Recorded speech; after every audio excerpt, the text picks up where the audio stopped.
When the others had gone to rescue Syl, it left Wince alone in charge of the Alliance of Races. She was in charge of the army and what would go on between all 3 planets. Because of this, she took more of a back role as she coordinated things between others. She had to give orders of attack and retreat while also reassuring them all that their plan was working and it would be okay. However, there was a major problem. The whole reason why the other group were now able to go and attempt to rescue Syl was because now there was a strong force on the planet. Stark had given one last report before leaving, stating that he had seen a group of 6 Dalki that had more spikes than any others. 5 of them with 5 spikes, and the one in the center with 7 spikes. According to some of the information they had, this Dalki was named Pike and was one of the major threats that Jack had by his side.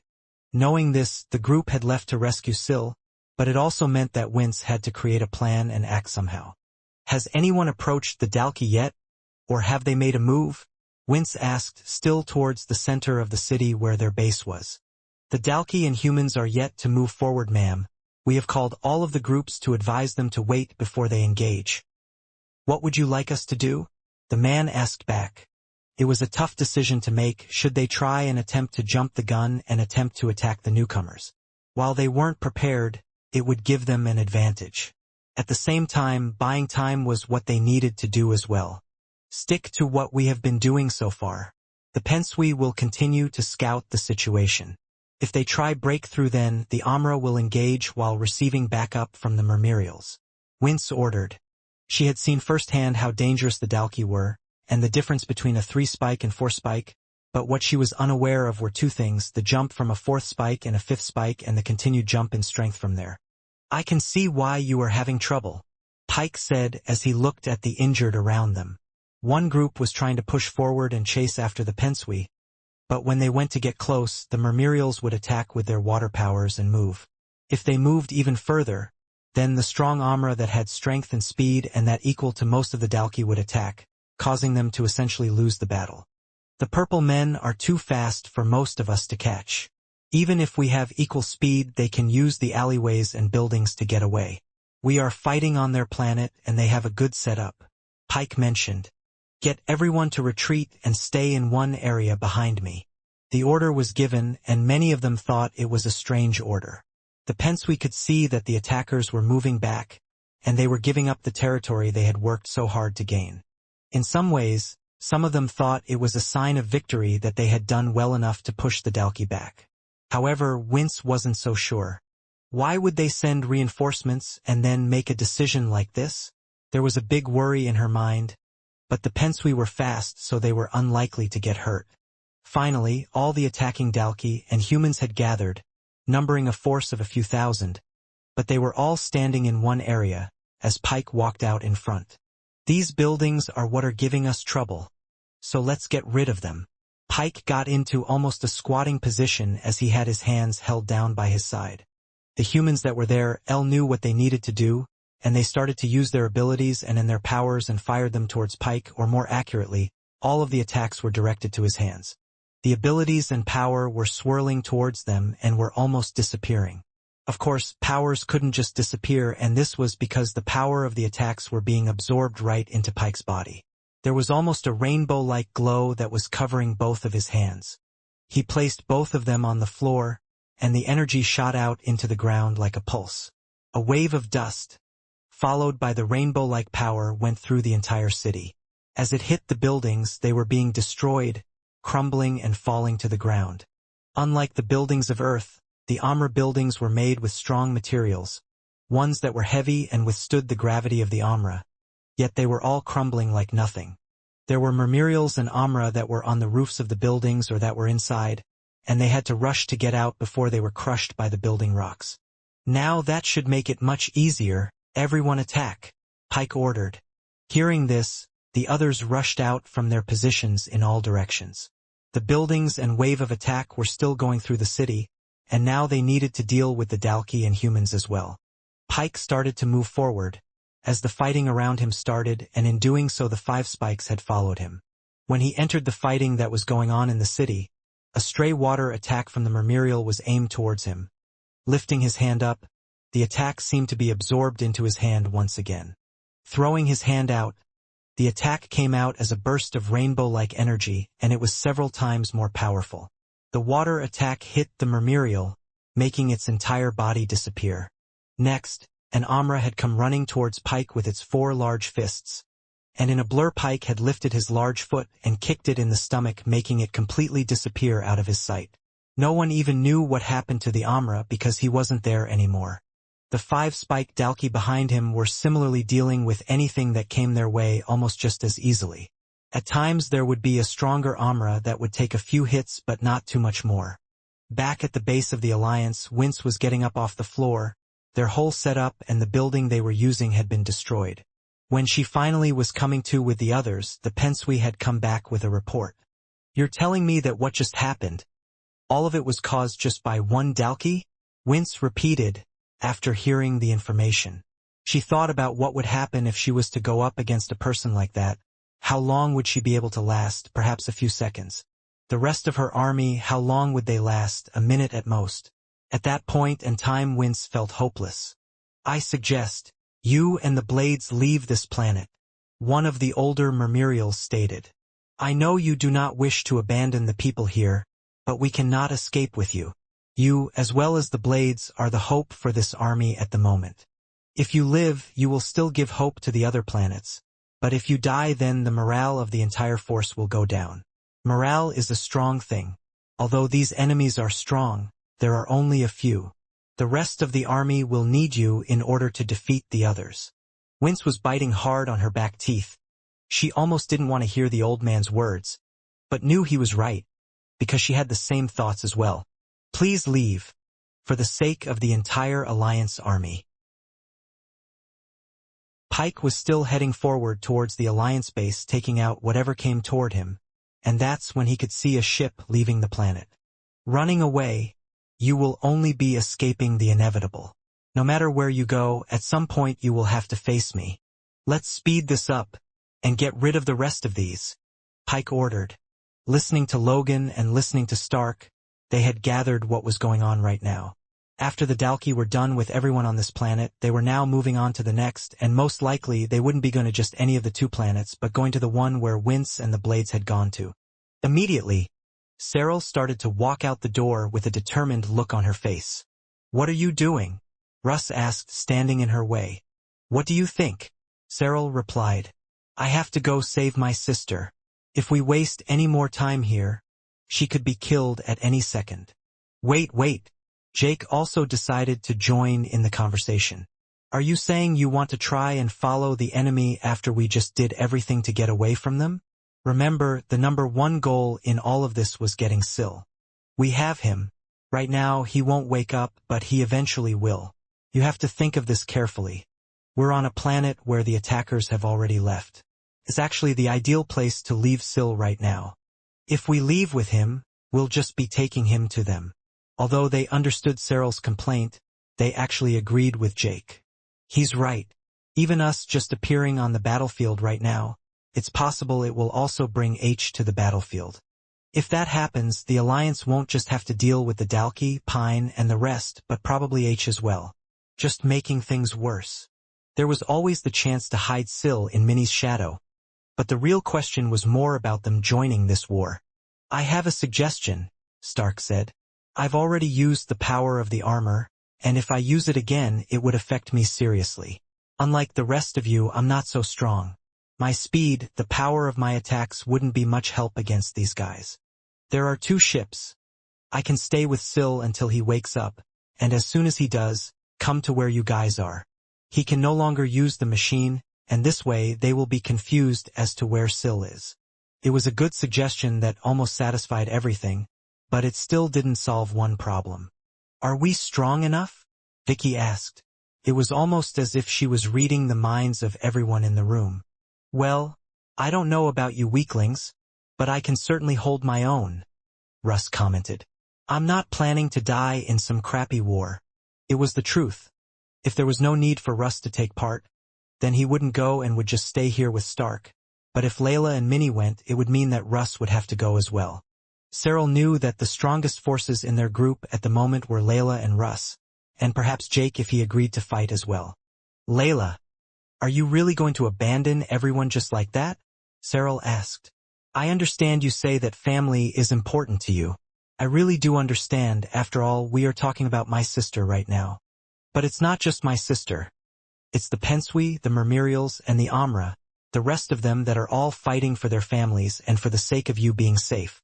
With everyone here, we have a chance of saving them all. But without us, my sister and the rest aren't strong enough to stop them. Cyril fell to her knees in front of Layla, pleading. Which is why, I'm begging you, please, let's join this fight and take them down. As they looked around, everyone seemed to understand that the decision was ultimately up to Layla. On the very planet in question, their worst fears had come true. The Blades, as well as Wince, had safely landed on the planet. It was in a worse state than theirs had been before Pine and the others attacked. The territory of the city where the battle was taking place was currently controlled equally by each group, half and half. This was not good for the Alliance, which had more people and was only defending. Upon landing, Wince made a quick decision. We have to fight. We have to help them lower the numbers as quickly as possible before they arrive. Wince ordered. Rather than holding back, she and the rest of the Blades joined the fight. With her trident and her skills, she thrust her weapon forward, hitting a large whirlpool of power right in the Dalki's stomach. Quickly jumping up in the air, she landed in front of a group of humans and slammed the trident on the ground, creating a large wave of water that swirled and severed the limbs of several humans. Are you sure this is the right thing to do? One of the Blades named Hyde asked. He was mainly taking charge of the group while Shiro was away. I mean, if we fight all out like this, sure it's helping our allies, but we will tire out and then when they come. This is exactly why we need to fight now, before they come. Wince shouted back, as she started to spin her trident in a circle. As she did, water followed her trident and floated in the air, the amount of water growing as she continued. If they are here, continuing the war would be useless. We have to take out as many as we can and just focus on them. That way, even if we lose the fight, we at least took out as many of these guys as possible before we die. Hyde was surprised, but he could tell from her words and resolved that she had made a decision. She was okay with dying. In fact, she believed there was a high chance she would die today, so she would do so with a bang. Thrusting her trident forward, the water she had been twirling around in the air went out, and like a laser, the water hit multiple targets in the area, injuring humans, Dalki, and more. The fighting continued, and Wince didn't realize it, but they had more time than they thought. This was because, although Pine was able to deal with the other planet rather quickly, a ship needed to be sent out from the Marpo cruise, and in doing so it would then have to take them to one of the two planets. At the same time, they had no idea what was going on in the Marpo cruise. The chaos and the more pressing matters took precedence over sending a ship out, but a ship was eventually sent. After Wince and the Blades' push, they managed to take out a quarter of the remaining force and pushed back, gaining more territory. But they were getting tired, and backup seemed to have arrived. Jumping out of a medium-sized ship, Wince could see them. Pine and the rest of the Dalki landed on the battlefield. They were at the central square, the main marketplace the Amra used in the city. Everyone, stop! Wince shouted. Fall back. She knew the rest of them were no match for what was to come. She wanted to tell them all to run. But to where? There was no way for them to escape on the planet, so instead, she decided to take a step forward. When she did, Hyde followed, as did the rest of the 50 or so Blades. All of them, bearing injuries, began to move, forming two rows behind Wince, who stood there with the trident held in her hand. A smart choice, Pine said.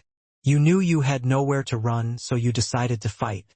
You are brave, and honestly, as a Dalki, I like that.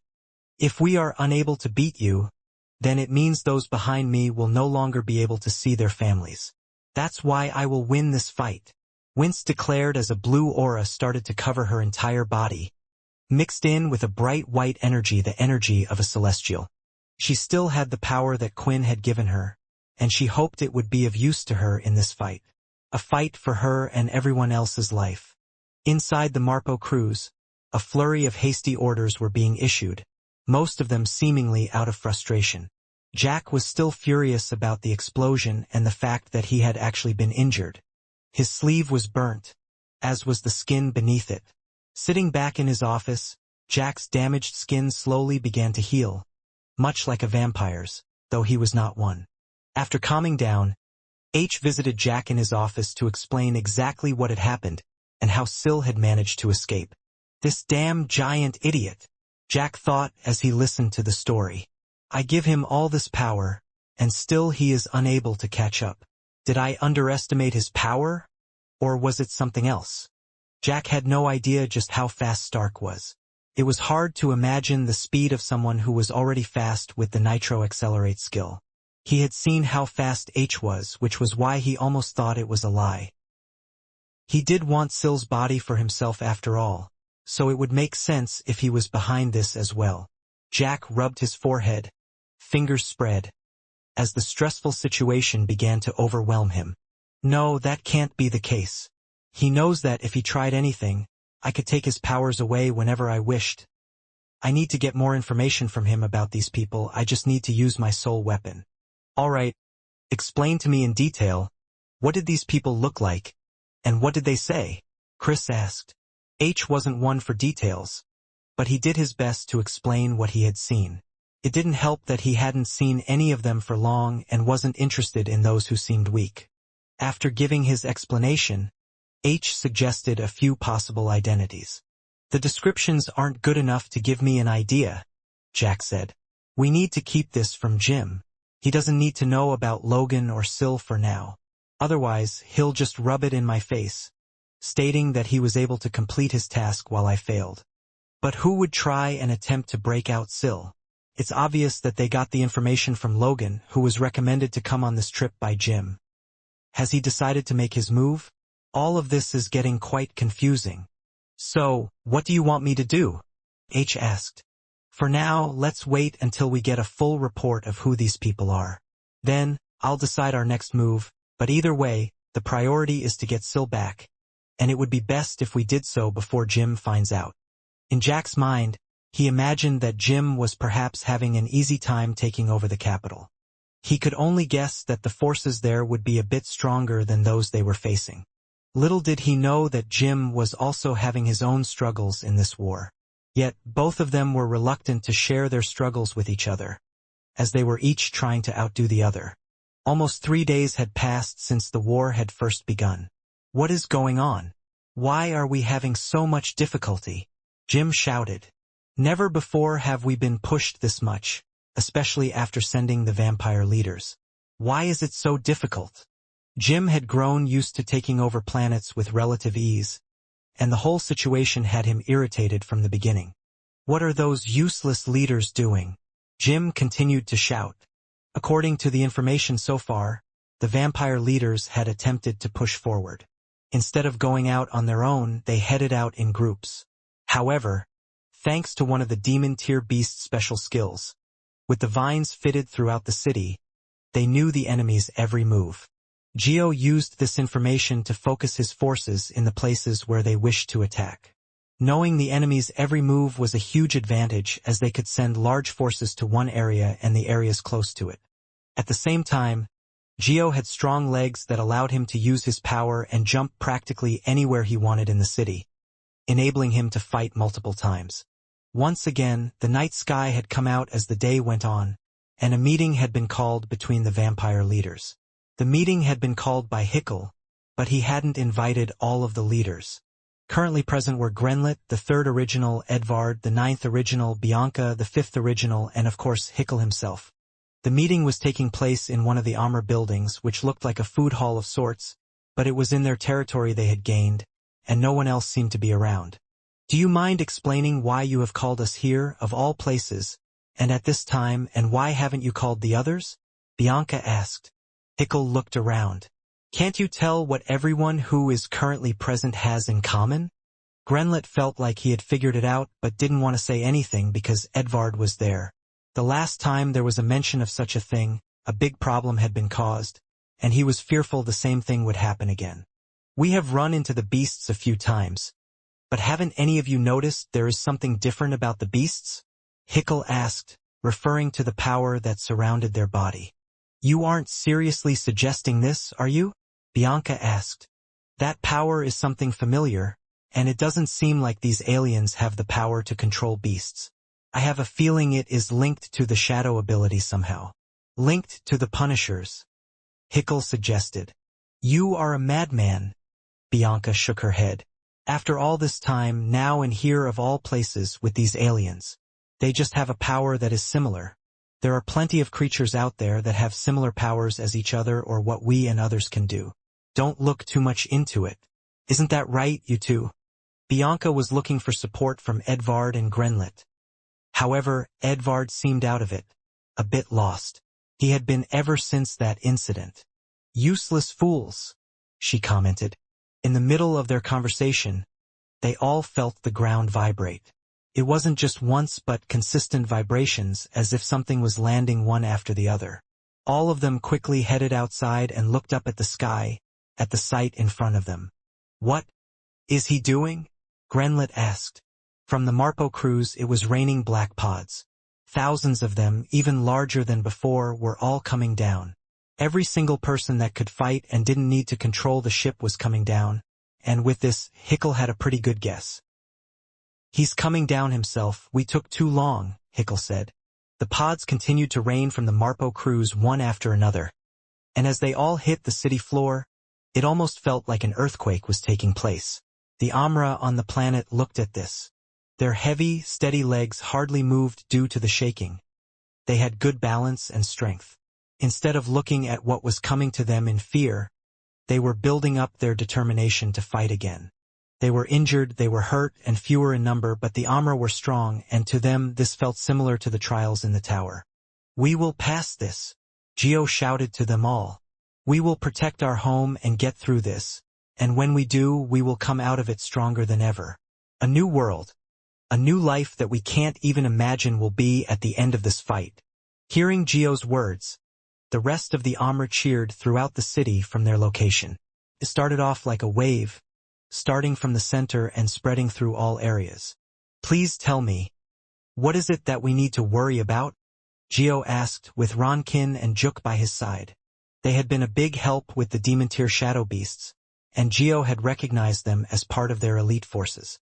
Nock was also included in this. With those four, they needed to maneuver around the battlefield to give them a chance.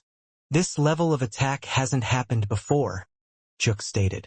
"From the look of the pods, every vampire and Dalki under Jim's proposal has joined the battle now.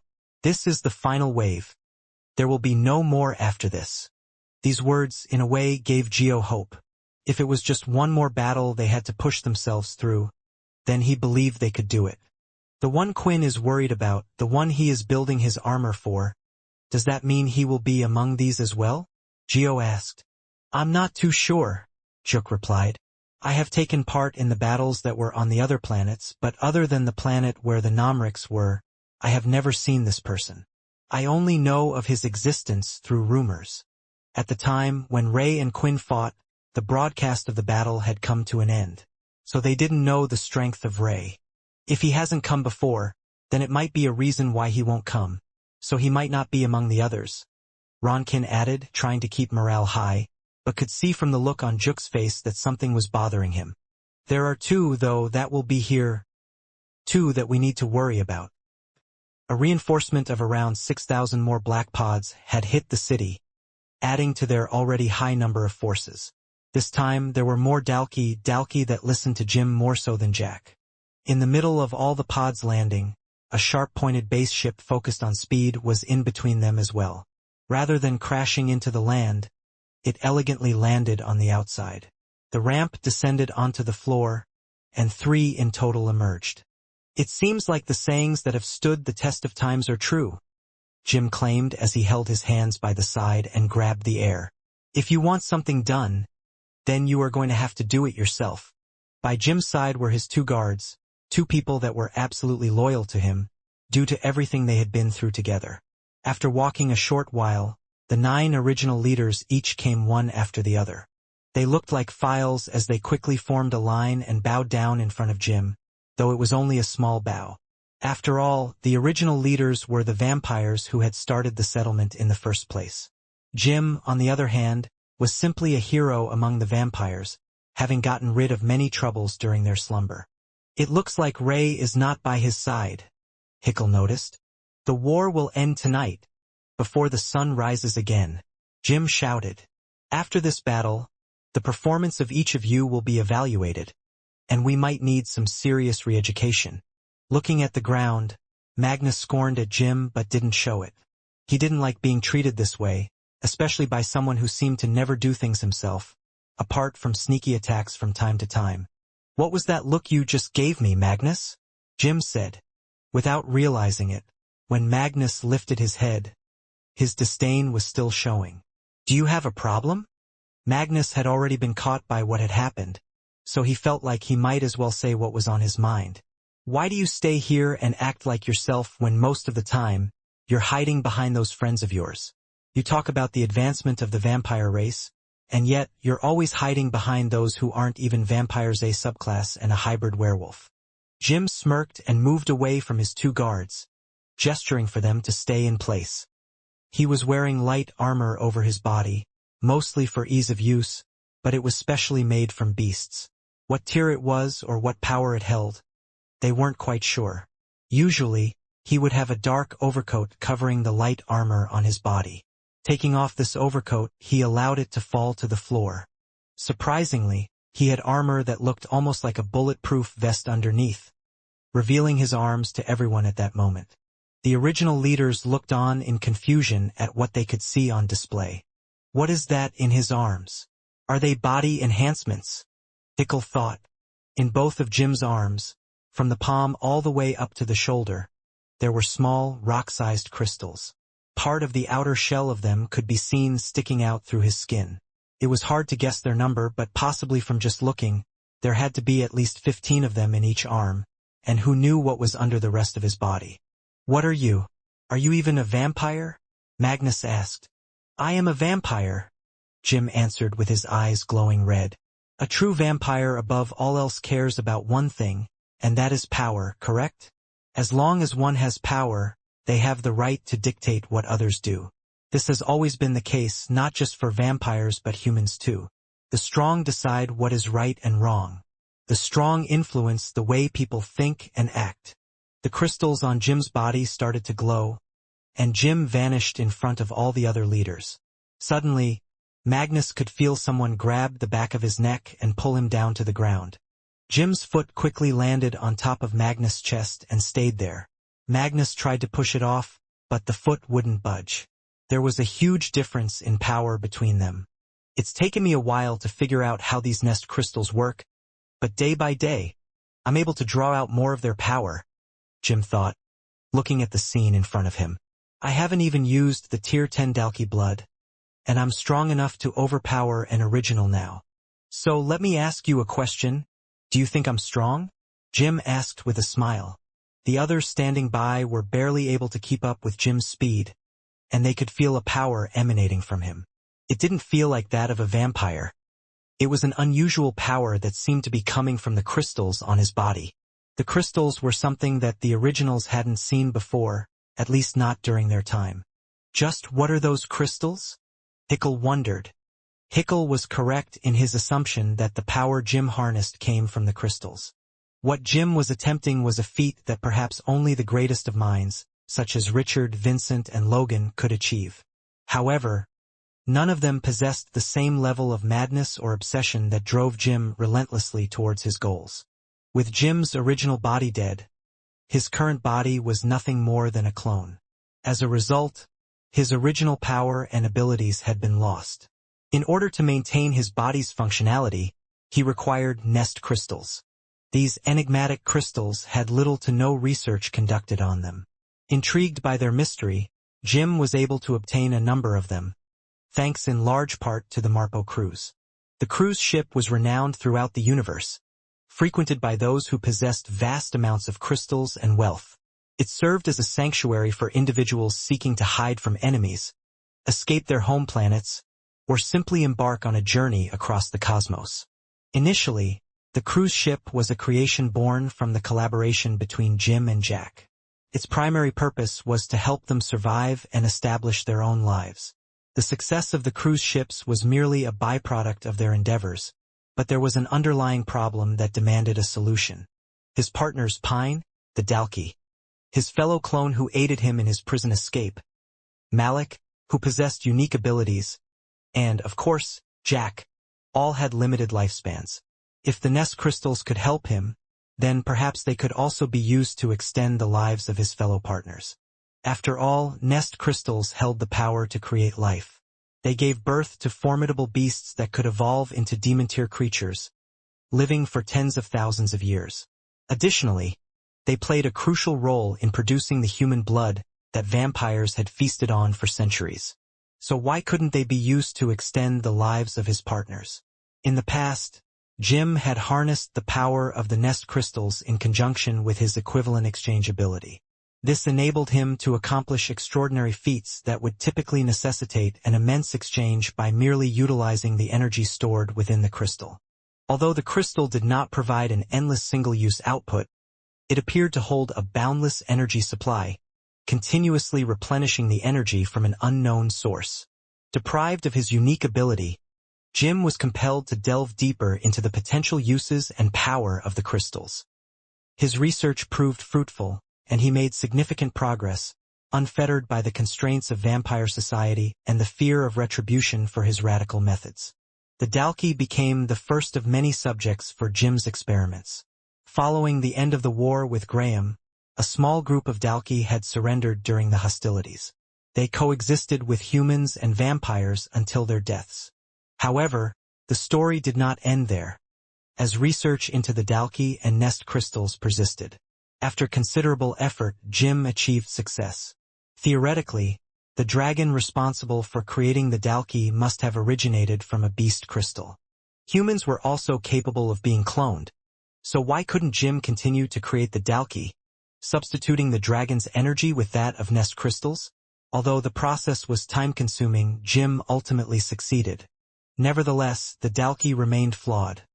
They possessed a brief lifespan and were incapable of reproducing. Despite these setbacks, Jim managed to amass an army for himself.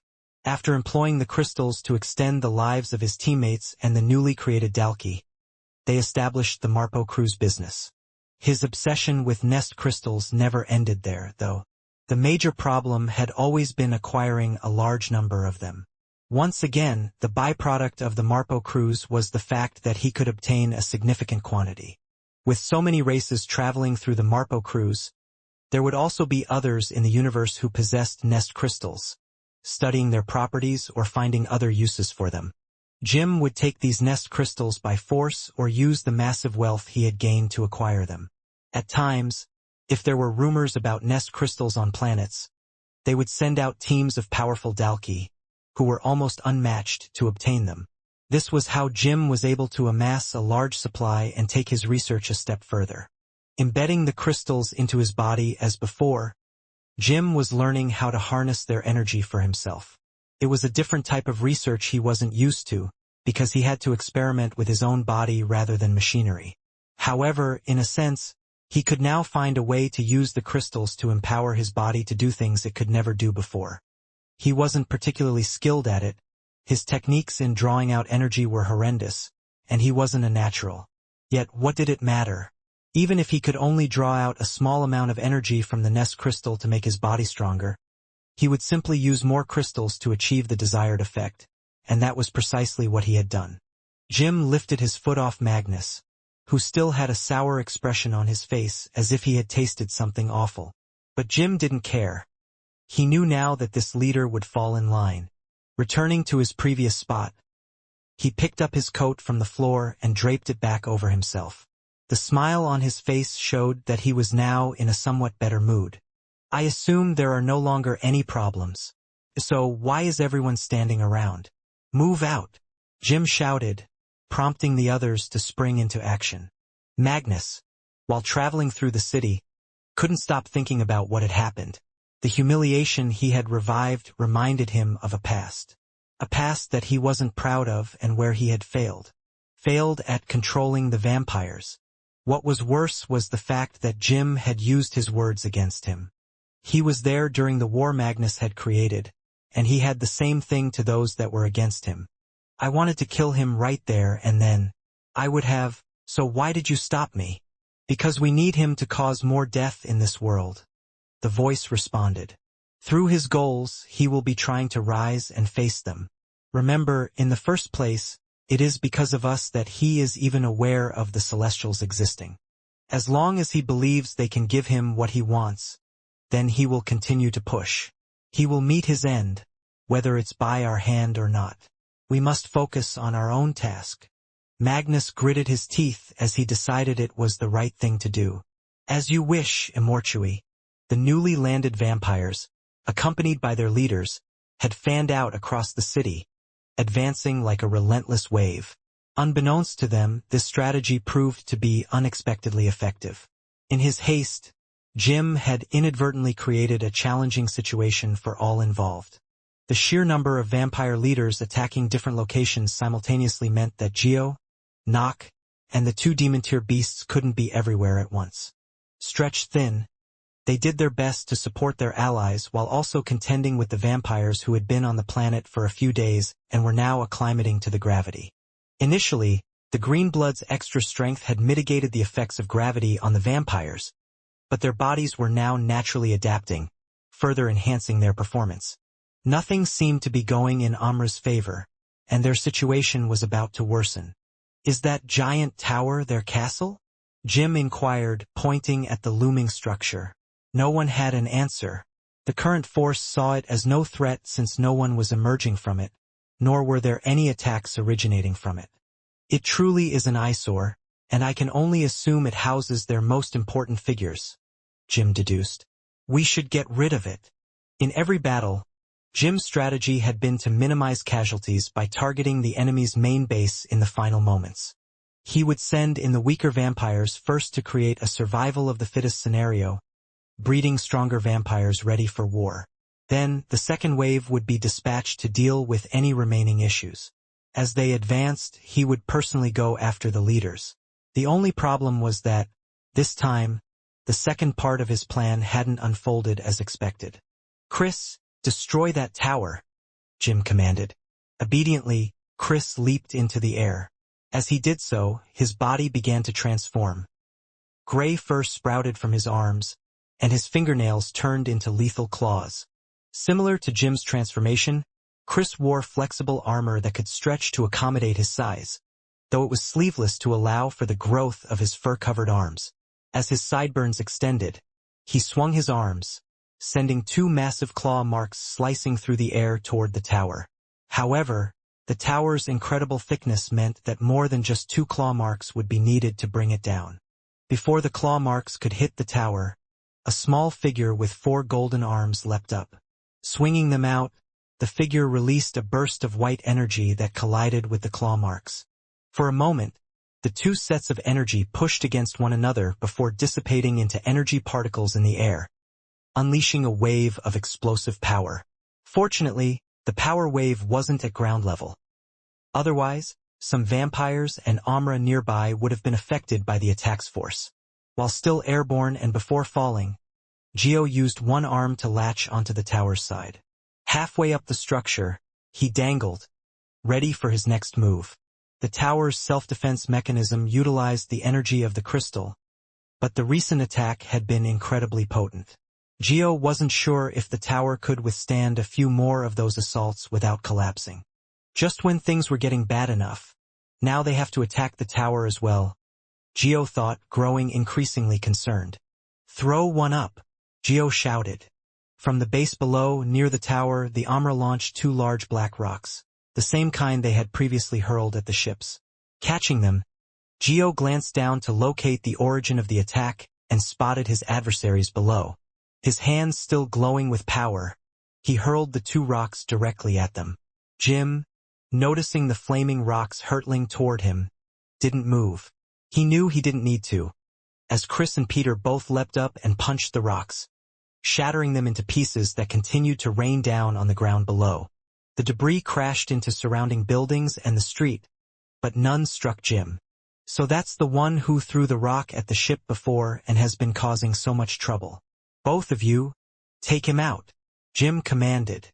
The two complied, albeit hesitantly, and set off toward the Amra. Conflicting thoughts swirled in their minds, as memories of Jim troubled them. "Do you remember Jim always being like this?" Chris asked. "I know he's doing this for our sake, by stopping these aliens from summoning demons into our world, but he seems to order us around a lot. I feel like in the past, he would fight side by side with us or take matters into his own hands." Peter remained silent as they continued forward until they suddenly stopped, confronted by the golden Amra standing alone in the middle of the street. "I will always protect Jim with my life, no matter what," Peter replied. "My life has long belonged to him, so whatever he asks, I will complete." Peter charged forward, his body transforming into its celestial form mid-rush. A tail-like appendage emerged from his head, while his body became covered in a strange red substance, save for his black hands. He threw his fists with raw power, and Geo mirrored the action, thrusting out his transformed celestial arm. As they clashed, the energy sent out caused the nearest buildings, already close to collapsing, to crumble. Fortunately, anticipating a fierce battle, Geo had instructed the others to evacuate the area. The power behind the hit took both fighters by surprise, their eyes widening in shock at each other's strength and the familiar sensation of their energies. Ignoring this, Peter continued his assault, swinging his other arm. Geo responded in kind, their punches meeting again. With no other option, Peter used the swift tail on his head. But Geo deflected the attack with another golden arm. The sharp tail, which had effortlessly pierced regular Amra, couldn't penetrate Geo's limbs. "I have more limbs to attack with," Geo declared, using a free hand to deliver an uppercut that struck Peter squarely in the stomach.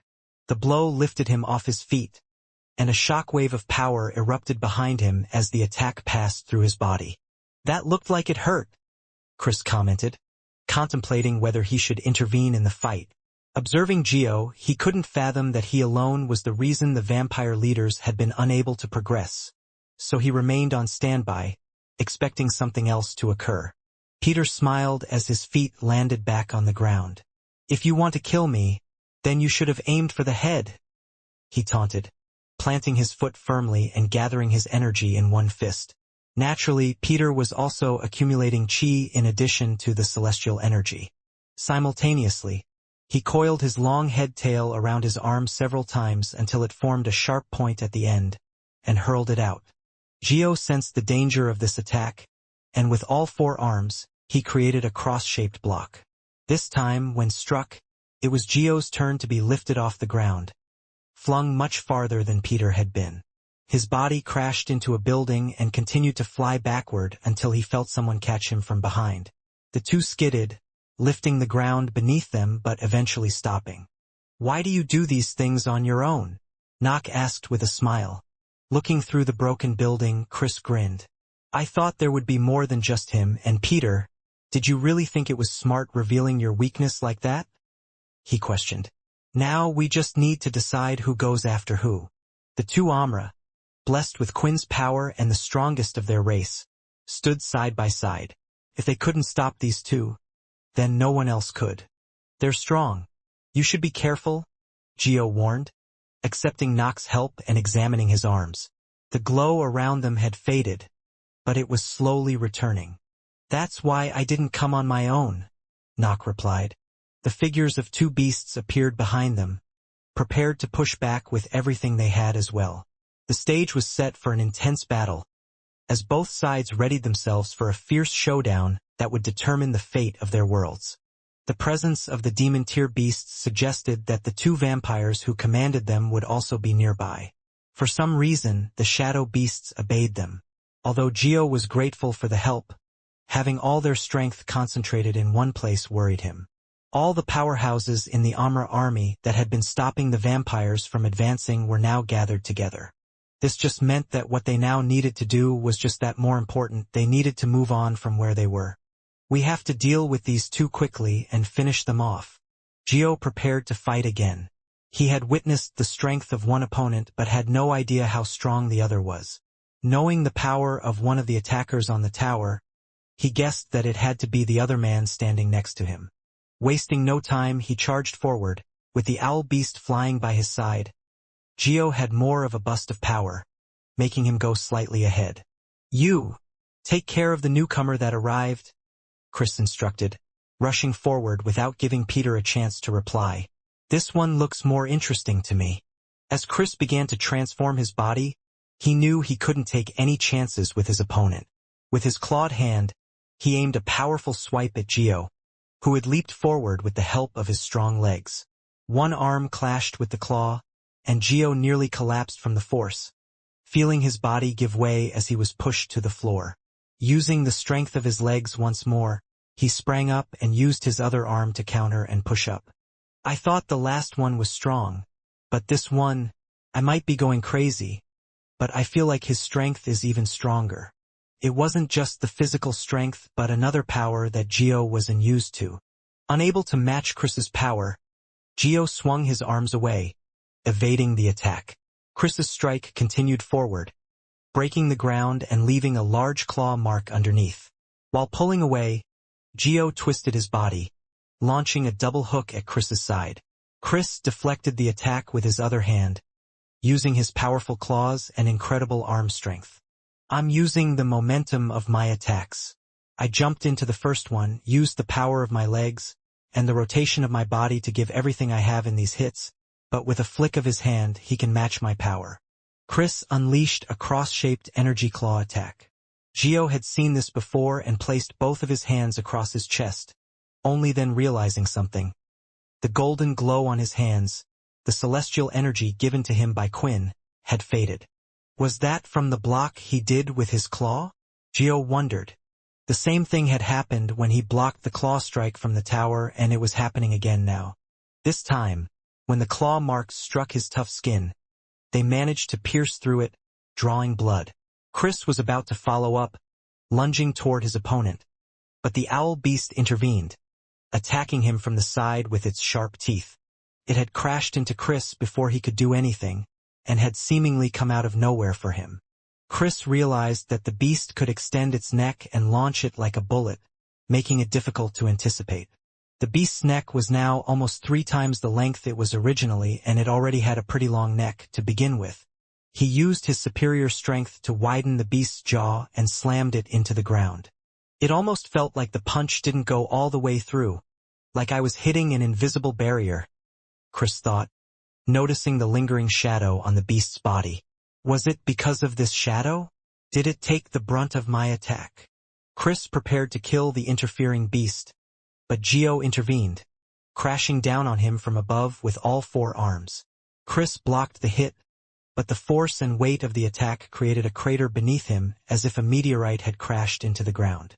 "If my current attacks aren't working, then I need to build more momentum," Geo screamed, pushing harder into the ground. After recovering from the attack from Chris, Geo jumped up into the air as high as he could. Then falling down, he used the power of the gravity and his weight to swing them down into Chris. "Arg!" Chris started to scream as he was pushing back against the attack. His thighs were bulging with more strength, the large amount of chi in his body was growing, and his chest was increasing in size as he went to transform his body even more than before.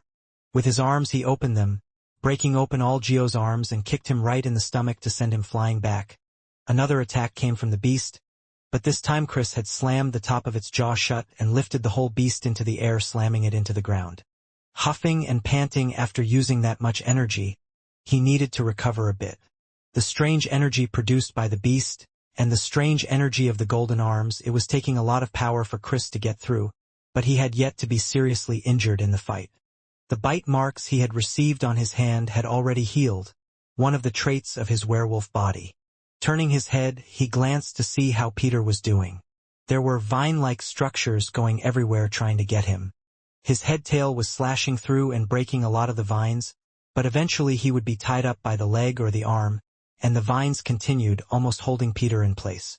Just like with Chris, although Peter's head-tail could cut through the vines coming at him, his attacks felt weaker, almost pushed back against at the last moment.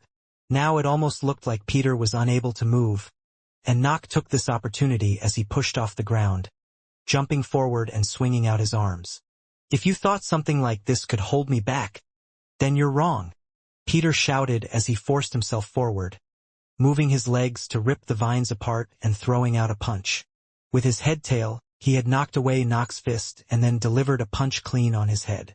Before Nock's body flew away, Peter grabbed one of his arms, pulling him forward and hitting him on the head again, lifting his back feet off the floor and causing the armor's whole body to fall to the ground. The head-tail wrapped around his fist once more. The vines still tried to grab and restrict him, but Peter didn't care. He knew they weren't enough to stop his strength. Damn it! I knew I wasn't strong compared to Geo, but now there are these aliens out here as well with this much strength. If I die, can we really win? Nock thought. He had been badly hurt, blood dripping from his mouth. But more than anything, he was disappointed he was unable to get one hit on Peter. Lifting his fist up, Peter went to finish his opponent, until he felt a sharp energy from the front. What the? A spear slammed right into Peter's stomach, ripping a hole right through it, and it continued to spin while stuck in his body. Using his hands, Peter held onto the spear that was now in his stomach, and managed to stop it, but not before it ripped part of the flesh from his skin. This weapon? Is it a demon tier weapon? Peter guessed from the strength.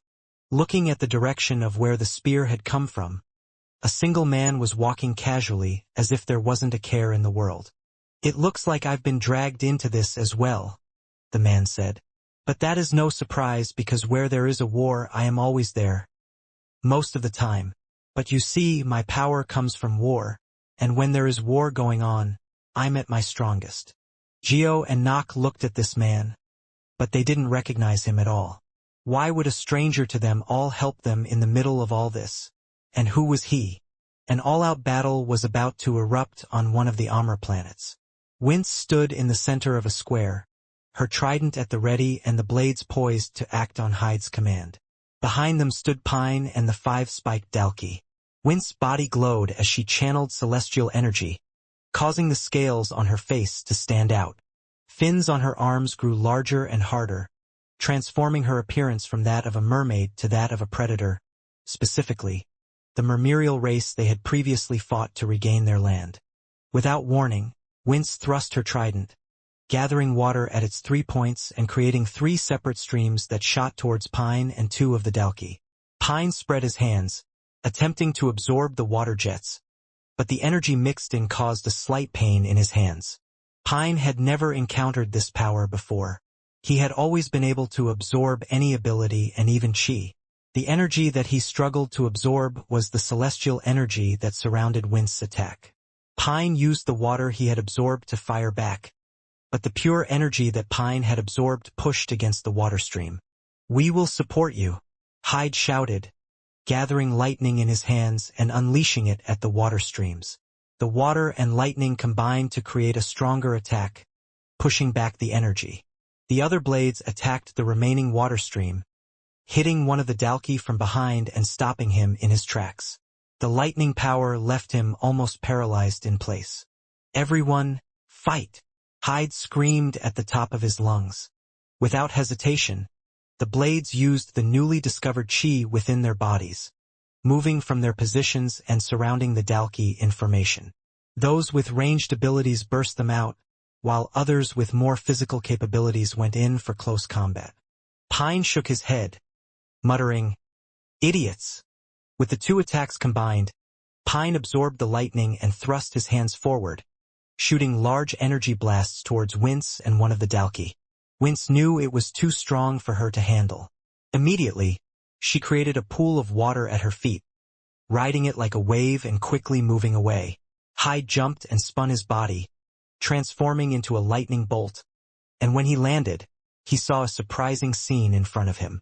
"I thought we had worked hard enough. I thought we had prepared enough for this fight."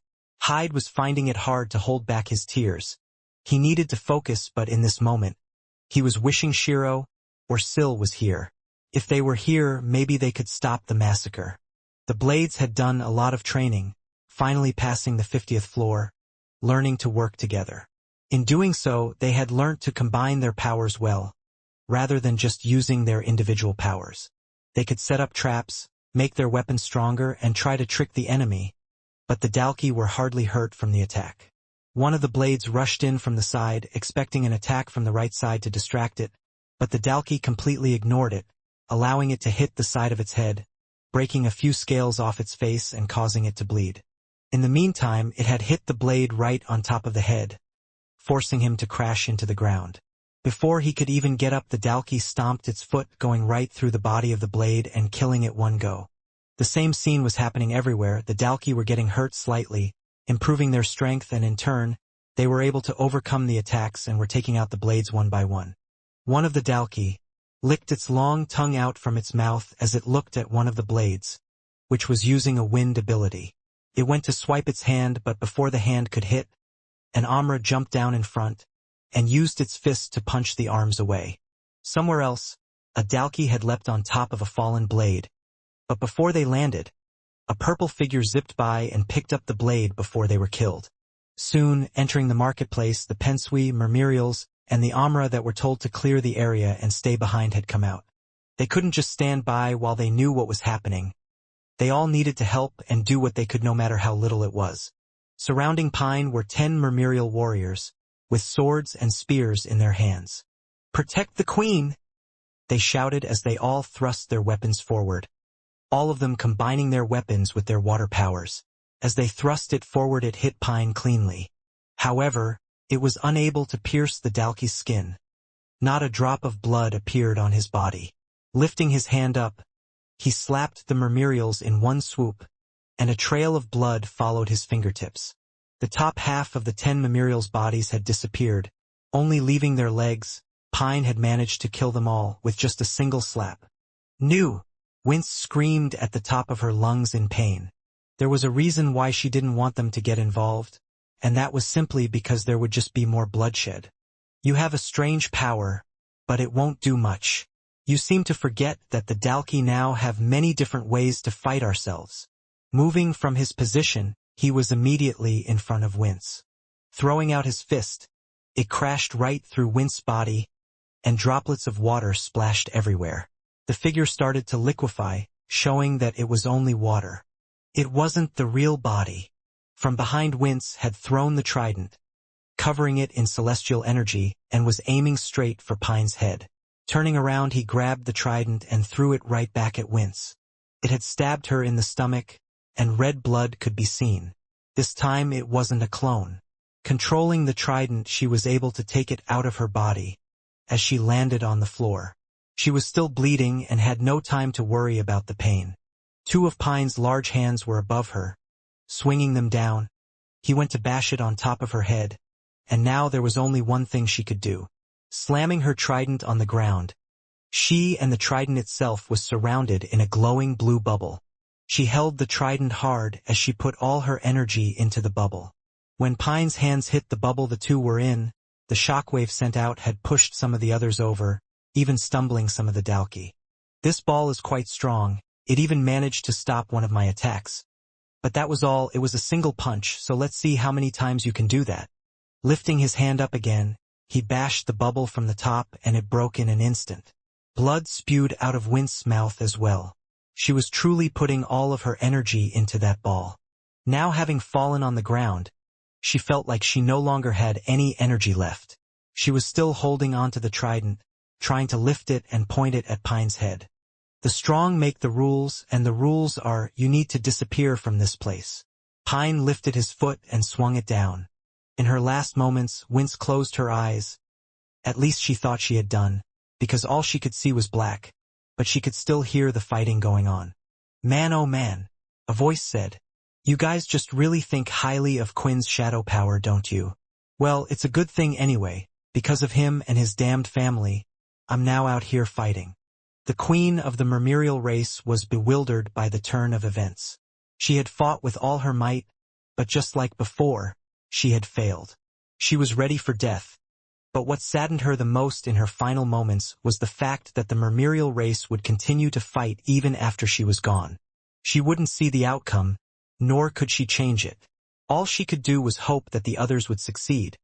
But as she was about to give up, a strange dark shadow loomed above her, followed by a confident voice. It had stopped the Dalki's hit. "You can't give up. Another voice shouted, different from the first one she had heard.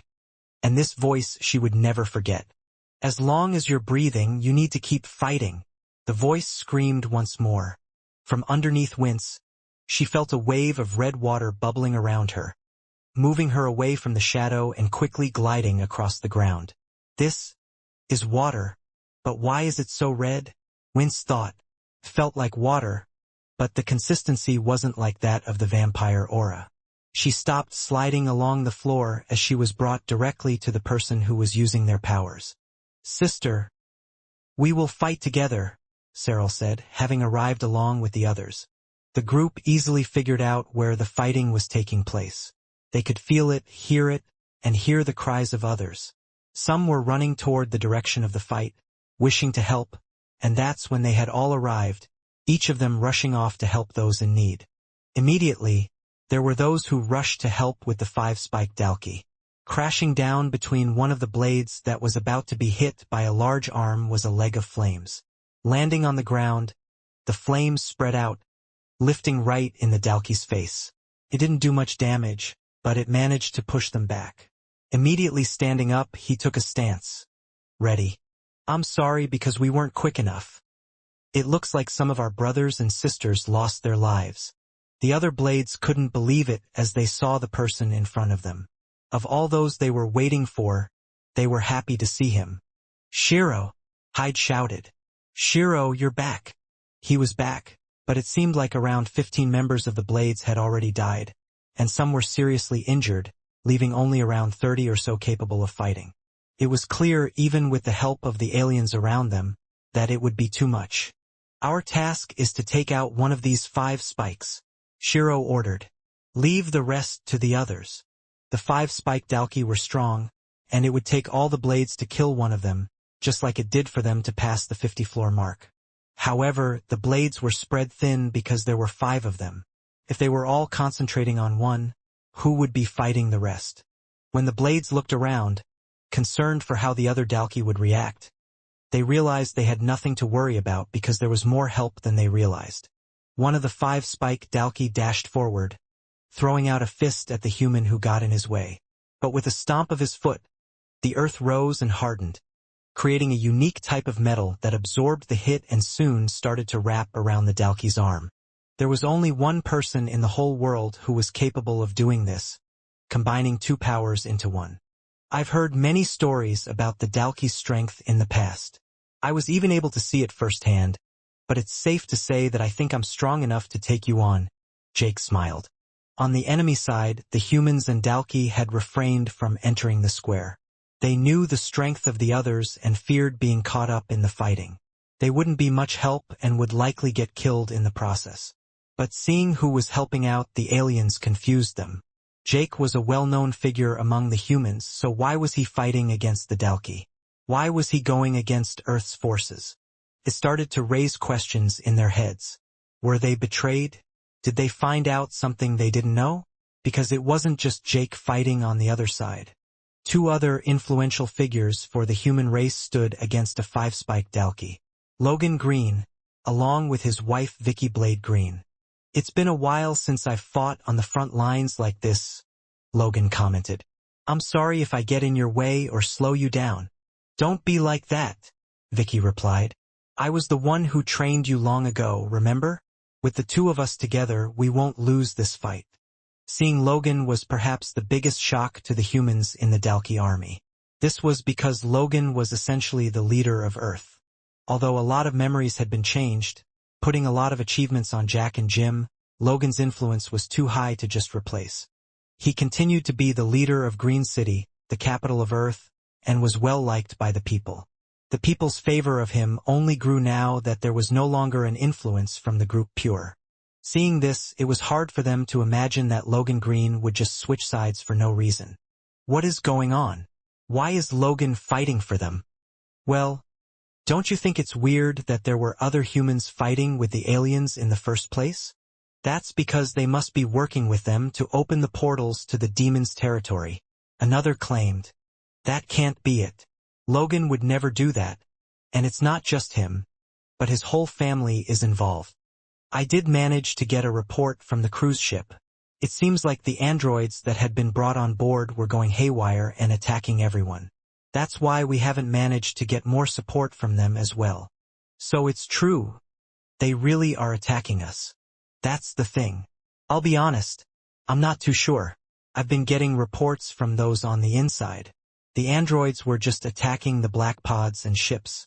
They would harm some of the Dalki as well as other things in the base, but none of the humans had been killed. They had only been injured. Based on that, I can't believe that Logan would betray us. Something is up. We need to ask Jack what's going on. Get in touch with him and report this. We need answers. Even without Syl changing everyone's memories, there was a tide in the war that was slowly changing.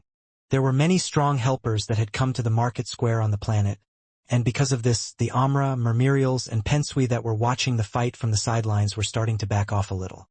Although they could see that the new allies that had come to help them were strong, there was still a bit of worry about the others that were facing the 5 spike Dalki. For one, Wince and Cyril, the 2 sisters, knew they were no match for Pine. However, they still were some of the strongest that were currently on the planet, and perhaps with both of their strength, they could take on one of the 5 spikes that they were going up against. The water power and the power Quinn gives me, I will do my best to heal myself, Wince said, as she stomped her trident into the ground. A blue energy started to surround her, and slowly she was feeling herself being rejuvenated. I'm sorry, sister, but the last fight I had took a lot out of me, so you will have to do the best to hold it off for now. Cyril walked in front of her sister, and the water started to flow into her hands. Soon, the water hardened, turning into an ice-like structure. Now in her hands there were 2 red swords, and at the same time, a wave of red liquid was behind her. A lot has changed for me compared to the past, Cyril replied. You don't have to worry about me too much anymore. The 5 spikes came rushing towards her, and with it, Cyril thrust her 2 blood swords. At the same time, waves of what looked like red water spun around her weapon, hitting the Dalki. It crashed into it, blocking its view, and on the surface of the water, small sharp spikes started to appear, piercing the skin of the Dalki. Jumping up in the air, Cyril started to spin down as she swung her sword on top of the Dalki's head. Waves of water were following her and crashed onto the Dalki. It was a powerful hit that sunk the Dalki's foot into the ground. However, it still wasn't enough to kill a Dalki. This was a 5 spike, after all, one of the most feared out there, and although it didn't have any special traits like the leaders of the old, it did have something else. Pushing through the wave of water, the Dalki was bleeding all over with its green blood, but still had plenty of vitality left in it. Opening its mouth, a green liquid started to bubble inside. Throwing its head back and then forward, a large green substance came out. A shield of blood water was created to stop the attack, but the green liquid went right through it and made a hissing sound as if it was burning.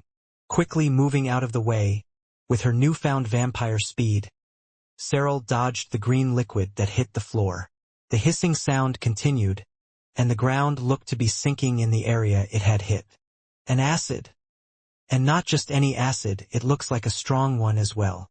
While looking at the acid, Cyril was distracted as the Dalki was already right next to her with a fist right by her head. It moved this fast. But it wasn't this fast before? The injuries to the Dalki had only made it stronger. With the blood water she raised around her face, she tried to gather all her energy there. The Dalki's fist swung out at her head, hitting the water that was covering her face, and causing it to splatter in all directions. She could feel blood fill her mouth as her cheek had been pushed up against her teeth. Her head was rattling and the shock of the blow was making it hard for her to stand. It hurts. It really hurts. Even with me blocking most of the attack with my powers. Just how strong are these creatures? Concerned for Cyril, the Mermirials that were watching started to use their blasters. The sharp jets of water hit the Dalki, but it was nothing more than a mosquito bite, as it went forward again, now with both arms ready to crush Cyril. An object went flying past Cyril and straight into the stomach of the Dalki. It stayed in place for a second, allowing her to see what it was. A trident. It pushed back the Dalki before the trident moved back and went safely back to its owner's hands. We will fight this one together. We can do it, Wince stated. For those who were watching, due to the importance of the people behind fighting, there was great concern, but there was also great worry about another one that was going up against the last 5 spike Dalki. That was because the image they were seeing just didn't make sense to them. In front of one of the 5 spike Dalki was a little girl who looked around the age of 8 or so. I can't believe it, Minnie said as she looked at the Dalki. Mum finally trusts me to take on an opponent on my own. I have to do a good job so I don't distract her. The Dalki that was facing her was slightly confused as well. But in the end, it didn't care for who its opponent was, even if it was just a little girl.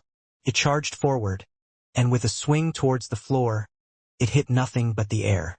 Minnie is going to do a good job, she said, in her transformed celestial state, right behind the Dalki. Just as the others trusted each other to be strong enough to take out the Dalki, Pine also trusted his fellow members to have no trouble taking out those around them. He had no idea of their opponent's strength, but they had no trouble in the past, so why would they have trouble now? The real troublesome one was the person who was in front of him. You show no fear, Pine said. Russ shrugged his shoulders, hearing these words. I have seen a lot of scary things in my life, and I seem to lately be fighting all the time with my life on the line, so there is no difference now. Although Russ' power was strong, without an unlimited amount of MC cells, he had to be careful about using his power. What would be the best way to take out his opponent? Summoning things from people's minds, using powers that the others had, or using their own power against them? If he had an unlimited amount of MC cells, then he would simply try all of the above, but he was unable to. His MC amount had increased greatly due to the nest crystals, and now he could perhaps even transform himself into a 7 spike like Pine. But for how long? And if he didn't defeat him, then he would be stuck. Let's see how you handle this. Pine lifted both of his hands in the air, and doing so it was a signal. The Dalki and the humans started to use their powers, firing it all toward him and aiming it toward his hands. As it did, the power would swirl and seemingly disappear. Is it an absorption power? Or the power to block attacks? Russ thought. He needed to learn about Pine's power before he could use it for himself. Goodbye, Pine said. He moved both hands, and all the energy he had absorbed fired out of them as a pure energy blast, heading straight towards Russ. It was an immense amount of power that burnt the ground to cinders and looked as if it was doing the same to the air. I need to move, Russ thought, but then he saw someone step in front of him, and he no longer needed to move. A female with a black sword stood there still. She drew her weapon and started to spin it. The energy blast crashed into the sword and turned into nothing. The blast continued until it completely disappeared, and Layla was standing there strong with the blade by her side. Your job is to protect me, right? Layla said. Then it only makes sense that the best way for us to fight is if we take on the same opponent together. Fights were going off in all sections of the square, and it was a good thing that most of the materials and buildings on the Amr planet were several times sturdier than what would be used on Earth. Because the shockwaves alone would have been enough to blow away nearly a whole city on Earth, but these were still standing, although hardly, as several pieces would crumble now and then from the shockwaves. If a stray hit from nearly any of the Dalki would land, then it would easily destroy a few buildings nearby or off into the distance. That was how much power was in each of those hits. It was just when watching it was hard to remember that. A strange occurrence had occurred because of the fights though, and that was that the fights had practically stopped in the city. The alliance of aliens' forces had been pushed back to the point where they had next to no territory. After getting past the market square, there was really only the base of operations for the alliance. They had been pushed that far back, and if the others hadn't arrived, then the battle would have been lost already. Now, though, all of the remaining members of the alliance were watching on the edge of the market square, and it was the same for the attackers. The strength on display of what they were seeing made it clear. This fight was going to determine who would win the battle, at least the one on this planet. The attention of the attackers, the humans, and the Dalki was focused on one of the fights in particular, as they were fighting within, only differing as to who to root for. One of the 5 spikes had leapt up in the air with both hands held above its head. On the ground below, Logan had transformed one of his arms into a blaster. At this point, having been able to live for so long, he was more machine parts than he was human. The blaster fired large beams of energy, all of them hitting the Dalki in the head. 6 good hits landed and showed scorch marks on the skin of the enemy, but it did nothing to deter his opponent. I'm sure that can't be good for the brain. Even if you have a skull that is 5 times thicker than humans, the attacks will still rattle the inside of your small brain. Logan commented. The arm swung, and appearing by his side quickly in a blink was Vicky. She held Logan, and then both of them disappeared as the Dalki's fist smashed into the floor. When they reappeared, they were right behind the Dalki. With his Dalki-made hand, Logan swung it, hitting the 5 spike on the side of his head, while Vicky went for a flaming kick. Both of them crashed at the same time, surely causing a large amount of damage.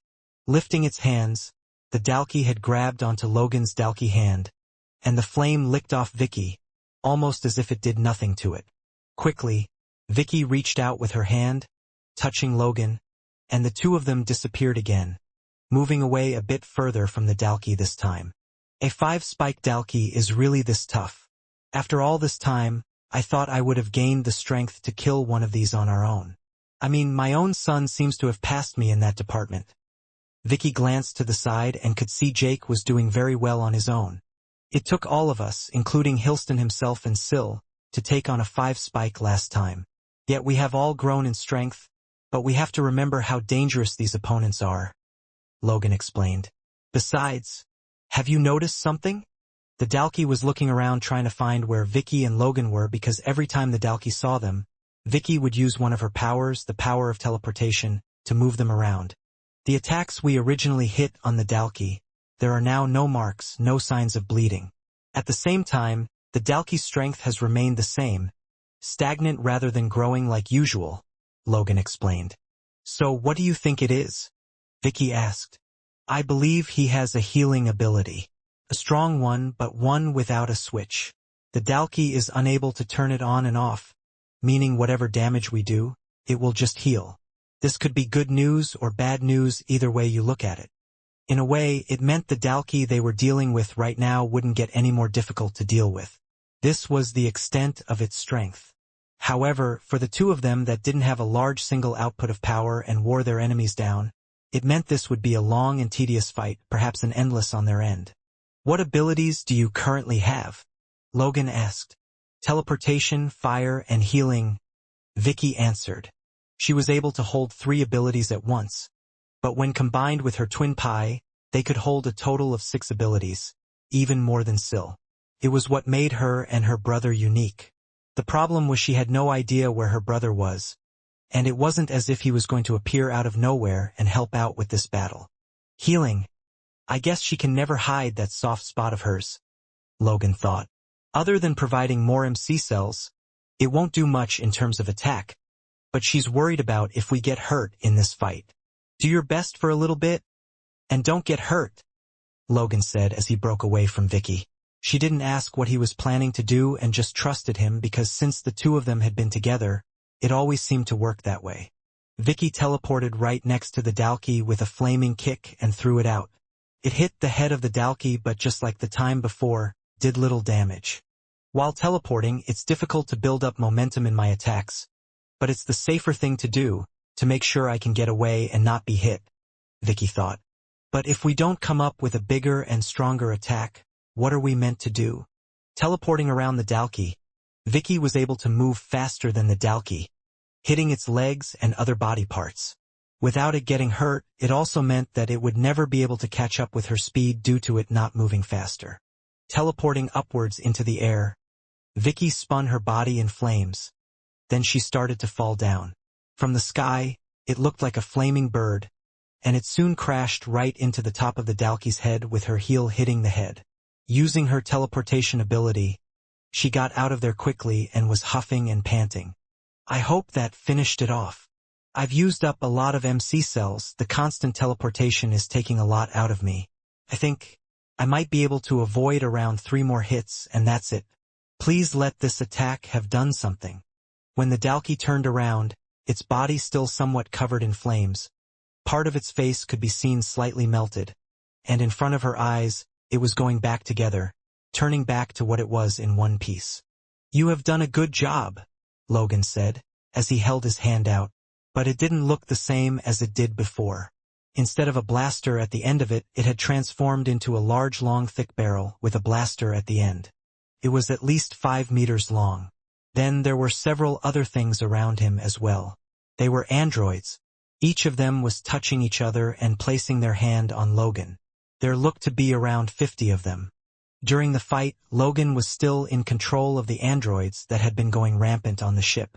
Ever since he got on the planet, they had been trying to make an escape and make their way here. Crashing in the black pods like originally intended, now they were here to support him. With his soul weapon, he could change the structure of the original androids, using all their bodies, and his own body to create a powerful weapon. Then with all the high-tier crystals in their body, including the high-tier crystals Logan had on himself, he would draw out all the energy inside them to give out one powerful blast.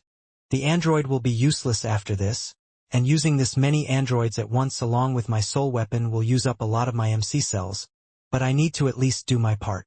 The energy was all transferred through each android and into Logan, and blasted out the end of the long barrel. The energy blast hit the entire body of the Dalki, and was pushing him. It was burning off the front of his skin, and at the same time its ability could be seen activating, trying to heal him. While his skin was in the middle of being healed, it was also breaking down again, and the green blood was dripping.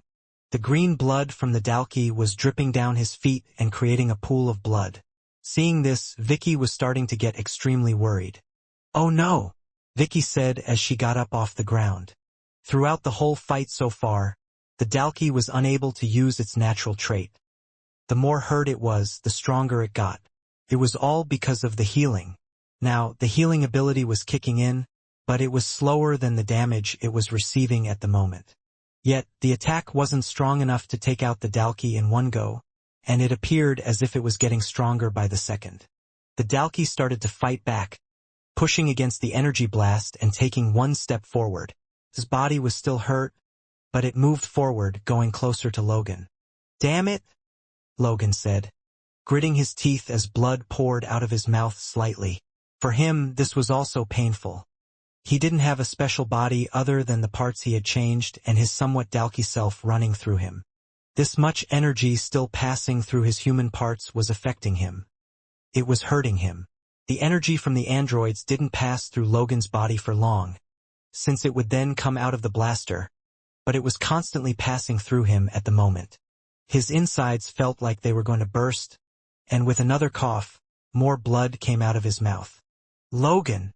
Vicky shouted out and teleported right to his side. She then started to use what she could of her healing ability on him. Her hand started to glow as she touched his body. "That feels a lot better," Logan smiled. "Shut up. Don't talk," Vicky said back. "I don't understand you.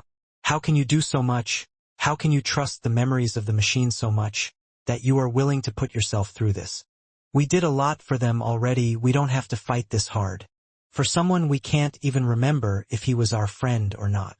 Logan understood what Vicky was saying.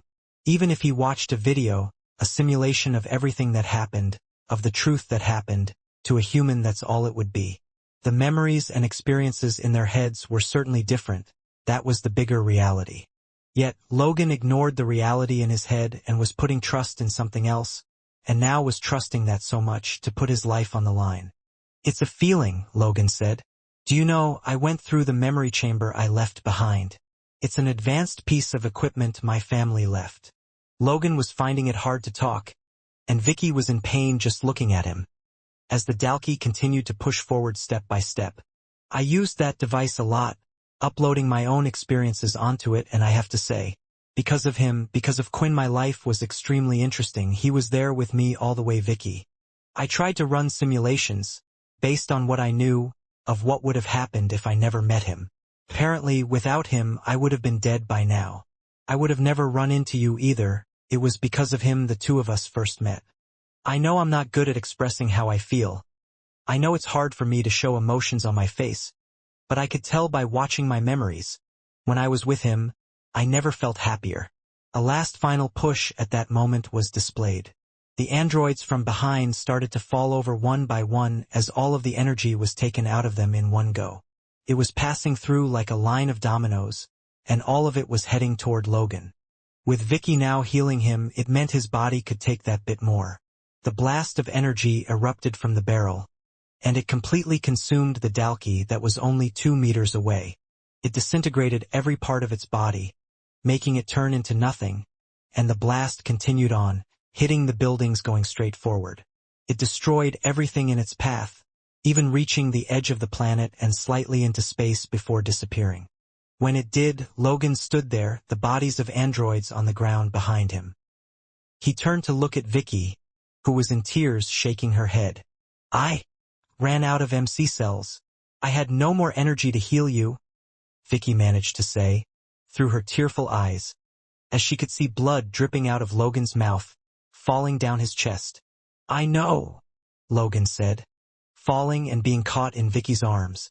Logan was a small person in the first place, but when his body fell, it had landed on Vicky relatively heavily, due to the parts inside his body. However, this had caused a large fear to run right through her mind. Was it dead weight? "Logan! Logan!" Vicky called out a few times. She was speaking directly into his ear, trying to get some type of response out of him, but there was nothing there. There was no reply. Trying to act as calmly as she could to the situation, she took in a deep breath that was a bit shaky, and placed him on the ground. She did so slowly, feeling that any sudden movements might just be the end of him. "Logan, you're going to be okay, I promise. You won't die here, not in some useless war," Vicky somewhat shouted. Placing both of her hands together, she started to focus. She still had the healing ability. For a few seconds, her hands were seen glowing. The second she opened her eyes, though, the glowing stopped completely. No, come on," Vicky shouted. "I know I have power in me. My heart is still beating. Use that, use anything, and just give me some power." Vicky's hands started to glow with the ability once again, but it disappeared even quicker this time. Due to the fight she had, she was completely drained of her MC cells. She had nothing. Looking around, she wondered if any of the others could help. It was important for Logan to get seen as quickly as possible if there was any chance of helping him. But everyone was busy. They needed their focus. She bit her lip and was about to open it when she could see 3 Dalki coming right toward her.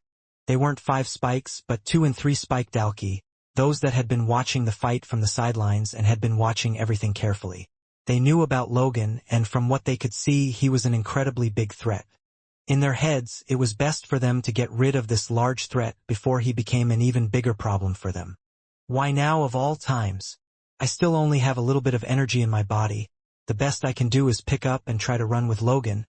But without the teleportation power, they'll just catch up to me in no time." What else could she do? She wasn't just going to give up, and that's why she had decided to pick up Logan there and then. As she guessed, the Dalki were now right in front of her, though. "Don't touch us," Vicky screamed at them. "I'll make sure every single one of you disappear." An energy was rising in her, but it was all useless, until, landing right in front of her, were 3 other figures that were all just as large as the Dalki themselves. They stood there like a strong wall, and on their shoulders there were those with blaster guns as well. It was the Mermerials along with the Amra.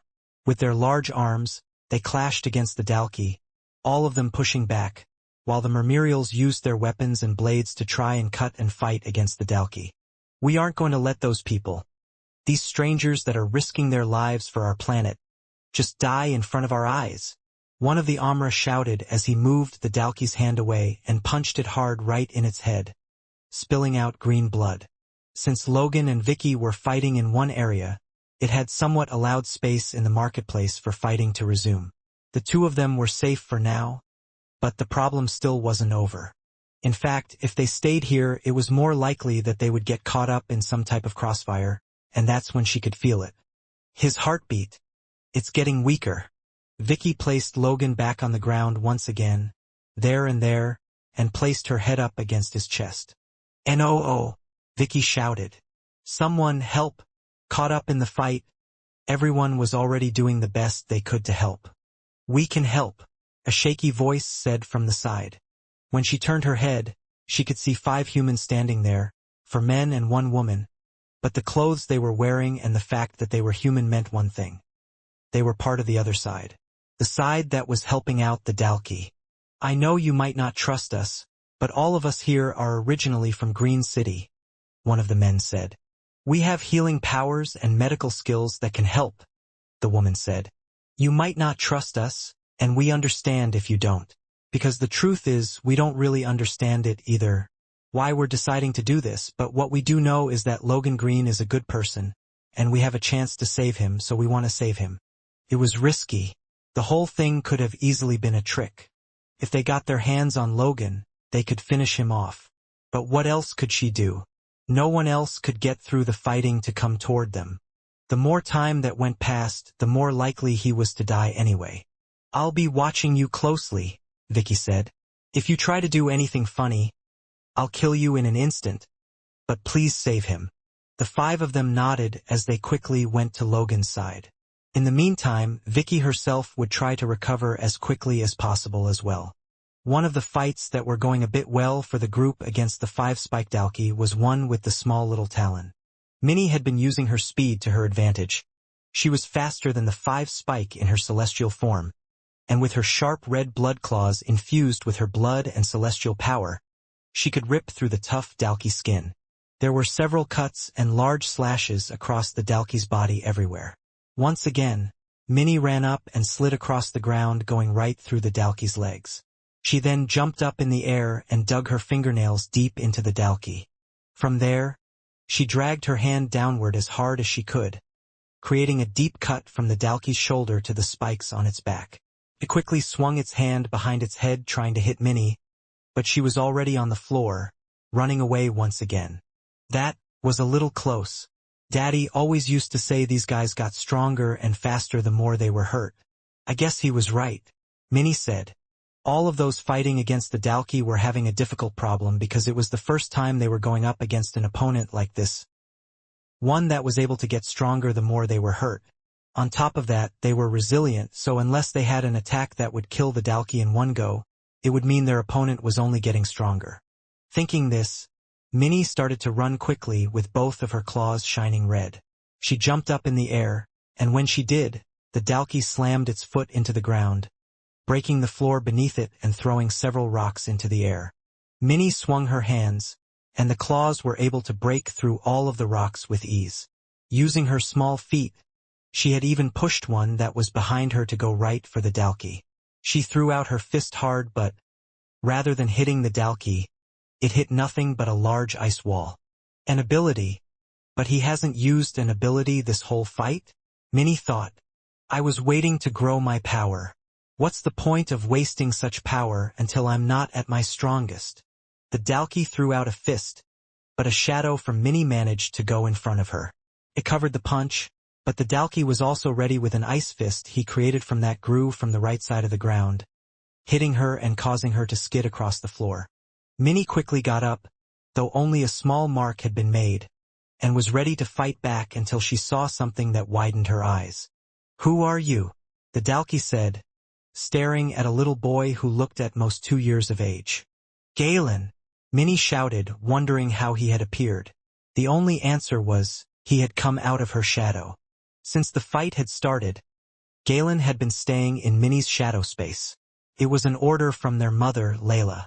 On top of that, Layla stated that if Minnie ever felt like she was in danger, then the 2 of them would just have to stay in their shadow space until they thought it was all over. These were the 2 conditions that had been set out by their mother in order to allow Minnie into battle, but there was one problem. This all relied on Galen actually listening. Somehow, Galen also knew how to use the power of the shadows. Whether he was secretly taught it or just learned it from observing the others, he knew the shadow powers. This meant he was able to escape from the shadow whenever he wanted to, and that's what just happened now. You stupid brother, Minnie thought, staring at him. Why aren't you listening to Mum's orders? She's going to kill me if she finds out about this. Minnie was wondering what to do, the best way to get Galen out of there. Maybe the Dalki wouldn't care about a child on the battlefield, but she was wrong. The Dalki looked at the child and looked at Minnie. Her whole attitude, the fact that she was hesitant at moving, said everything. This person was important to her. When I'm done with him, I'll deal with you, the Dalki said, placing his hands on the floor. Ice started to spread out and a thick wall was made. Thick layers of ice had been created in an instant, and now a large square block could be seen in the market square. The only thing was Galen and the Dalki couldn't be seen, because the two of them were inside. Immediately, Minnie ran across the ground in her transformed state. A flow of red aura was being left behind in the air. Her feet were leaving footprints in the ground. With both her hands, she then shoved them forward in one go, putting her full force into one place. The attack smashed a section of the ice, but that was all.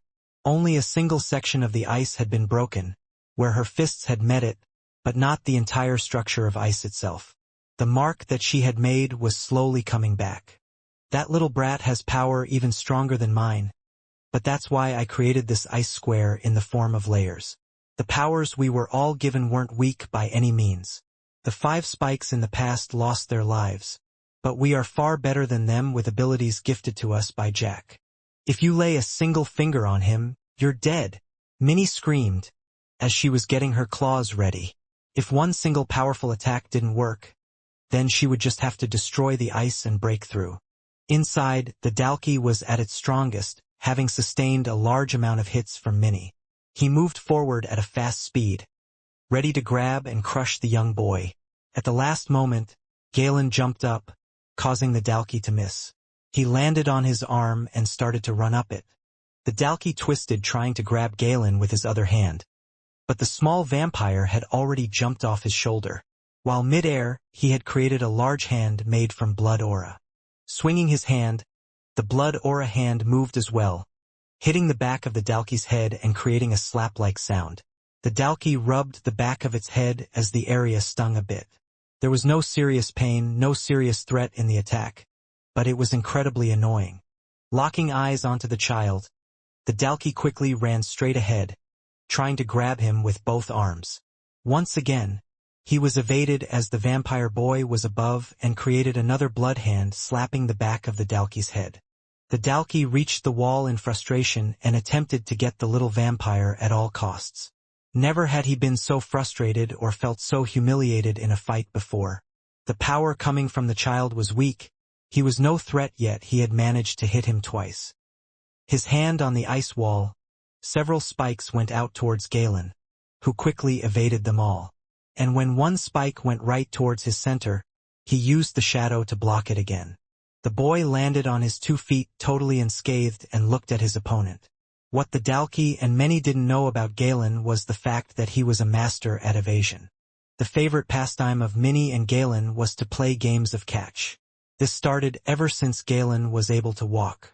Minnie was exceptionally fast for a vampire, and her speed was one of the traits that put her above others, including when she was in a celestial form.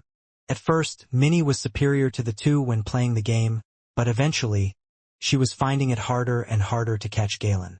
It was to the point where she would even use her celestial form at times to try and get an edge. The two continued to play this game, and their parents were completely unaware of what was happening, not paying much attention. The Dalki was finding it hard just keeping up with Minnie, which was why he was finding it impossible to catch the small vampire. The Dalki flared its nostrils, letting out a big amount of air. Using all its strength in its legs, it blasted in one go straight toward Galen, who, in turn, stepped at the exact moment the Dalki started to move. As Galen touched the back of the ice-like wall, a circle of shadow appeared. His body sank through the shadow and was able to get out of the ice wall from the other end. The whole body of the Dalki smashed through the ice and continued going forward, breaking into a wall of a building off in the distance. Minnie herself had just clawed away at the ice, making a large enough gap for her to fit through, when she turned her head to see the Dalki going off in the distance.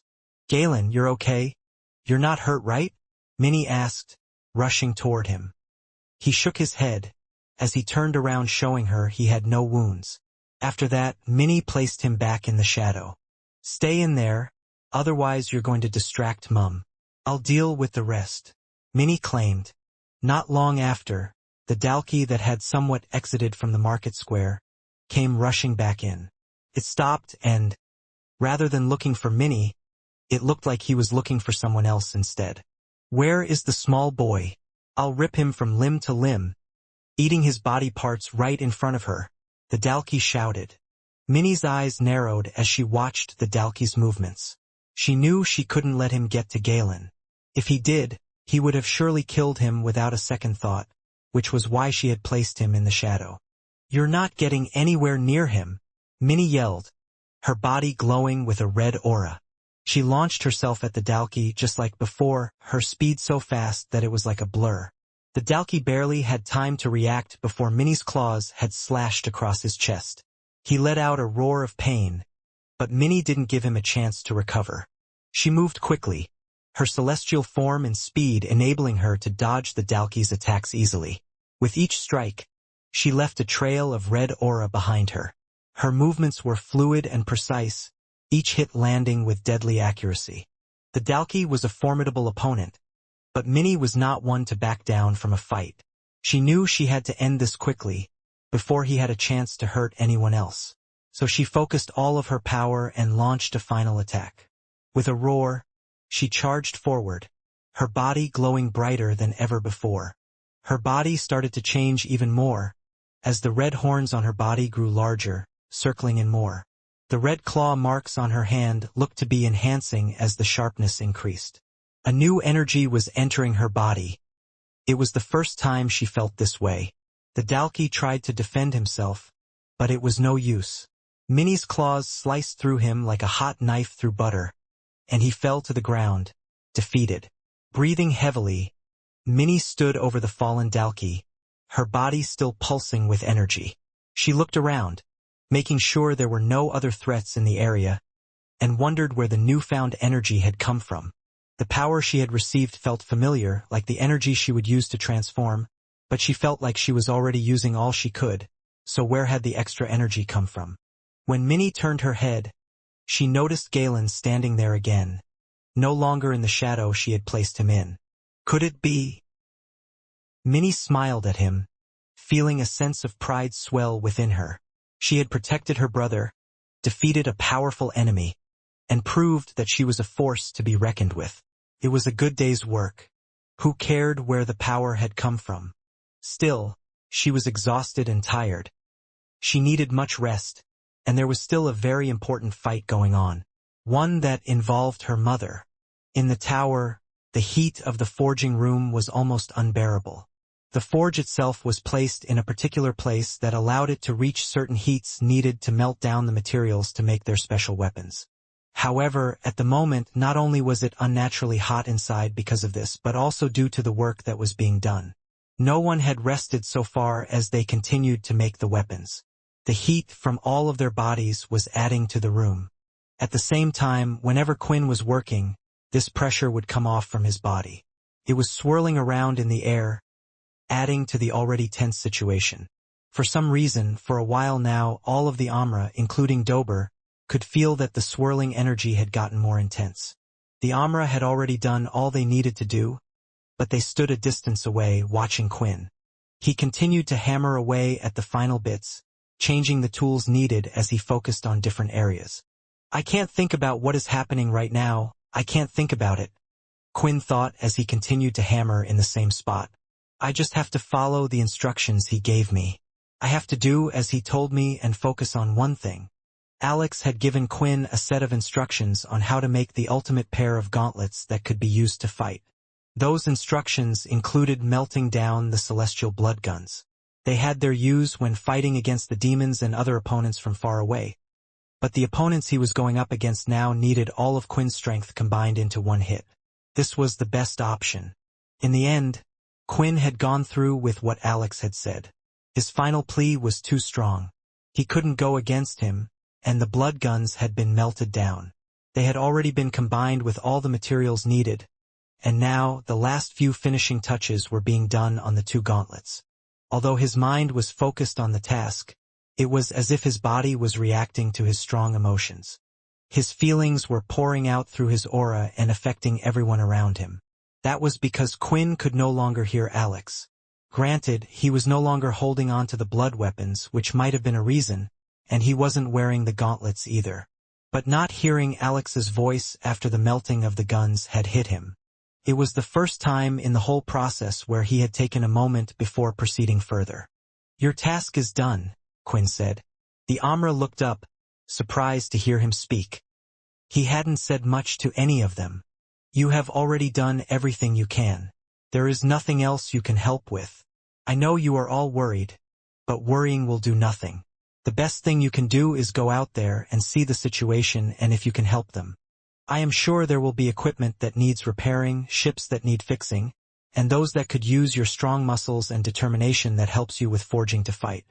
I promise I will finish this, and I will do everything I can to save your planet, but to do that, there needs to be a planet left for saving." The Amra looked at each other, concerned. Most of their family were in the tower as well, but it was natural that a good forger was a good fighter as well. So they felt guilty by being inside. "We will head off," Dober said with a bow, "and we hope we get to see just what you can do to punish the attackers with the armor we helped create." On the Marpo cruise, where Jack was currently in charge, for a while now the whole place had been in chaos. There was a large number of androids stationed inside, and they were attacking all over the place. It wasn't just one area of the cruise ship that was being targeted, but multiple. It was so bad that it got to the point where H and Jack himself had to go around exterminating many of the androids. This was also part of the reason why they were unable to get updates on the situation below. The target of the androids were communication devices, among other things. However, something had soon changed as all of the androids had suddenly stopped. The situation had calmed down, and they were no longer on the move. Finally, there was some sort of peace on board the Marpo cruise, but things were still hectic. The engineers were now in full swing, trying their best to repair the damage that was done. At the same time, the Dalki that were still on board were told to destroy any of the remaining androids as they wanted to make sure that the same thing wasn't going to happen again. As for why the androids had suddenly stopped, it was all due to the situation down below. Logan had been controlling the androids to do as he ordered. However, in order for nothing to crop up, or for others with skills similar to his or engineering skills to override his control, he was in constant control of the androids. He also did this to make sure that only the appropriate tasks were done, and that no one who didn't need to be injured wasn't injured. Which was why, as soon as his powers had faded, so did his fine-tuning commands. However, those on board weren't aware of this, so they were still wasting their time trying to get rid of them all. "That damned Logan betrayed us. And we still have no clue about the situation on any of the planets?" Jack asked. The men were panicked and didn't want to give him an answer that they knew he wouldn't like, so they continued to work away. "Damn it!" Jack clenched his fist. "I saw some of the situation. Pine seemed to be doing well, and then moved to the other planet. Things should be okay. But we still have no idea where exactly Syl is. At the same time, because they broke our long-distance communication device, I can't get an update on the situation with Jim either. To be honest, I'm surprised he hasn't finished the task already and come back. This means he must be experiencing some trouble as well. It's unlikely he is behind this."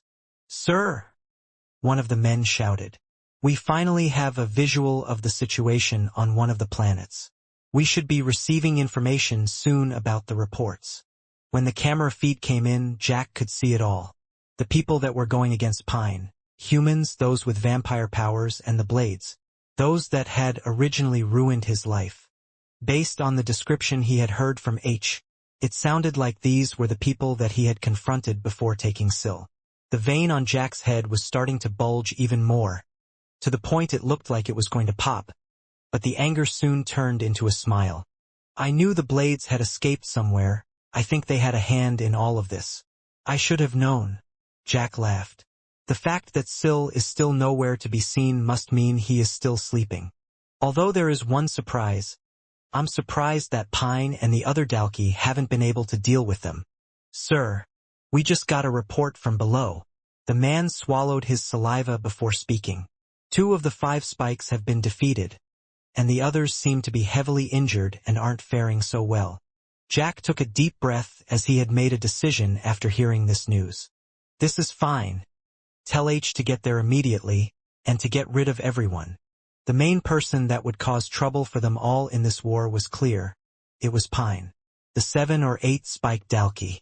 The reason why they were finding it hard to tell was due to the spike sticking out of the top of his head. They were unsure if that counted as a spike that added to his power, or if it was just a trait the Dalkey was born with. Either way, whatever the fact was, it didn't stop the main goal. They needed to get rid of him. I have to say, good job. Russ smiled, as he couldn't be happier about the sword in her hand. He had the power of the shadow, but had no clue how it would do against the energy blast. On top of that, similar to if Quinn was using the shadow power, blocking an attack of that level would require him to use more shadow, and in turn use more MC points. "Oh, who is this? They don't look strong," Pine said, as the palm of both of his hands started to glow. He still had a little bit of energy left over and swung them forward, firing out 2 balls quickly. Seeing this, Layla hit them cleanly through the center. Due to the size of the energy sword, the strikes from her blade made them disappear completely. There is no resistance at all from my attacks. She doesn't even get pushed back. And there was that shadow from before as well. Pine thought to himself, to think in a place like this, I would meet 2 people that were able to counter my ability. Pine wasn't worried though, because the reason why he used the ability in the first place for him was simple as it was just practice. Jumping from his position, he was directly in front of the other 2 in an instant with his fist out.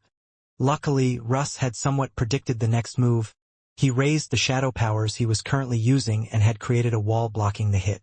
It absorbed all of the power, and at the same time Layla saw this as an opportunity. She knew that her own powers of a true Hanya, even with all the emotions absorbed in chi inside her, wasn't going to do much. Her power before was unable to hurt a 6-spiked Dalkey.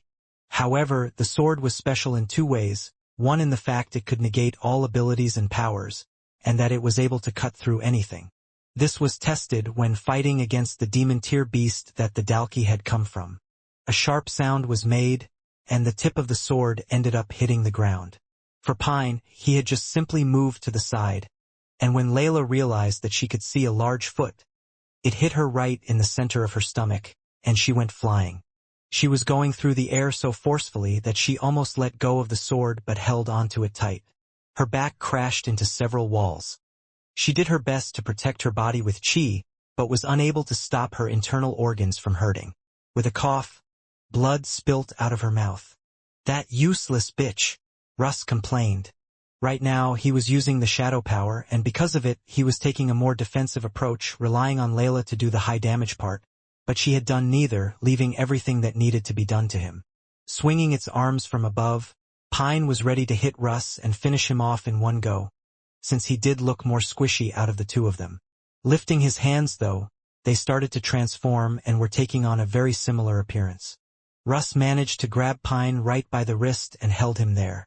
"How does it feel for your own power to be used against you, and in a much more powerful way?" Russ had grown Dalkey hands, and out from his back, there were 8 spikes.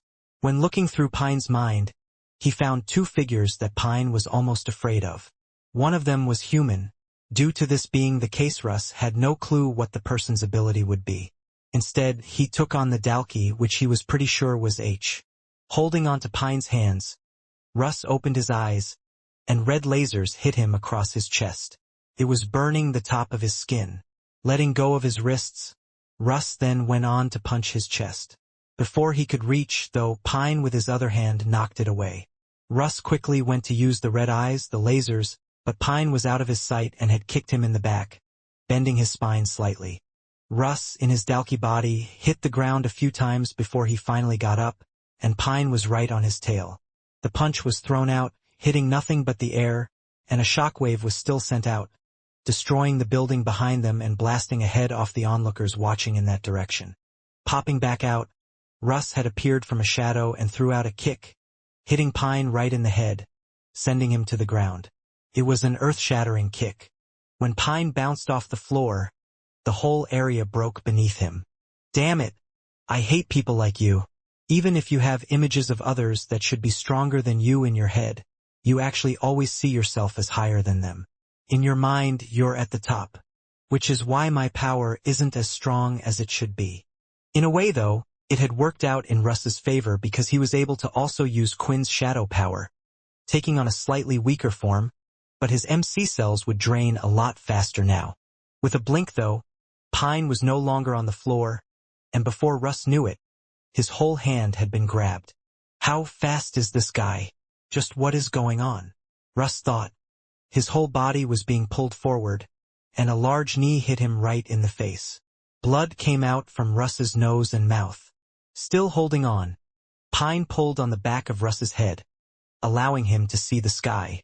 He lifted his hand, and when he did, several abilities shot off towards it, charging it with energy once again. Rather than swinging his hand down for a punch, he placed it on top of Russ and released the energy right into his stomach. A strong blast from point blank made his insides twist in pain. His whole body slammed against the floor, and now he was the one who bounced before landing on the ground. The shadow was too slow, and the current Dalki body he was in was too slow as well. There was a downside to Russ's ability, and it was the fact that he was unable to pull out his own memories or past ones, only those around him. Thankfully, there were people in the area who knew of a certain someone that was very fast. When Pine went to deliver another finishing blow with his fists right to Russ's head, his whole body moved at a quick speed, and his whole body was now purple as he took on the form of Stark. When he reached the outer edge of the marketplace, Russ was holding onto his side, clearly hurt from the fighting so far. Is this the best I can do? Just run in a Pensui form? Russ thought. It was a good thing this guy thinks highly of the Dalki in a resilient way, otherwise I would be a goner. Even though I hit this Pine guy a couple of times, he hasn't got a scratch on him. How are we meant to win this fight? Russ was contemplating giving up, thinking the person he was meant to be protecting wasn't even here. At least that's what he thought until Layla could be seen walking out from the hole in the wall she had made with her body. When she came out, the sword was by her side, and the white of her entire left eye was black. Maybe you can be more useful this time, Russ said. Layla, for a while now, had been trying to rely less on the sword after what happened with her battle against Mundus. For one, the sword's power wasn't her own but borrowed power. However, the real reason was due to how close it was last time to taking her own life. She had done well increasing the use of her telekinesis along with her Hanya self. The only issue was, against Pine he could absorb the energy of her attacks. It looked like it was the same for any attack that had chi in it as well. Essentially, she was going against an opponent where only the sword could really have any effect. With the level of opponent she was now going up against, she couldn't just test her skills. She needed to use them to the best of her capability. Layla, are you sure about this? The sword shouted in her head, panicked and worried. The sword was able to not only see what was happening to her, but being attached to her, it could feel it as well. I warned you the last time when you drew this much power from me, your body can't handle it. You barely managed to come out with your life the last time. There was another worry the sword had. The more she was using his power, the less she seemed to be resistant to it consuming her as well. He could tell by the color of her eye. This took a lot longer to affect her last time, and now it was instant. What are you doing standing there? Russ shouted. Attack! Pine didn't care for this new look, and without hesitation, rushed in. He knew the sword could block his energy blasts, so he didn't care to use it. Reaching out, he went to almost grab the sword. At the right moment, Layla without fear had shifted, moving her feet and position, so she was facing straight towards the Dalki's chest. She had avoided the hand, but now the whole body of Pine was about to crash into Layla. However, when shifting in, she lifted her sword to strike upward and carried on moving with a spin and managed to duck under Pine's arm. Green blood splattered from the cut in the air, and Russ moved in his Pensui body quickly out of the way. Our first hit. Russ was pleased. He had no idea what this new form was, but one thing he was happy about was that she seemed like a completely different person. A master swordsman who had jumped levels. I need to do my part and keep up as well. There was one thing that Russ was doing that he never used to do before with having these constant fights, and that was mixing in abilities and racist traits. Before, he relied too much on having an unlimited supply of MC. If it was the past version of him, he would simply just summon those that he found useful. In this case, he now used the most useful parts for himself. The legs of the pensui and the arms of the dalki. Russ screamed in his mind as he ran as fast as he could, almost burning the ground beneath him. Pine turned around. The large scar could be seen across his chest with blood dripping down. He was ready to confront the ones that had hurt him, but was a bit too slow when Russ was already in the air, pulling back his fist. Arg! Russ screamed, slamming his fist square in the dalki's face. The speed and power had created a supersonic punch that, when it hit, produced a wave of power. Pine bent his knees, taking in the hit. He gritted his teeth and pushed back as much as he could with his head. But the hit was a lot harder than he thought, and he had something else to worry about because Layla was already swinging the black sword at its side, aiming right toward his neck. Desperately, Pine reached out to the sword and pinched his fingers on the edge. He could feel the sword cutting into the palm of his hand, but he did manage to stop it before it could do serious harm. Seeing how Pine had grabbed onto the sword, Layla pulled it out toward her, making a larger and deeper cut on his hand, and lifted it above her head, swinging it down, attempting to slice him in half. Once again, though, the sword had just hit the ground. Layla had stopped it before it sliced into the floor. Pine had managed to move back in time. "You were faster than me," Pine said. "But it looks like my blood flow is helping me out a bit." "Thank you." Pine swung his arm, and Russ noticed something weird. Layla, her arm was shaking, and the veins around her neck were pulsating. The darkness that had surrounded one eye was creeping into the second eye. Grabbing her and rushing her off to the side, Russ had gotten there in time. "What are you doing? Why would you just stand there?" Russ complained. When he put her down, her body was still shaking. Layla had placed her non-shaking hand on her hand, wielding the sword in an attempt to stop it. "Just a little longer. Please, my body," Layla mumbled. "Is she dying?" Russ thought. It would make sense. How could someone as weak as her manage to become so strong? Wait, but if she dies like this, it's not my fault, right? I can't do anything to save her anyway. If she does die, doesn't that mean I'll be free? Russ wasn't the only one who had noticed Layla acting strangely, which was why Pine once again had called in the help of the others, raising his hands. The bystanders started to use their abilities, allowing him to absorb their powers once again. "Let's see you try to block this," Pine shouted, throwing his hands forward, and a large beam of energy coming out with them. It was coming toward the two, and Layla still didn't look like she was in a state she could move. Russ turned around, looking at the beam of energy, and his body was starting to change once more. "Even if I do want you to die, this guy is seriously pissing me off," Russ said as he threw his hands forward as well. The energy blast hit him, but instead of burning his hands off or the blast chucking him back in the air, the energy was going into the palm of his hands. It continued until the entire blast had disappeared. "Whatever you can do, I can do as well."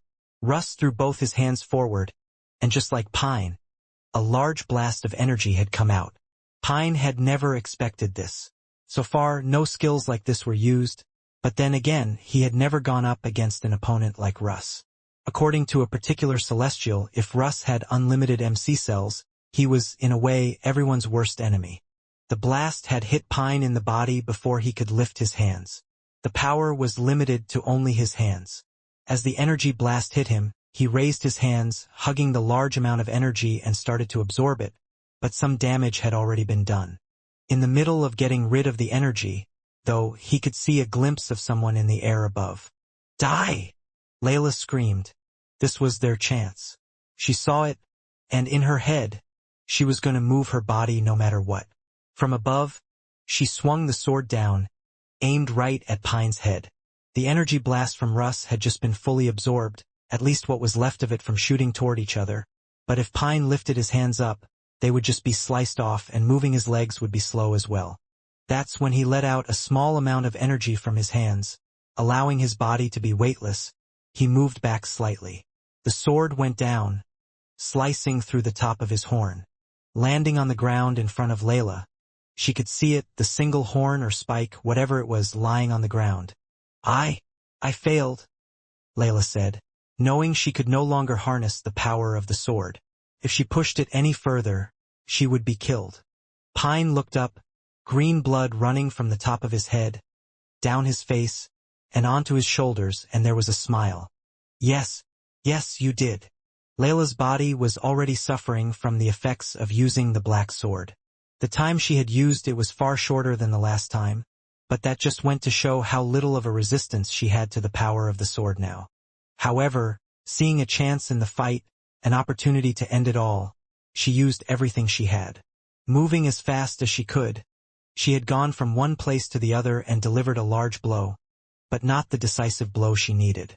Her body was on the verge of collapsing, her mind close to shutting down and being taken over, but it wasn't her that had stopped drawing the energy from the weapon. It was the weapon itself. The darkness from her eyes was starting to disappear, but the effects on her body remained as Pine stood there smiling. I am sorry. I promised that I would protect you. I do not wish to be the reason for your death, the sword said.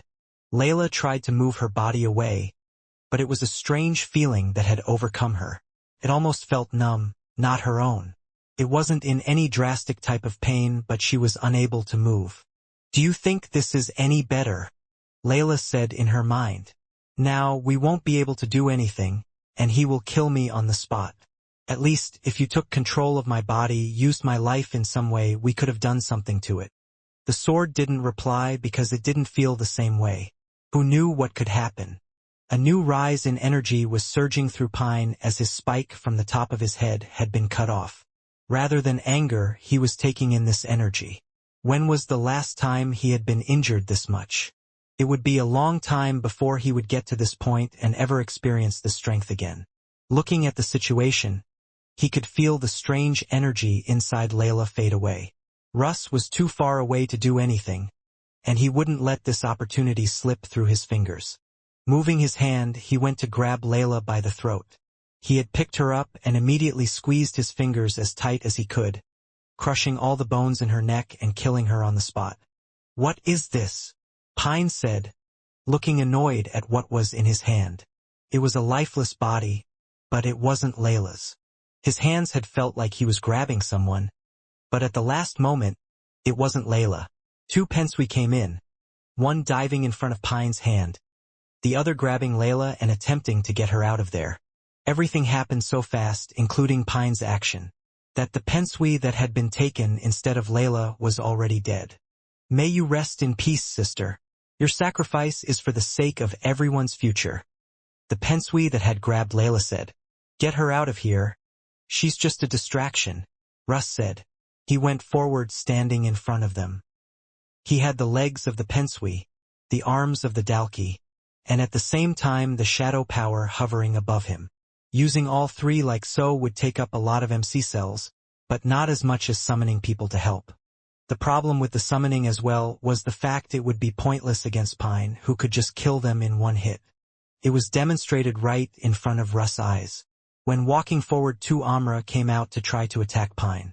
He had simply moved his hand like a slap, hitting both of their heads, knocking them clean off and onto the ground, splattering. They never stood a chance against someone of this level, and Russ had to admit the scene made him somewhat nervous. He's bleeding quite a bit, and the wounds from the sword aren't healing. It can't take too much more to defeat him, can it? Russ thought, trying to give himself confidence. Meanwhile, behind him, the Pensui was attempting to run somewhere safe, but moving a few steps and a bolt of lightning struck near his foot. Flames came toward him as well, but water came out blocking it. Soon, there was a mini-fight brewing between the rescue team of Layla and other attackers. They were close to the edge of the market square. The Alliance was fighting against the Dalki and humans. One side doing everything they could to get rid of Layla, while the other trying to save her. Russ, seeing the injured Pine, started to run around him at a great speed. He didn't attack straight away, and instead was running circles around him. Although Pine was quicker, when the Pensui had managed to save Layla, he realized that he was still faster, like so. I see what you're planning on doing, but I'm telling you now, it won't work, Pine said. There was a glow around Pine's hands, the same as when he would expand energy outside of it, firing out his blasts. This time, the glow around his hands started to fade and began to trickle up his forearm. A mystic variation of colors could be seen, climbing up and all over Pine's skin, and it soon had spread to the entire body.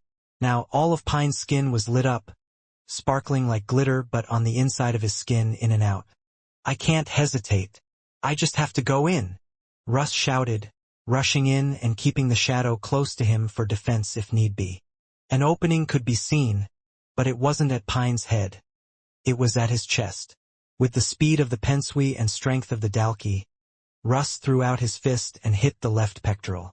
A shockwave was sent out through Pine's body. It hit a few of the buildings behind and broke the foundation as they started to tumble to the ground. However, Pine's body hadn't moved from his position, and from the look on his face, the punch hadn't hurt him at all. Russ went to escape and move his shadow, but before he could, Pine grabbed his arms. "I noticed something. You have some type of copy ability, but it seems like you can only copy what you have seen before or understand. So all I need to do is kill you before you can understand what's happening to me right now." The shadow had moved to cover Russ' head and heart, but it was slower to move into other areas. Pine threw out a punch hitting him right in the center of the stomach, and his body was sent flying back. Russ' insides felt like they wanted to shoot out from his mouth, but instead blood just came out. While flying through the air, he was in so much pain, not quite understanding what was going on, that his body was changing, transforming into anything, and anyone's memories he could enter. His body shifted several times, and he had crashed into Layla of all people. The two of them continued going through the air, through the fighting that was going on, until they crashed into another building. Russ was now laying on a bed of rubble, in extreme pain. He was back in his normal body, not having transformed into anything at all. "That's strange, I still have MC cells to use. Not that I could win this fight anyway. But why did my body change back?" Still lying there, Russ titled his head to look at his chest. He could see Layla on the floor, laid flat. What was more shocking, though, was the sword on his chest. It was the black sword that Layla would always use. "It's this thing, is it blocking out my powers? It has to be, if that's the case, then it would be useless in my hands." All thought of using the sword went out of Russ's head. He picked it up and was about to throw it to the side. "Wait!" the sword shouted. I have a chance we can win this fight. I think with mine and your power we can win this fight." When Pine had descended with his group of 5 spiked dalki by his side, he believed that they would easily complete the task, just like they had done multiple times before. There were occasions where he had been called to fight when there were more troubling members, but each of them had been dealt with, and with relative ease. One of the main reasons for this is because of the power that had been given to Pine. He could absorb different forms of energy into his body. Until today, he thought he could absorb all forms of energy, including that of chi. Because even if an opponent did fire out chi, he could absorb it and take it in as power. There was a limit as the location was on the palm of his hands, but still it was a powerful ability. He could essentially block nearly all types of abilities, convert it into energy, and then use the power they had just expended out of them against them. It was why, when his own skill was used against him in an unexpected fashion, he had been hurt by it as well. Today, though, the task was not an easy one. He found someone who could block his attacks, energy he was unable to absorb, and an opponent that was able to change up its fighting style and think on its feet quite literally. He never expected to be pushed to the point where he would have to use his ability in another way. Right now, the energy he had absorbed from the attack that Russ had reflected back at him was running through his body. His ability could be used in this way as well, powering up his muscles, his strength, and all aspects of his body. Using the power in this way, it would eventually wear out without a constant upgrade in power, but it wasn't as if Pine was weak without this power. It was just making him even stronger. With this, even if someone could copy his powers, it didn't matter. Because if he was going up against himself, then the boost in power would be from those around them. Right now, Pine, the dalki, and humans had a lot more allies, even if some of them were slightly confused about which side they should pick in this fight. In the distance, around 50 meters away, Russ was lying in the rubble. He could see Layla's unmoving body, although she wasn't moving by herself before, so he wasn't worried about her being dead. He was more concerned that if they didn't do anything to Pine, they would be dead soon. Just when he thought they were all out of options, he heard a voice that he hadn't heard this entire time before. It was speaking directly into his mind. What is this? Russ thought. Is the sound coming from the sword? Is it possible that it's a special type of demon tier weapon? Russ had seen the sword and its powers, but he thought it was just another demon tier weapon with a strong effect. Are you some type of spirit in the sword? Wait, this is making sense now. No wonder Layla was badly hurt. The power she was using wasn't her power, and now it makes sense why I was unable to see this power in her memories and copy it as well. Russ was more amazed with his own conclusion than the fact that a sword was speaking to him, but he needed to focus and be clear on the decision. Sword, you're saying that the two of us can fight him together. What do you even mean by that? Russ asked. You're not suggesting doing the same thing to me as you did to her. I saw what state she was in. I think we're more likely to die if that were to happen. That wouldn't work with you, the sword replied almost immediately.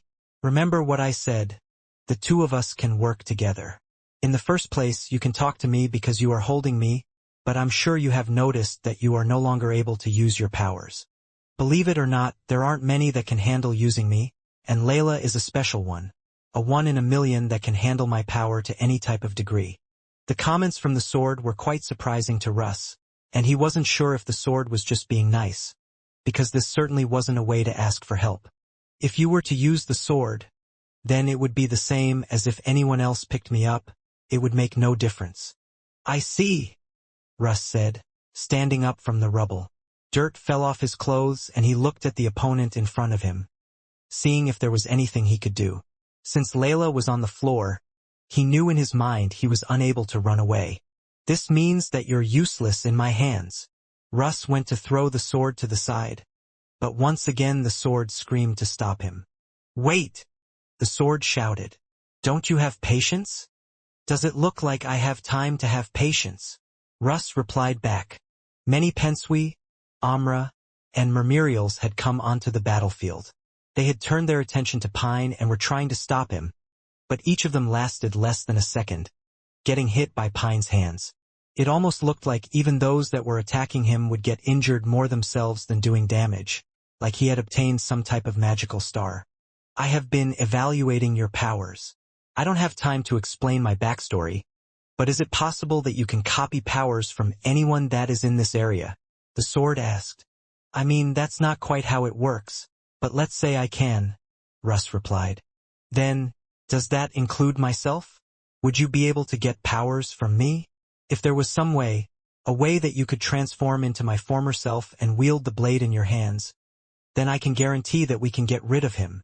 The power of the sword did certainly seem strong, and the fact that the two of them were conversing meant that there would be something there.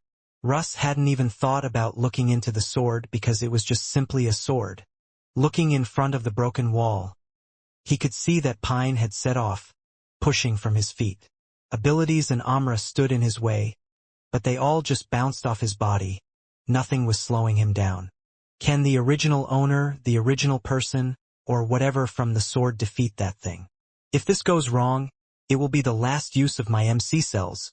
But what else can I do? Russ chucked the sword on the ground.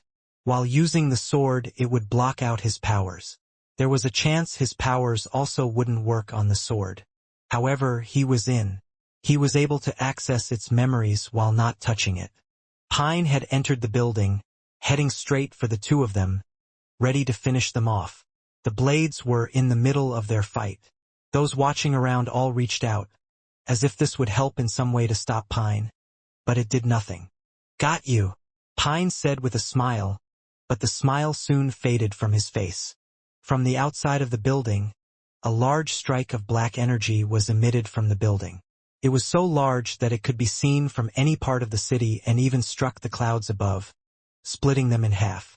The next moment, Pine was seen flying through the air, landing back in the center of the square with a deep cut across his chest, blood pouring onto the floor on both sides. Footsteps were slowly seen as a figure walked out from the building. No one had any idea who this was, who the person was holding onto the black sword. I am the one that once went against Immortality. All of you are nothing to me. Entering the market square where intense fighting was going off still in all locations, there was what looked like a new person who had entered the battlefield. Those watching from behind buildings and on top of rooftops were left confused. For they had seen the two that had been hit and fell into the building, but now a different man had come out and was holding onto the black sword that Layla once used. The man had long black hair that was thick and went all the way down, almost scraping the ground. It was freely moving about in the air. Meanwhile, there was what looked like a type of cloak on his body. Yet, the cloak itself didn't look to be made of clothing, and instead was made of the same black energy that was surrounding the sword. It covered his entire arms and his pectorals but revealed a clear, solid midsection. It was hard to say if what they were looking at was a human or not, and the strangest thing was no energy could be felt from this person whatsoever. Although looking at the figure, he looked powerful and they physically could see the aura. Unlike other powers, they were unable to feel the pressure coming off it, and in a sense that was a very frightening thing for all of them looking at this person. It worked, Russ said. It actually worked. Going into the memories of the sword, I was able to find an image of what the person originally looked like. I was worried though because I had no sense of what his powers could do, and if holding onto the sword would break the form, but I'm holding onto the sword just fine. That's because you are what I once was, the sword stated. Why would my own powers affect me? With your power like this, right now, I believe you are the only person who can use me to my full potential. The worrying thing was, for how long? Russ had the option of summoning the Black Swordsman, but doing so he used more MC cells, which was why he had decided to change his body into this form. I doubt that the hit from before would have killed him. We still have more work to do, Russ said. Yes. Just let the power of the sword consume you. Let me take charge of the body for a bit, and I promise you we will win this. Russ hesitated for a moment before, looking at the black sword in his hands. He felt a strange connection with it, as if their powers were resonating with each other. Yet the image of Layla kept appearing in his head. He couldn't feel anything now. But what side effect could it have? He took a deep breath and decided to trust the sword. As long as you don't consume me like you did to Layla, Russ said, gripping the sword tightly. I promise, the sword replied in his mind. With newfound determination, Russ stood up, his body shrouded in a black aura. The energy radiating from him was unlike anything he had experienced before. This feeling of nothingness. He felt invigorated, powerful, and even a bit sinister. He glanced at his reflection in a broken piece of glass and barely recognized himself. His features were dark and menacing, but he liked it. This suited him well, more so than any of the others he took on. Pine slowly got up from the ground. The wound was still spilling blood, yet he was able to stand up strong. Standing in the middle of the battlefield, he looked at Russ with a mix of surprise and amusement. Give me more power, Pine shouted, raising his hands. As usual, all abilities from one side of the city were shot at Pine. The energy, rather than using it outward, started to spread around his body and his skin was glowing even more than before. Russ didn't waste any time, rushing toward Pine with his sword held high. The black aura surrounding the blade seemed to grow stronger, as if feeding off Russ' determination. The sword was swung down from above, while Pine had finished charging up the energy and swung both of his hands together to meet the sword. As they clashed, their blows were powerful and precise, each strike leaving a trail of black energy in its wake. Every time the sword touched the skin of Pine, it would cut through, leaving deeper cuts, but this was also only making Pine himself feel stronger. I should be getting stronger, the power in me should be faster. So why does it feel like everything I do is useless against this person? Pine thought. Pine, already injured and bleeding, was struggling to keep up with Russ' newfound strength and agility. Russ' sword seemed to have a life of its own, deflecting and blocking Pine's attacks with ease. At times the side of the sword would be used to block attacks rather than the sharp edge. Yet, the power would disappear from Pine's hands when landing on the sword. The two combatants were locked in a fierce battle, their powers colliding with a force that shook the very ground beneath them. Around them, The fighting between the rescue team and the attackers continued, but all eyes were on Russ and Pine. They were unable to concentrate on their own fight, and once in a while they were getting knocked back by the shockwaves of the fight taking place in the center. They continued to clash, and as the battle raged on, it became clear that Russ had the upper hand. His sword, imbued with the mysterious black energy, seemed to be the key to defeating Pine. It practically made his ability useless, and with the current way Russ was, he was one of the most skilled swordsmen in existence right now. It was only a matter of time. Keep striking, hurry it up. I can feel my MC cells, they're about to give. This guy is so resilient, we have to finish him off. Russ shouted. Don't worry. I was just guaranteeing our victory. The sword replied. With each successful strike, Pine's strength seemed to wane, his injuries taking their toll on his once indomitable power. In a desperate attempt to turn the tide of battle, Pine gathered all his remaining strength and launched a powerful attack aimed at Russ' heart. But Russ was ready, and with a swift movement of his sword, he blocked Pine's attack, the black aura absorbing the force of the blow. The black aura swirled out from the sword, from where it was hit in a circle, completely defusing the hit. Even a shockwave hadn't been produced from this hit. Pine was gritting his teeth, his hands still stretched out. Blood had filled his mouth and was pouring out from the sides. He had been holding in for a while. With Pine momentarily stunned, Russ saw his chance. He leaped into the air, his sword glowing with an intense black light. He brought the sword down on Pine, striking him with a devastating blow that sent shockwaves rippling through the battlefield. As Pine's body crumpled to the ground, defeated and battered and his head sliced off, rolling on the floor, Russ stood victorious. He looked at the black sword in his hands, now quiet and still, its energy receding, and his body was turning back to what it once was. He knew that he had taken a risk in trusting the sword, but it had paid off. His hair was reverting back to what it once was, and just as the sword promised, there seemed to be no side effects. Almost instantly he dropped the sword onto the ground. The two of us made a good team. During the fight, Layla had managed to somewhat recover. She propped herself against a wall in the building, and she had seen the form Russ was able to take on. The sword, I never once even took out the full potential of its power. Would I ever be able to withstand something like that, to use it as Russ did? Is that possible? Layla thought. Russ looked around at the destruction and chaos that the battle had wrought, knowing that there would be a long road ahead for them all. The fact was, there were still a few finishing up their fights, the Blades, the two Mermerial sisters, and Jake had just defeated his 5-spike as well. This was a big victory for them all. Arg! Russ shouted, drained, as he looked up, only to see a ship approaching them all.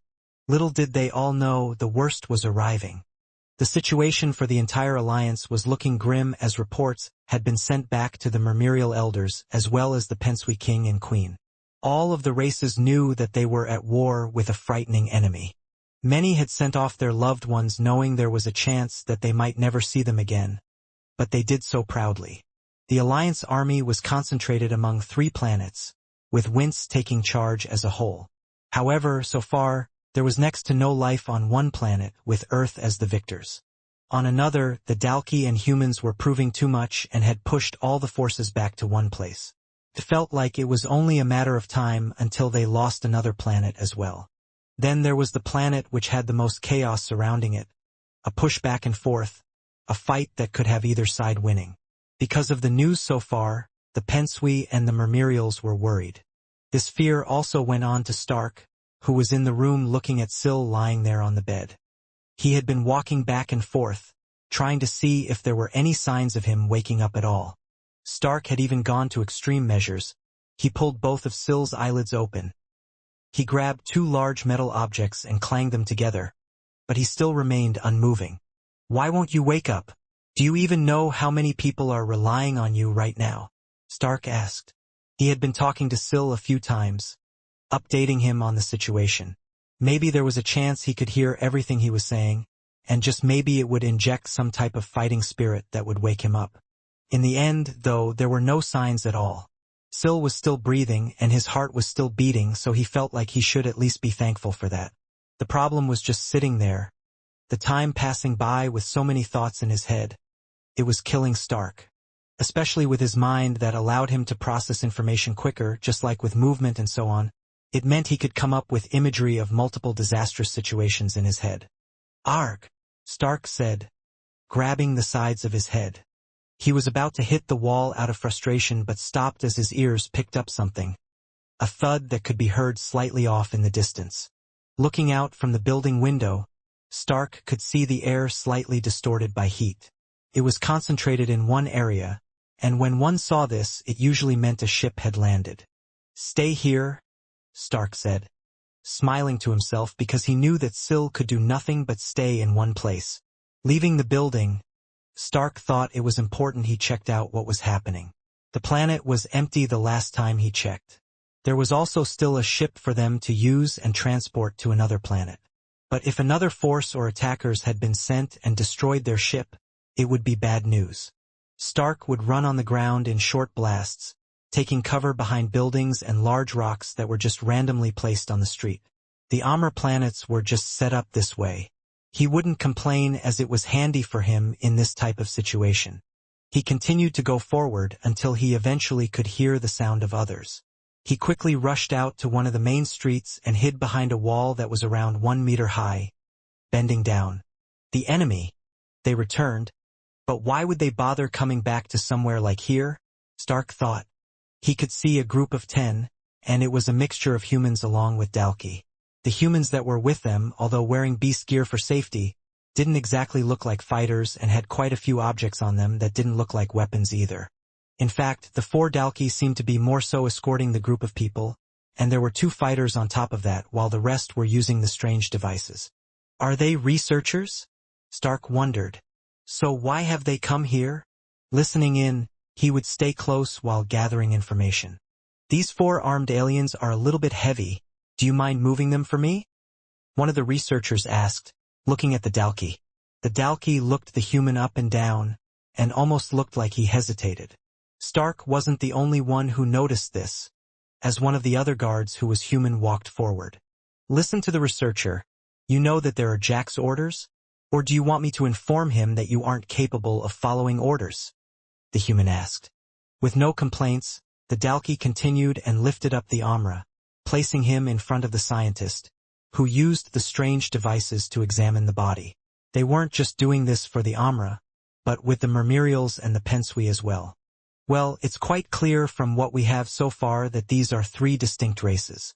I doubt they are even from the same sector here, one of the researchers stated. I would agree, it makes you wonder how these 3 races even came together in the first place. The stone-like creatures, who seem to be the inhabitants of these planets, don't seem to have advanced enough technology to communicate or travel outward. It isn't our job to figure out why, another researcher added. It's our job to figure out where they came from. If they aren't from this planet, then no doubt they will become the next target, as they were most likely working with these guys to summon demons. Judging from their conversation, it was quite clear that the Pensui and Mermerials had been added to Earth's hit list, but they were going to be added anyway.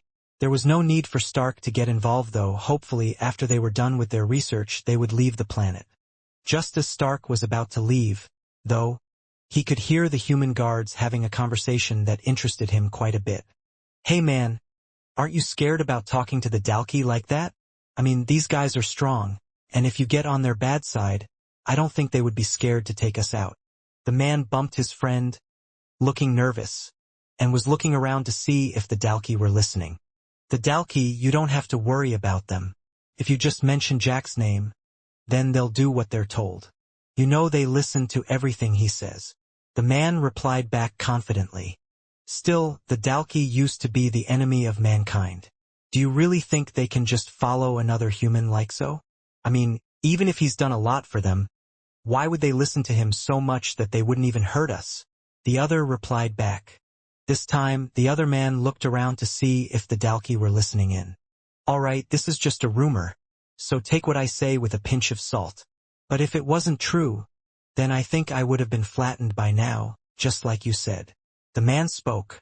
You know how all of the Dalki have powers now, right? This is all because of Jack himself. He had to give power to each and every one of them, and that includes the 2 big guys, Pine and H. The Dalki that don't have powers follow these two, but the two of them follow Jack as well as the other strong Dalki, all because of his soul weapon. Apparently, Jack has the power to take away any ability he has given, with his soul weapon. These Dalki care about strength more than anything, and their new powers are what allows them to top one another. So a mention of taking a power away, and these guys will do anything you say. Stark had heard every word, and in his head, he was processing the information at a quick rate. Can't this change the whole outcome of the war? This whole time we were going after Syl to revert the memories, but without the machine he can't do that en masse. But if we were to go after Jack, can't we force him to take all the powers away from the Dalki? Stark thought. Stark had overstayed his welcome by the wall. He had slowly been moving along with the rest of them to see if there was anything else he could hear or find out, since the information he had received so far wasn't too bad. At the same time, he didn't want to stay away for too long from Syl. Could you imagine? The moment I decide to go out, that guy finally wakes up, and I'm sure if he did, he would be really confused. Stark thought. Turning around, he was looking at his path. He just needed to run through an alleyway and take a right in one blast and he would be fine. That was until a shadow from above was cast over him. What's this? I thought I could smell something fresh, the Dalki said. It looks like one of them is still alive on this planet after all. This will make our job a lot easier. Stark didn't say anything, he didn't think of a witty response or any of the sort, and had just decided to run. He zapped through the alleyway and took a left turn, and now he was down another street. That should be okay, right? After seeing my speed and seeing how I can outrun them, they won't bother to chase after me, Stark thought. A moment later, crashing through the wall of one of the houses, was the Dalki. Its eyes were focused. Its tongue was hanging out from its mouth. With its feet it skidded across the floor, and had its eyes locked on. This Dalki is a 3-spike. I could probably take it on my own. The armor I'm wearing does give me extra strength after all, but there were 4 Dalki and 3 human fighters as well. I'm not sure if I could take out one quick enough before the others arrive, and I don't know their abilities. With all of these thoughts running through his head, seeing the Dalki leap toward him, Stark decided to run. He ran and ran, continuing to go through the city. Everything was passing him like a blur, and before he knew it, he had reached the very edge where the wall was. All right, this should do. I don't think they will have any idea where I am right now, Stark said out loud and waited a few moments. He was worried any second now, Dalki were going to come popping out from the houses nearby, but that never happened. Maybe I should just check something out. Stark picked one of the destroyed houses. There weren't many left that were in good condition, so he just picked one that gave him the best view. Jumping, climbing, and using his hands, everything was much easier with the armor Quinn had gifted him. Originally he thought it was something just for speed, but he could tell now it was something a lot more than that. After reaching the top of the broken building, he started to look off in the distance at the city. I guess I was worried for no reason. The moment Stark finished saying those words, a big explosion of dust was seen flying in the air, and one of the standing buildings started to tumble down. Now, what are the odds that the Dalki chasing after me did that, and is still after me? It was a few miles out from where Stark was, so it would be a while until they found him, and with how much noise they were making, it was easy for him to just move to another section of the city if need be.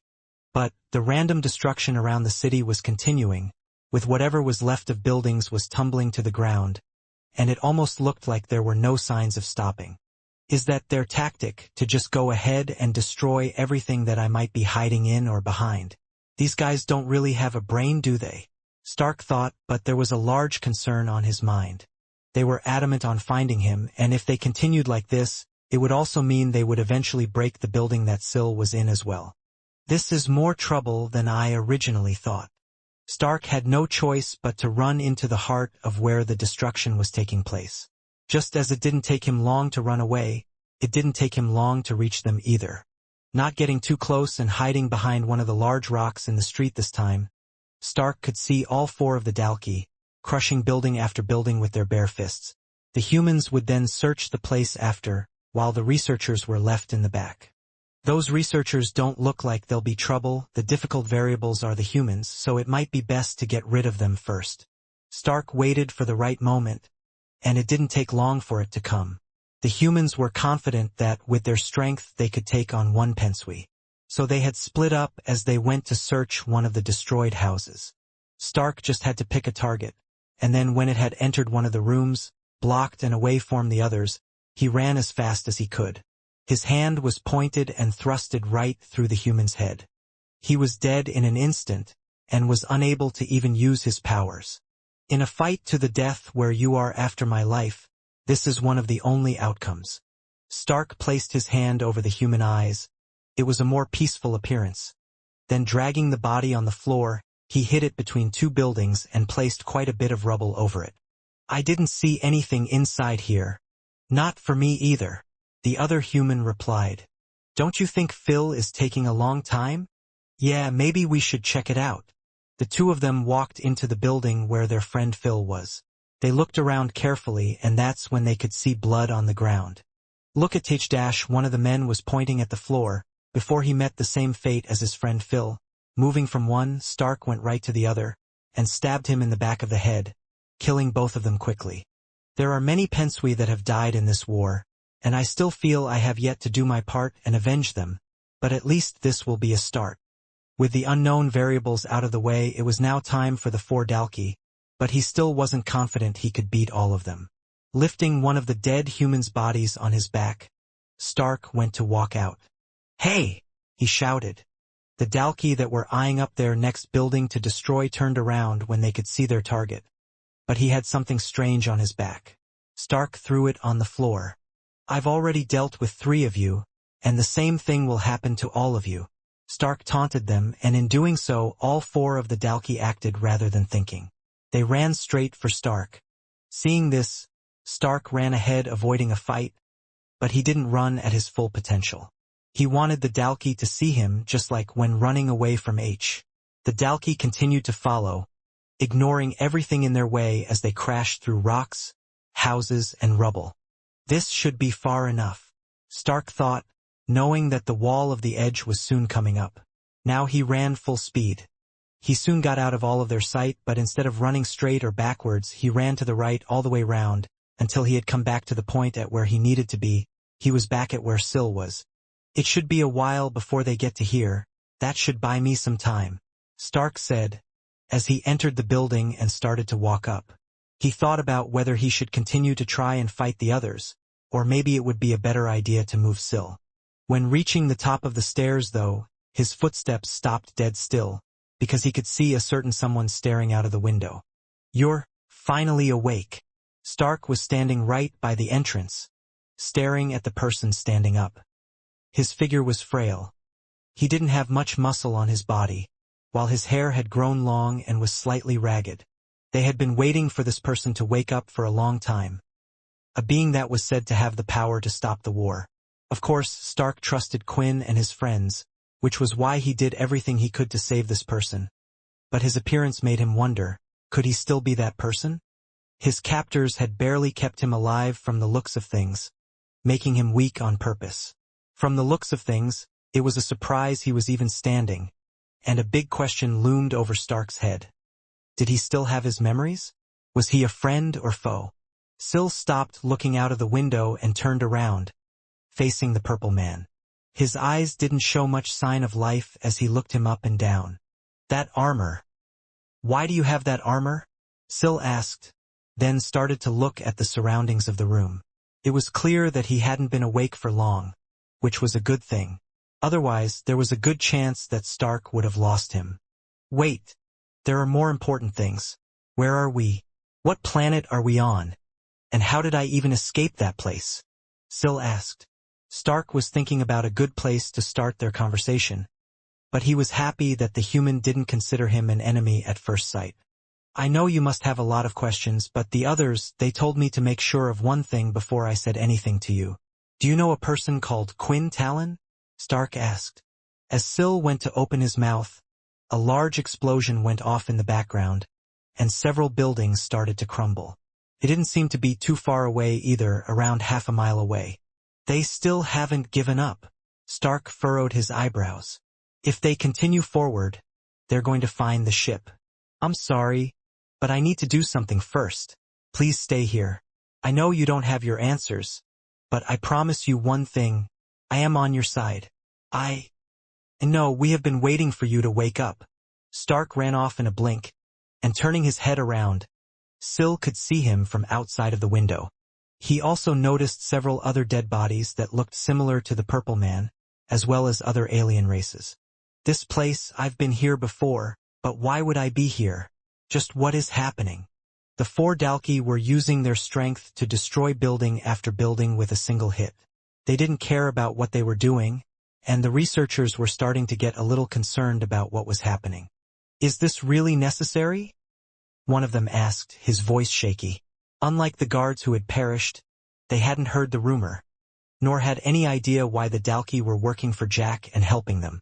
During their time observing the Dalki, they felt more like hungry, power-hungry beasts rather than humans that could be rationalized with, which was why they approached them in a gentle manner. There might be others that are still alive in the area or hanging by a thread that we can get our answers from. Destroying everything like this might not benefit us at all. The Dalki, who had originally chased Stark, who had a longer tongue than the others, turned around. They had all stopped destroying things for a second. For a researcher, you're certainly not using your brains, one of the Dalki replied. For as fast as that Purple Man was, when did he slow down? And on top of that, why hasn't he left the city if he's scared for his life? The answer is simple. He's trying to protect something. He was luring us away. Maybe he's gathered a whole group of them already. Just shut up and don't complain. We are all doing the same job. When the Dalki turned around, a large smile appeared on his face because it looked like his plan had worked. Stark was standing in front of them all. I understand now. All of you won't give up until you find me. Little did you guys know, I was the one that was giving you a chance, Stark said, walking forward. The Dalki welcomed the challenge and was excited that this person would face up to him. When he was in range, he kicked off his back foot, going forward with a punch. With Stark's amazing speed, it was simple to dodge, and his sharp hands went to rip through his body. The idea was to penetrate the Dalki, but instead, the drill-like claw that Stark was using was almost pushed back by the hard muscles and skin. In the end, it made a shallow cut against the Dalki's ribs. Bastard! The Dalki shouted as he swung his arm back but hit nothing but the air. Once again, Stark used his hands to create cut after cut. The strength the armor is giving me, and my speed allows me to create quite a powerful hit. Yet against some of these Dalki, it's still difficult, Stark thought. Out of anger, Stark shoved his hands, and this time, they penetrated his back going in around 3 inches. With his hands rapidly moving, he had pierced the Dalki 6 times before it could react. Stark jumped backward, and when he did, there was another Dalki ready to grab him. It swung both of its arms shut but was still unable to do anything as Stark moved again. The remaining 2 went to attack, but Stark avoided both of them as well, and he now was looking at 4 angry faces toward him. I have the title as the fastest in the universe. Stark stopped himself there as he remembered his recent loss. I have the title of the fastest pensui. If I allowed you guys to lay a finger on me, then I would never be able to live up to that name. Stark was delaying at the moment, but he didn't really have a plan. Would he have to try and defeat 4 Dalki on his own? How could he do that when he was barely able to injure them? Are you guys going to do anything? The Dalki shouted, trying to get the researchers to act. Little did he know they were already acting. Several of them had their hands on the ground, and looking at the floor, Stark could feel something different underneath his feet. His body was sinking in. When looking down, the ground beneath him had almost turned into a paste-like mud. He lifted his feet, which he could do, but trying to move them forward was impossible. He was being dragged down and just sucked into the floor more. The researchers had been selected for this task for a reason. Knowing that the traits of one of the alien races were speed and the fact that they would have to trap subjects, they had prepared for this. Nowhere to run now. I'm going to enjoy my time with you. The Dalki licked his face with his large tongue. Stark was struggling to get out at first, before the Dalki reached him, but then suddenly stopped as he could see someone out on the field. When did he get here? Stark thought. The Dalki noticed that the Purple Man's gaze was not on him, but what was focused behind him. "What are you looking at?" The Dalki turned his head, and could see a man in white robes, almost frail and sick-looking, like a hospital patient. The frail man's arms started to light up with lighting, spiraling around both of his arms. Then 4 of his fingertips soon started to glow bright blue, almost turning into a white light. "That man, I need to speak to him, so get out of my way," Sil said. For sparks came out from his finger, producing lighting bolts. With it, a thunderous bang erupted in the area. The researchers' ears exploded with blood, falling to the floor, and as for the Dalki, each of them had a large hole in their chest, where the lightning had struck, and they soon fell to the ground dead. When the researchers were given the task to come to the planet that was meant to have next to no life on it, they thought it was an easy task. The Dalki, as well as the travelers that were quite high up in terms of ability level and beast gear, were there just in case they ran into any trouble. Maybe a few that were still alive that could cause some trouble. Never had they expected for this to happen. The attack used by the frail man was so powerful and had made such a devastating noise that it had broken their eardrums. They could hardly hear anything, apart from a dull ring, and as that faded, everything was muddled. Blood was dripping down the side of their heads, and even their brains felt like they were somewhat in pain. Huddled over, they were grabbing their head and ears, rolling back and forth. Usually, beast gear or chi would give one enough energy to protect themselves from the sound of an attack like this, but they had none of that, which was why they had been so affected by the attack. The mud around Stark's feet was starting to harden slightly. He was no longer sinking into the ground, but it would still be hard for him to get out on his own. Still, he stood there stunned once again, staring at this person. So this is Sil. This is the person that everyone has been waiting for. What is this power? Stark thought. In less than a second, Sil had taken out 4 Dalki just like that. The attack was so fast that even Stark felt like there was a chance that he wouldn't be able to escape it. I understand now why they said this person was our hope. Even without him using the machine, with his power alone, he has enough strength to turn the tide of this war and save us. Sil had opened up his special soul weapon book and selected a few abilities. After that, he walked over to where Stark was and placed his hand on the ground. The mud substance underneath his feet started to move, and Stark was shot right up.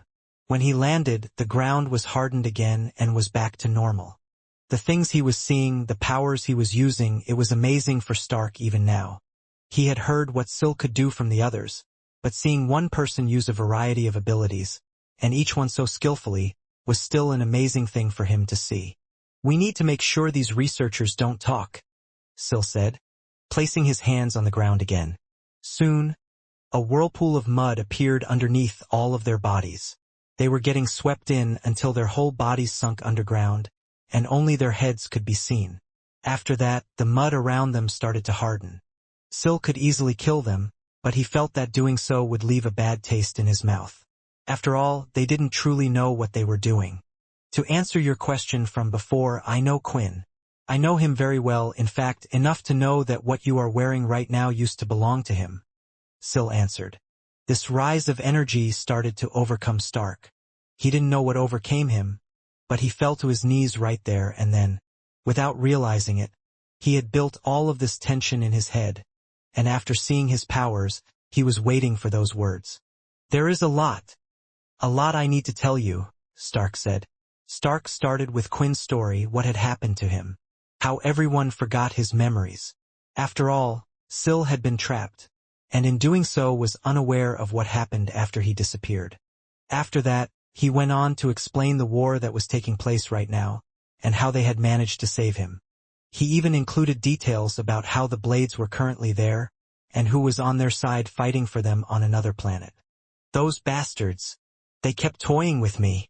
Sil gathered chi in his body, which helped him bring strength in his fist since his natural muscles had been vastly depleted. Sil remembered some things very well after he was brought in by H. He knew that Jack was behind everything because there were a few times where they had met in that special room. During the fight with H, Jack was curious about Sil's powers, and after trapping him and draining him of his energy until he was not a threat anymore, he brought in those with powers that could be used against him, powers that would often be useless in battle. One, a rare ability that worked similar to that of the vampire influence skill, but since it was an ability, it was far more effective. It had conditions such as only working a few times on one person, but with it, Jack had managed to get the fact of how Syl was able to use so many powers, and it was due to his sole weapon, the book. This information, however, had actually caused Jack to fear Syl somewhat. Who knew how many abilities he had? With his power, there was a chance that he could maybe reverse the memory change ability. Even if he didn't, if he was let free with his future sight, he would be able to see things that didn't make sense, or maybe even rewind time to the point where the ability didn't work on him. Jack had considered Syl too dangerous to be used in a way he was using powers, which was why he was locked up the way he had been. It also scared Jack to the point where he didn't wish to take Syl's power, too worried that maybe his power would be taken as well. After all, would Syl still have a sole weapon? If that was the case, then how would it work? Either way, it wasn't something Jack wanted to test. However, through his weakened state, other ability users could force Syl to do their bidding, to control his mind in other ways whenever they needed to use him, and Syl remembered everything he did. I need to pay them all back. Syl gritted his teeth. I will get all of them, including H for causing all of this. Then we should hurry quickly, who knows what is happening to the others. I have a ship not too far away, Stark stated. Thinking about everything though, Syl once again opened his book up, changing his abilities once more. Before that, there is still something that I need to test. We need to see if it works and how to use it. Stark was unsure what Syl was talking about and just watched him as he walked up to the researchers. One of them had the mud ability anyway, so Syl was sure once they had recovered enough they would be able to break out from this place anyway. Using their ability was just to keep them here for a bit because he had another use for them. Syl gently placed his hand on top of one of the researchers' heads. I've been forced to use the power a few times, but I was in a lot of pain from using it through that machine, but I think I got it, Syl said as he lifted his hand. You said to me before that everyone forgot who Quinn Talon was, right? Syl asked. Yeah, Stark replied back. All right, so tell me, do you know Quinn Talon? Syl asked. Both of them looked at the researcher for a while waiting for him to answer, but there was no answer. All right, I almost forgot. Syl knelt down and placed both of his hands next to the researcher's ears.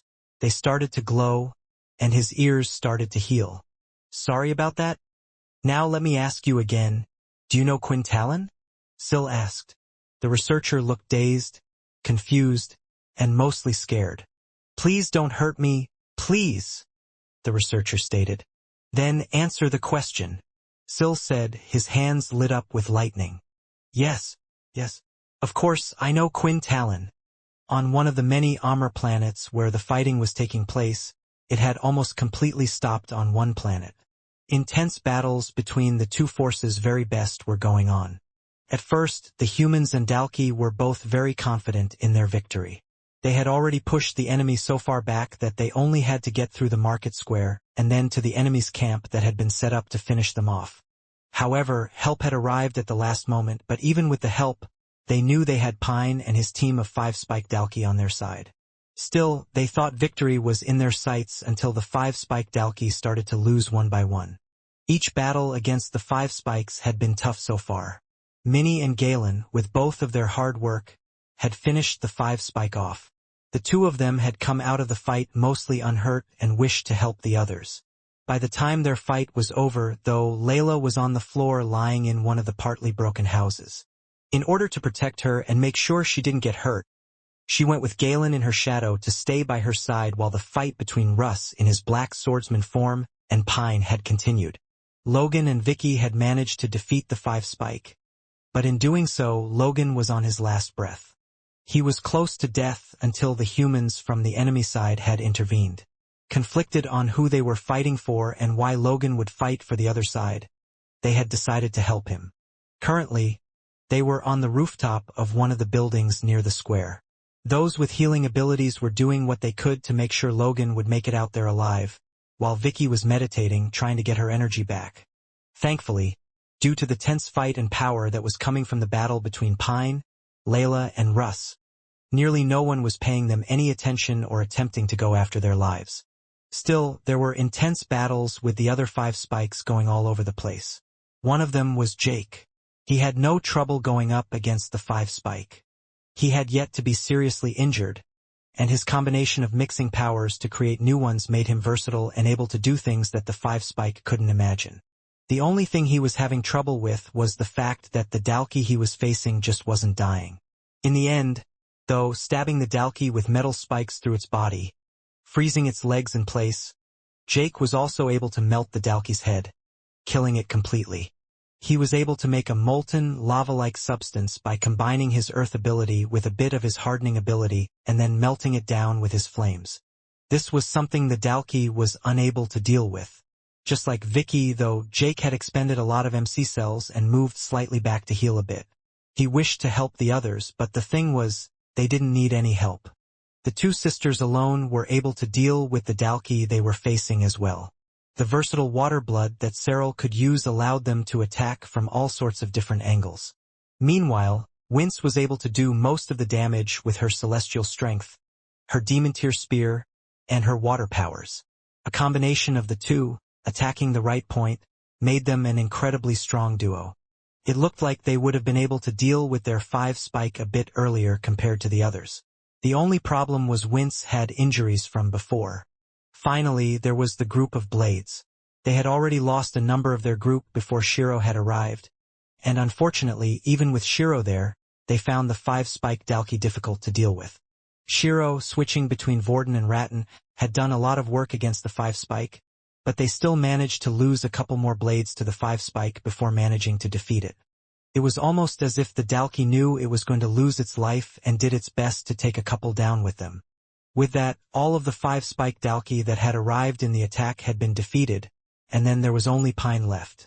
The thing was, the Dalki and the humans watching never expected him to be defeated.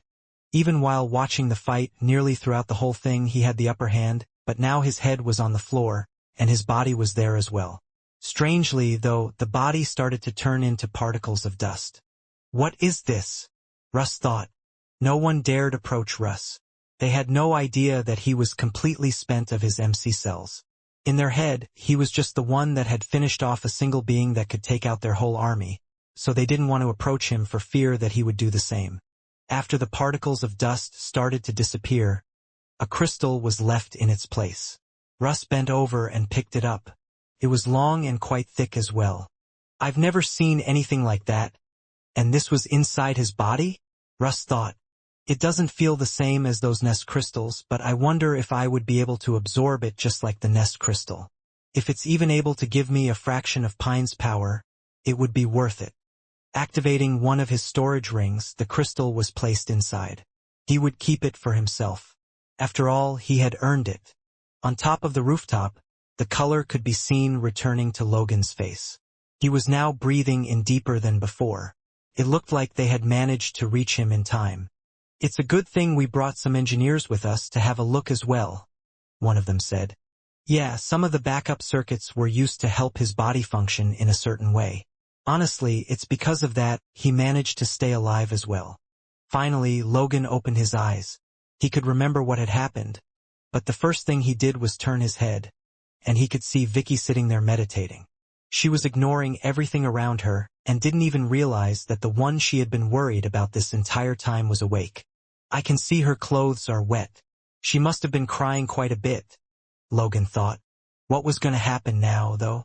Was the war over on these planets? It was clear that many of the humans and even the Dalki no longer had a desire to fight.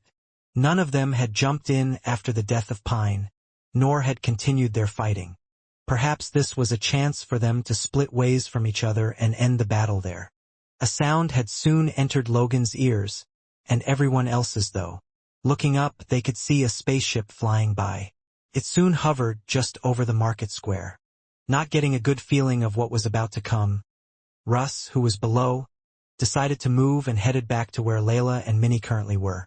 The ship never landed, but the hatch had opened, and falling down from the ship were 3 figures. When hitting the ground, they had done so in a heavy way due to the planet's gravity, and a cloud of dust spread out by their feet. All 3 of them, based on their shape and size, were clearly Dalki, but when taking a closer look at them, one could see that they were different from the others. For one, two of the Dalki had 6 spikes running from the top of their back down, getting smaller as they went closer to the tail. Then there was the one in the center. "It's H. He's finally here," Logan said, looking from above. "I believe you know why I'm here. Now where is he?" H asked. No one had given an answer, and in that moment one person had decided to act. Was it through fear, trying to get the upper hand, or just desperation to do whatever they could to take this monster down? Wince stood on her feet. She started to run forward. Blue aura surrounded her, mixing in with the celestial energy. More water started to gather around her trident. She was putting every little ounce of strength she had into this attack and hurled it, throwing it over her shoulder. Her strength, the power, all pushed the spear forward, creating a wave and stream of water that would have been able to cut diamonds. It had so much pressure behind it. The spear was aimed right towards H, who simply raised his hand. He stepped to the side and grabbed it. When he did, he spun his body and hurled it back. Several loud bangs were heard as the trident was breaking through sound and air barriers. The trident had moved too fast. The attack was too fast. And now, Wince, looking down at her stomach, there was a large hole. Nearly her entire midsection was missing. She didn't even have time to say her last words as she fell to the floor, followed by the screams of her sister. Inside the celestial space, sitting in his self-made chair, Mundus was tapping his finger away. He was away from all the other Celestials, allowing them to continue their tasks. They just went on doing as they usually did, having no idea what was going on. Because Mundus had been keeping an eye on the situation, he knew what planets the fight would be taking place on. It allowed him to open up several portals, and he was watching everything that was happening in real time. "I knew these Earthlings would be big trouble. It looks like our guess was right," Mundus thought. "After sending a few Celestials to deal with them, we realized that they had a few of those with the power of Godslayer. Not only that, but they seem to be progressing at a fast rate. Is it due to the wars, due to them pushing themselves so hard?" When Mundus was talking about this, he wasn't just referring to the Dalki, but the vampires as well. He could see what Jim had been trying to do, creating a situation where only the strongest would survive. In times of war, there were always those that had to fight and rise to the top just to survive. Everyone had their own story, everyone had their own lives, and there might even be seeds of those growing stronger that no one knew about. "I did a lot to help you out in this war, Quinn. I hope my gamble is going to pay off, and these guys, just what are they doing? She has always been an outlier. Sometimes I feel like she is more trouble than a mortui. But they don't see it that way, I guess. Well, there's nothing we can do about her anyway." When looking at the portal, Mundus was looking directly at Sarah, the one known as the God of War, who had suddenly decided to join this battle. He had a feeling it wasn't due to his own choice. Before the invasion had taken place, there were many humans that lived on planets different from Earth. One of these places was the Greylash faction. Their memories of events had also been altered. However, there wasn't an attempt to convince them to join Jack's side so much. In the first place, after the first war against the Dalki, the Greylashes had taken a neutral stance. Overcomplicating things and trying to get them to join the war would have been a hard thing to do. On this planet, though, someone who had been traveling for a while now was out on the planet, searching through a thick jungle. They were with a group of travelers. A large long neck-like dinosaur creature was staring at them. They were all in the middle of combat and had been fighting it for a while. Some of them had broken arms. A beast shield had been broken and smashed. But one person at the very back hadn't been hurt. "We're screwed. We're all going to die. Who knew a demigod-tier beast would be in a place like this?" one of the men said, with his beast weapon shaking in his hand. The weapon in his hand was only at the advanced tier, and it was struggling to even pierce the skin of its opponent. "Give me that," one of the travelers at the very back said, as he snatched the sword from his hand. The traveler looked confused. He had a tight grip on the weapon, yet when it was pulled from his hand it felt like it almost slipped out, and there was no resistance at all, as if the weapon wanted to get into his hand. "What is Silk doing? Does he really think he can fight against that thing?" one of the travelers said. "Wait, come to think of it, hasn't Silk just been at the back of the group not doing anything?" With a big puff of air, the traveler known as Silk swung the weapon. Out came an energy blast that went right through the long-necked dinosaur's head. It looked almost as if nothing had happened at first, but slowly the top of its head started to fall off. How is that even possible? I didn't even know the weapon could do that, the man asked. It can't, the man replied. At least not in your hands. Now all of you, get back and scram out of here. You were just given a second chance at life, so you better treat it well. The others looked at each other. They were happy to go back after that encounter, and maybe from now on would stop venturing into such dangerous palaces. Erg. Excuse me, my sword? One of the travelers asked. What did you say? I just saved your life. And now you're really asking for your sword back? Silk replied. The man ignored that his sword had been taken, and turned away with the others with tears down his face. He had saved up his whole fortune to buy that sword, and now he wouldn't be coming back with it. Now the man known as Silk was on his own, deep in the jungle, at least he thought he was. Is this really what you thought you would be doing? A soft voice said. Turning around, the man could see a woman holding a staff, covered in robes. Sarah, what are you doing here? You never go into the celestial space, communicating and making deals with the other celestials. You always stay near Earth. And you care why? Sarah replied. The only reason why I can guess you are here to speak to me is because you want something from me. Bliss clicked her tongue and gave a smile back, because Sarah was right on the mark. Aren't you one of the gods of war? I wonder then why someone isn't taking part in a war. One who has the strength to empower those that are behind them. One of the best strategists in the battlefield, and a person who can use any weapon better than themselves. Yet you're here, with travelers fighting demigod-tier beasts. Why haven't you joined the battle and helped the humans at the moment? During Sarah's time here, Jack and Jim had already gone into countless wars against other races. Sarah could have fulfilled some of his condition by joining those wars, even if it was as a normal recruit, yet he had chosen not to. Do Celestials have a sense of right and wrong? Sarah asked. Or once you become a Celestial, then do you just end up doing everything you can to fulfill your condition? There is a large difference between me and you, Bliss. As you said, I am the god of war. I was a Celestial that was originally human, and due to all the people that worshipped and prayed to me, I ended up becoming a Celestial.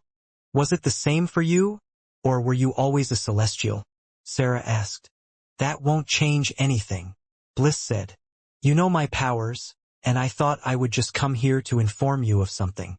Whatever your reason, you have decided to not join this war. On the human side, on Jack's side.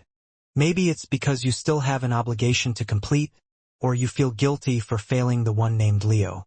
Either way, you have made your choice whether you know it or not. There is a big war coming, one of the biggest this universe will have to deal with, and if the outcome of this war is one-sided, then there will be a clash and possible destruction of the universe. Now you can continue hunting and take your time relaxing. I have seen what happens. You decide to eventually act, but by then it's too late, so I'm telling you to act now. When you want to act, contact me. I'll send you to the place that you need to be. This is a lot more interesting than I thought, Sarah said, standing and looking at Chris and Peter. Peter was just seconds away from dealing with Nock, one of the Amra that had celestial energy that had been gifted to him. The demon-tier shadow beast had been trying to aid in the background, but the vines were useless to Peter's headtail that was able to cut through nearly everything that came his way. In the end, before he could reach his target, a spear had come out, stabbing him right through the stomach. The force was strong in the attack and had managed to push him back. Using his hands and strength, Peter had managed to stop the spear from spinning, but it had ripped the skin of his hands, and the spear had still penetrated right through his body. This spear, it managed to cut through my power that is covering my hands and body. Peter thought. It was the first time he had been hurt in such a way, and there was something else he had noticed as well. Initially, he thought the spear had to at least be on the demon tier level. Otherwise, why would it be able to generate that much power? Perhaps it was due to the person who threw it, but even then, Peter reckoned he was one of the strongest beings in existence. So the only way for him to be pushed back was a combination of powers at play. But now holding onto the spear, he could tell it wasn't that great. So much so that, with his strength, he broke both ends of the spear and allowed it to drop to the floor. Soon, the hole in his body was starting to heal. What fucking stupid human has decided to get involved in my fight? It was a question that not just Peter had, but the Amra around as well, as they did not recognize this person. But to Geo, he had just saved Nock's life, and in a time like this, rather than ask questions, he saw him as an ally. The man in question was covered from head to toe in weapons. The armor on his chest had strange circle devices that were embedded into it. Around his wrist, there looked to be multiple small daggers, and he even had gloves that looked to be hiding something on them. Then on his back, there were still 2 spears that could be seen on top of a few swords along with a greatsword. Even along the side of his leg, there were compartments for different types of weapons. This was someone who was clearly ready for action. That man, Chris said as certain memories were starting to flood into his head. Although Peter had seen Sarah before, it was brief and for a short while. At the time, he was also pretty well hidden. For Chris, though, he knew him quite well because at the time, Leo and Sarah had gone against Chris and Zero. They had fought against each other. Of course, Jack and Jim could only ask for the memories to be changed of those that they knew, and they were unaware of the existence of Sarah. What is he doing now here, fighting along with these aliens? Things are getting quite confusing, Chris mumbled to himself. Peter didn't care about asking questions, though. He was incredibly annoyed and had decided to dive straight forward toward the new opponent. When he did, though, a large rock came out from the side and hit him clean. Pushed Peter's cheek until he could react and break the boulder with his arms. There is more than one person in this fight, Geo shouted, appearing right behind the broken rocks and throwing a solid hit to Peter's cheek. In turn, Peter grabbed the arm that hit him and punched hard at the elbow joint, attempting to break it in one hit. Geo could feel extreme pain as he gritted his teeth, but his hand survived one hit. I'm not sure if I can survive more, Geo thought. That's when he could see someone else approaching from the side. It was Nock. Getting a second wind on seeing someone coming to help, he swung all of his arms and hit Peter this time in the ribs. It didn't move Peter at all, but allowed for his grip to weaken and Geo to break free.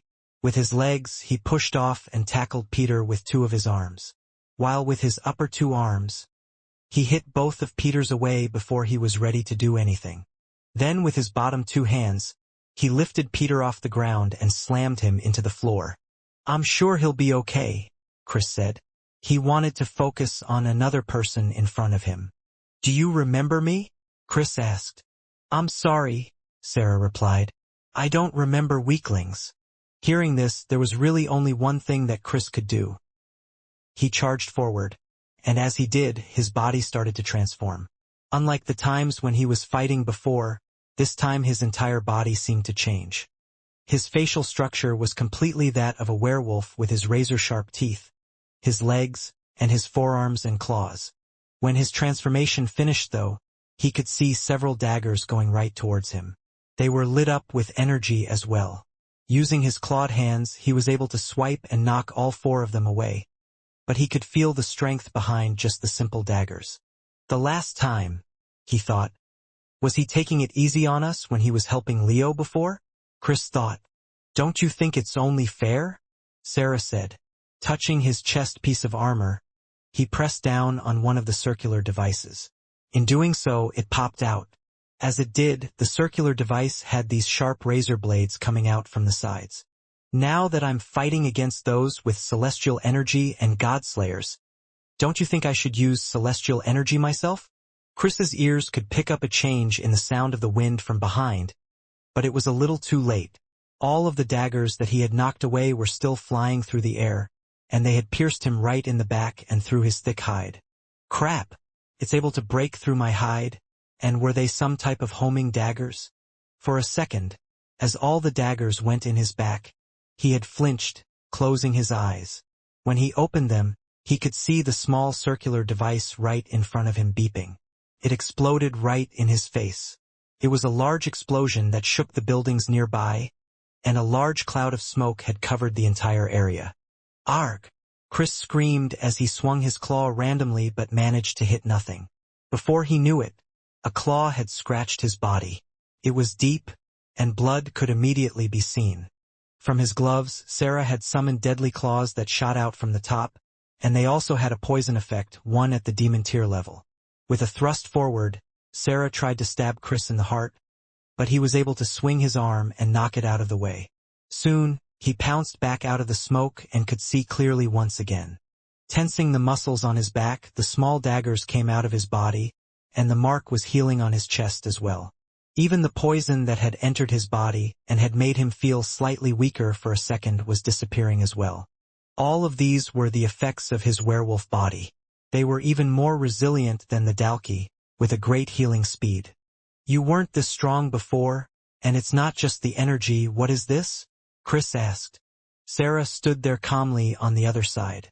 "I told you already I can't remember you that well. But let me ask you a question. How many weapons did I have when I went up against you last time?" Thinking about it, maybe there were 2 weapons.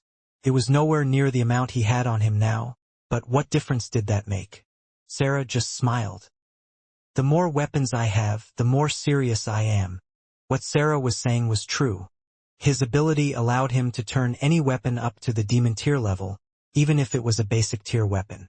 What that meant, though, was not only was the weapon itself a demon tier, but the strength it provided the user was at the demon tier level. Right now, with all the weapons he had on his body, he was using his ability to bring them up to the demon tier level, and in turn they were all strengthening his body. This was Sarah at his very best. Originally, Chris was slightly concerned for Peter, even if he didn't openly show it. This was because Peter was going against not just one opponent, but essentially 3. There was the demon tier shadow beast that was controlling the vines, Geo, and Nock. He had no clue where the demon tier owl went. It seemed to have disappeared after getting hit a few times. However, Geo was fine with this because he was sure that it was being used to support other areas. After all, while they were fighting against these 2, there was Jim himself as well as the original vampires all still fighting. The truth was, they were annoyed that this had taken a lot longer than they initially thought. As time went on, there was a large amount of pressure going on in Geo's mind about the fight, which was perhaps why he was pushing himself. In the end, though, Chris realized that he had no time to worry about the other battle. He would just have to trust the one by his side, because his opponent was going to be tough. "Arg!" Peter screamed as he pulled himself out of the ground, as pieces of rock went flying in all directions. Geo quickly went to grab Peter, trying to attack him in the same way as he did before, but with a swing of his head, he had hit the arm away. Then there was Nock as well that wasn't so far behind, attempting an attack. "You will pay for this," Peter shouted. The outside of his fist was glowing with energy. When throwing it forward, a large ball of chi came out. This was something unique to Peter. He couldn't do the 3rd stage of chi type attack, he never learned it, but somehow using the 1st stage of chi, that he didn't really understand in the first place, he could force the energy out of his body. It slammed into Nock, pushing him back, and as it hit his skin it was starting to damage it.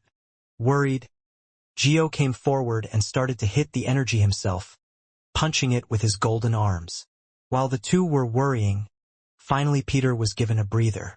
The inside of his bones were healing after they had been crushed by the large attack, but what was really concerning him a bit was the hole in the center of his stomach. Although the wound had healed, there was still energy that was lingering inside. It's the same for the aliens' attack as well. Their power is able to get through my own special energy. Who cares about that? The only thing I need to do is take them out. Creeping towards Peter while he was in the middle of his thoughts were several vines. In his celestial form, his head-tail started to grow to the point it reached the bottom of the floor and curled up like a tail, even though it was attached to his head. Swinging it, all of the vines from the demon tier were cut through, and Peter charged through, towards his 2 opponents. That was until a green wall appeared right in front of him. It was several vines combined together to make a thick wall. Just like with everything else, though, Peter was able to use his head-tail to slice through it. When he did, though, the 2 Amra were nowhere to be seen. They had jumped to the side, and using the strength in their legs both blasted right toward Peter. Reacting, Peter curled up into a type of ball. He tucked his legs in while using both of his arms to cover his head. Geo's and Nock's fists were flying, hitting Peter everywhere they could. They hit his arms, his side, the side of his legs, and more. They continued to pound away, not taking a single breath. If they did, then it would give a chance for Peter to attack. What is this person's body made out of? Geo thought, as he continued to punch with his golden arms as much as possible. But the glow around them was starting to fade. Normally, hits of this level and consistency would turn anything to rubble, yet Peter was still there, curled up in a ball. At the same time, though, Peter himself had a similar thought. What are these guys' hands made out of? Their hits are getting through everything, and they're causing fractures in my bones. It felt like a competition of holding out between them. Whichever was the first to give in would lose the battle. As the two Amra continued to hit, they started to slow slightly, as they still hadn't taken a breath.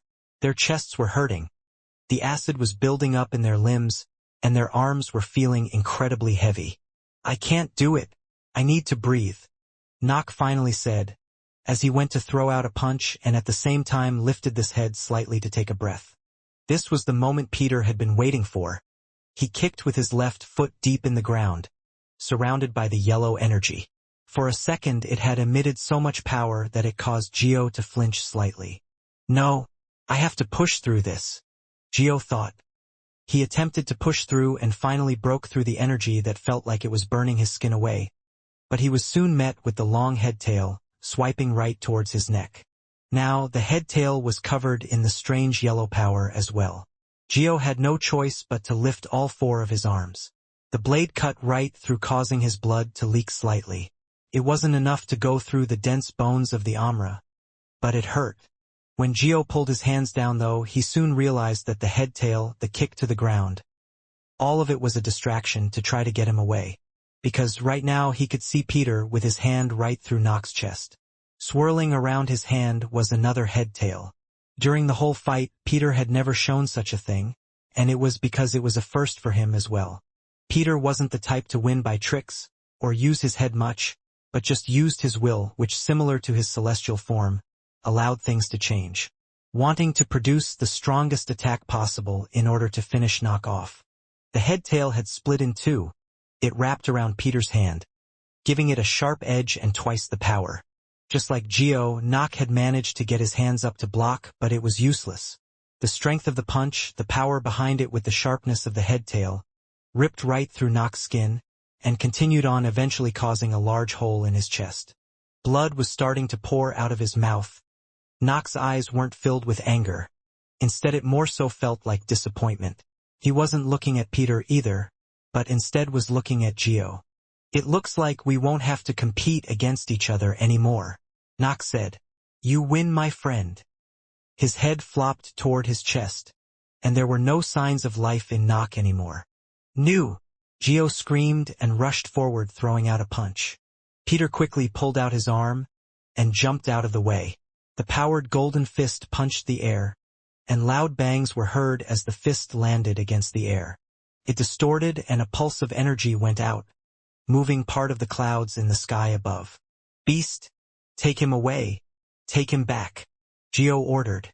The vines, controlled by the demon tier beast, started to pull Nock's body away. Geo wanted to grieve, he wanted to talk to his friend even more, but it wasn't the time. What is this? A voice was heard. Turning his head, he could see another Amra was now where Nock was being pulled, and it was one they knew well. The young ones.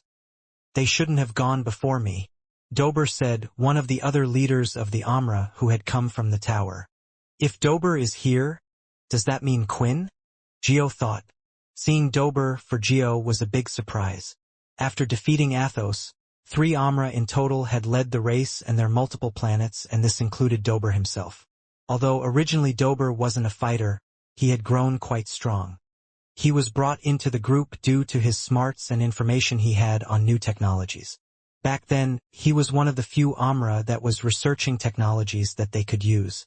However, being around Geo and Nock, who had great power, had also somewhat influenced Dober. On top of that, he gained natural strength as he worked in the forgery and helped around in several places in and outside of the tower. This was why Geo was surprised in the first place, because Dober was in the tower, and if he was now out of it, there was a chance someone else was as well. Don't get your hopes up, Dober replied. He knelt down and looked at the face of Nock. There was nothing, no equipment, No crystal that could save him now. The life had completely gone out of his eyes. Dober hadn't seen any part of the fighting or what was going on. But seeing Gio's reaction and what happened so far, it was no wonder he was putting a lot of hope into that person. He is working hard away, and is in the final stages, but it is impossible to know, and it would be wrong of me to give you a time frame. But for you, what is happening here? Peter's body was relatively hurt from the constant pounding. His body was healing and he could still fight, but in order to heal properly he needed to heal. If needed, then he would fight Gio back in a desperate attempt. However, the hunger was quite painful for him, so Peter went to find one of the dead bodies that were nearby for a quick meal to replenish him. He wouldn't usually do such a thing. Even he had respect for the dead that fought their lives in the war, but it was an important time. Seeing how Peter wasn't attacking him, Gio realized he had some time to talk, but was unaware of exactly what Peter was doing, so he kept an eye on him while talking. "I'm not sure we can do anything," Gio replied. "These two are stronger than I imagined. Nock gave his everything, he fought alongside me with everything we had, and we still were unable to beat him. The strength in my own hands is dwindling. I am not as strong as I was at the start of this fight." Gio was being kind. Nock was stronger than Dober, so if the two of them had no chance at winning the fight, then with Dober it certainly was the case. As for his powers, the glow on his forearms was fading. The celestial energy he used to power himself was running low. Most of the energy had been used up in his current fight, but Gio had been fighting all over the place, going against the vampire leaders and going from one place to the next, while Peter and Chris were very fresh. Maybe because Gio had just lost Nock, but he wasn't feeling very hopeful about the situation, and was believing there was no point for him to go on fighting. "I'm afraid that I don't have good news to bring to you, but I thought I had to inform you," Dober stated. "Me and the other forgers, we all left the tower and immediately could see that several areas were in trouble. We spread out and are doing our best to help out all groups, but we are being pushed back in all areas. Without any help, it will only be a matter of time before they reach our base and reach the tower." Looking at Peter, he was seen chowing down on human flesh, ripping part of its skin and eating it on the spot, but what Gio really wanted to do was glance at something else, another fight that was going on. Several pulses of energy were felt, ripples and waves sent through the air that would hit them. A powerful claw was thrown from the side, and with two swords swinging down, Sarah managed to cut through Chris' skin once again. He could feel that it managed to hit the bone and had stopped just there. "He is going through even all the chi that I have placed in that area. I'm even having to use chi to protect my raw bones, otherwise his weapons would have cut through that." Chris, out of anger, went to open his mouth and attempted to bite at Sarah. Before he could do so, Sarah lifted his leg and kicked him across the face. A big shockwave went off with the hit, and a large cut was on the side of Chris' face. Looking at the foot that hit him, he could see a blade sticking out of the end of the boot that appeared to be hidden. This person, just how many weapons does he have? Chris, out of anger, swung his fists, not caring whether he was hit or not. Sarah could feel the anger, and rather than going in for a strike and risk taking hit for hit, he decided to block, lifting the two swords. One of the swords he held took the brunt of the impact, and he could see part of it shatter. With my powers, this weapon should be on the demon tier level, and this person has the strength to basically break it, Sarah thought. Moments later, what he had feared had come, as the sword shattered. With a kick of his boots from the ground, they had activated an active skill that was almost like a puff of air, and Sarah increased the distance between the two. Chris would have been able to catch up, but during the fight, more than once, he had been hurt trying to follow after his opponent. The wounds on Chris' body were piling up, but still healing. "You're healing. The more I hurt you, the slower it's starting to get. I guess you're not as invincible as you thought," Sarah stated. "I never thought I was invincible," Chris replied. There was something strange about the fight he didn't understand. Even with all the strength his opponent had, Chris still felt no less than him physically and with speed. Sure, his opponent was skillful with weapons and could use their active skills during the fight that was helping him, but Chris still felt that it wasn't the deciding factor, it wasn't the difference between the two, as to why Sarah was winning the fight. "You don't understand, do you?" Sarah said. I can tell you the answer, I don't mind because it's not something you can fix anyway. It's because you are scared of death. But you see, for me, I'm not scared of dying, so I can take more risks than you. Chris listened to his opening words but didn't understand it. Chris didn't feel scared when fighting, and he had fought with his life on the line multiple times. Regardless of these things though, the subconscious thought of death would always enter one's head. Blocking large attacks, being careful when attacking, the use of chi and skills, a lot of decisions were made because one wanted to preserve their own life. For Sarah, being who he was, he didn't have these fears. Death was more of an annoyance more than anything. There's no point me trying to figure this out now, all I need to do is get a lot stronger than you. Chris' voice trailed off for a second, because in the back he saw something he didn't expect. Gio and Dober had jumped up to a building. Sorry, my stranger friend, but the city and my people are in trouble. I wish you good luck, and all your power in attempting to defeat these two. With those words, Gio and Dober had left the battle scene. Peter had just finished recovering and felt like he was back at 100%. Did that alien just leave me to deal with these two on my own? Sarah thought. Sarah had to do a double take when he looked behind him and back at Chris and Peter again because he couldn't believe the audacity of these aliens. He, in the first place, didn't want to join this war, and then when convinced to join it and help the losing side, they had gone and abandoned him just like that. And now look at the situation you have gotten yourself into, Sarah said to himself, shaking his head. From the corner of his eye, he could see Peter jumping up in the air. It looked as if he was going after them. Well, if you're going to do something, then you might as well do it right. Sarah sighed as he held out his hand, and one of the rings underneath the gloves he was wearing started to light up. A crossbow appeared in his hands. Pulling the trigger, several bolts had come out, and each one of them was covered in flames. One bolt was shot right in front of Peter. If he carried on moving, he would run into the flames. Punching the air, Peter managed to stop his momentum with a bang while making a large hole right through the fire as well. Soon he was dropping to the ground, and that was when the other bolt of flames was coming toward him. With the head-tail full of his chi energy, he swung it down, splitting the flame produced by the arrows in half and even hitting one of the bolts completely in half. Oh, very impressive, Sarah said. Meanwhile, Chris had jumped up, with his claws ready to pounce.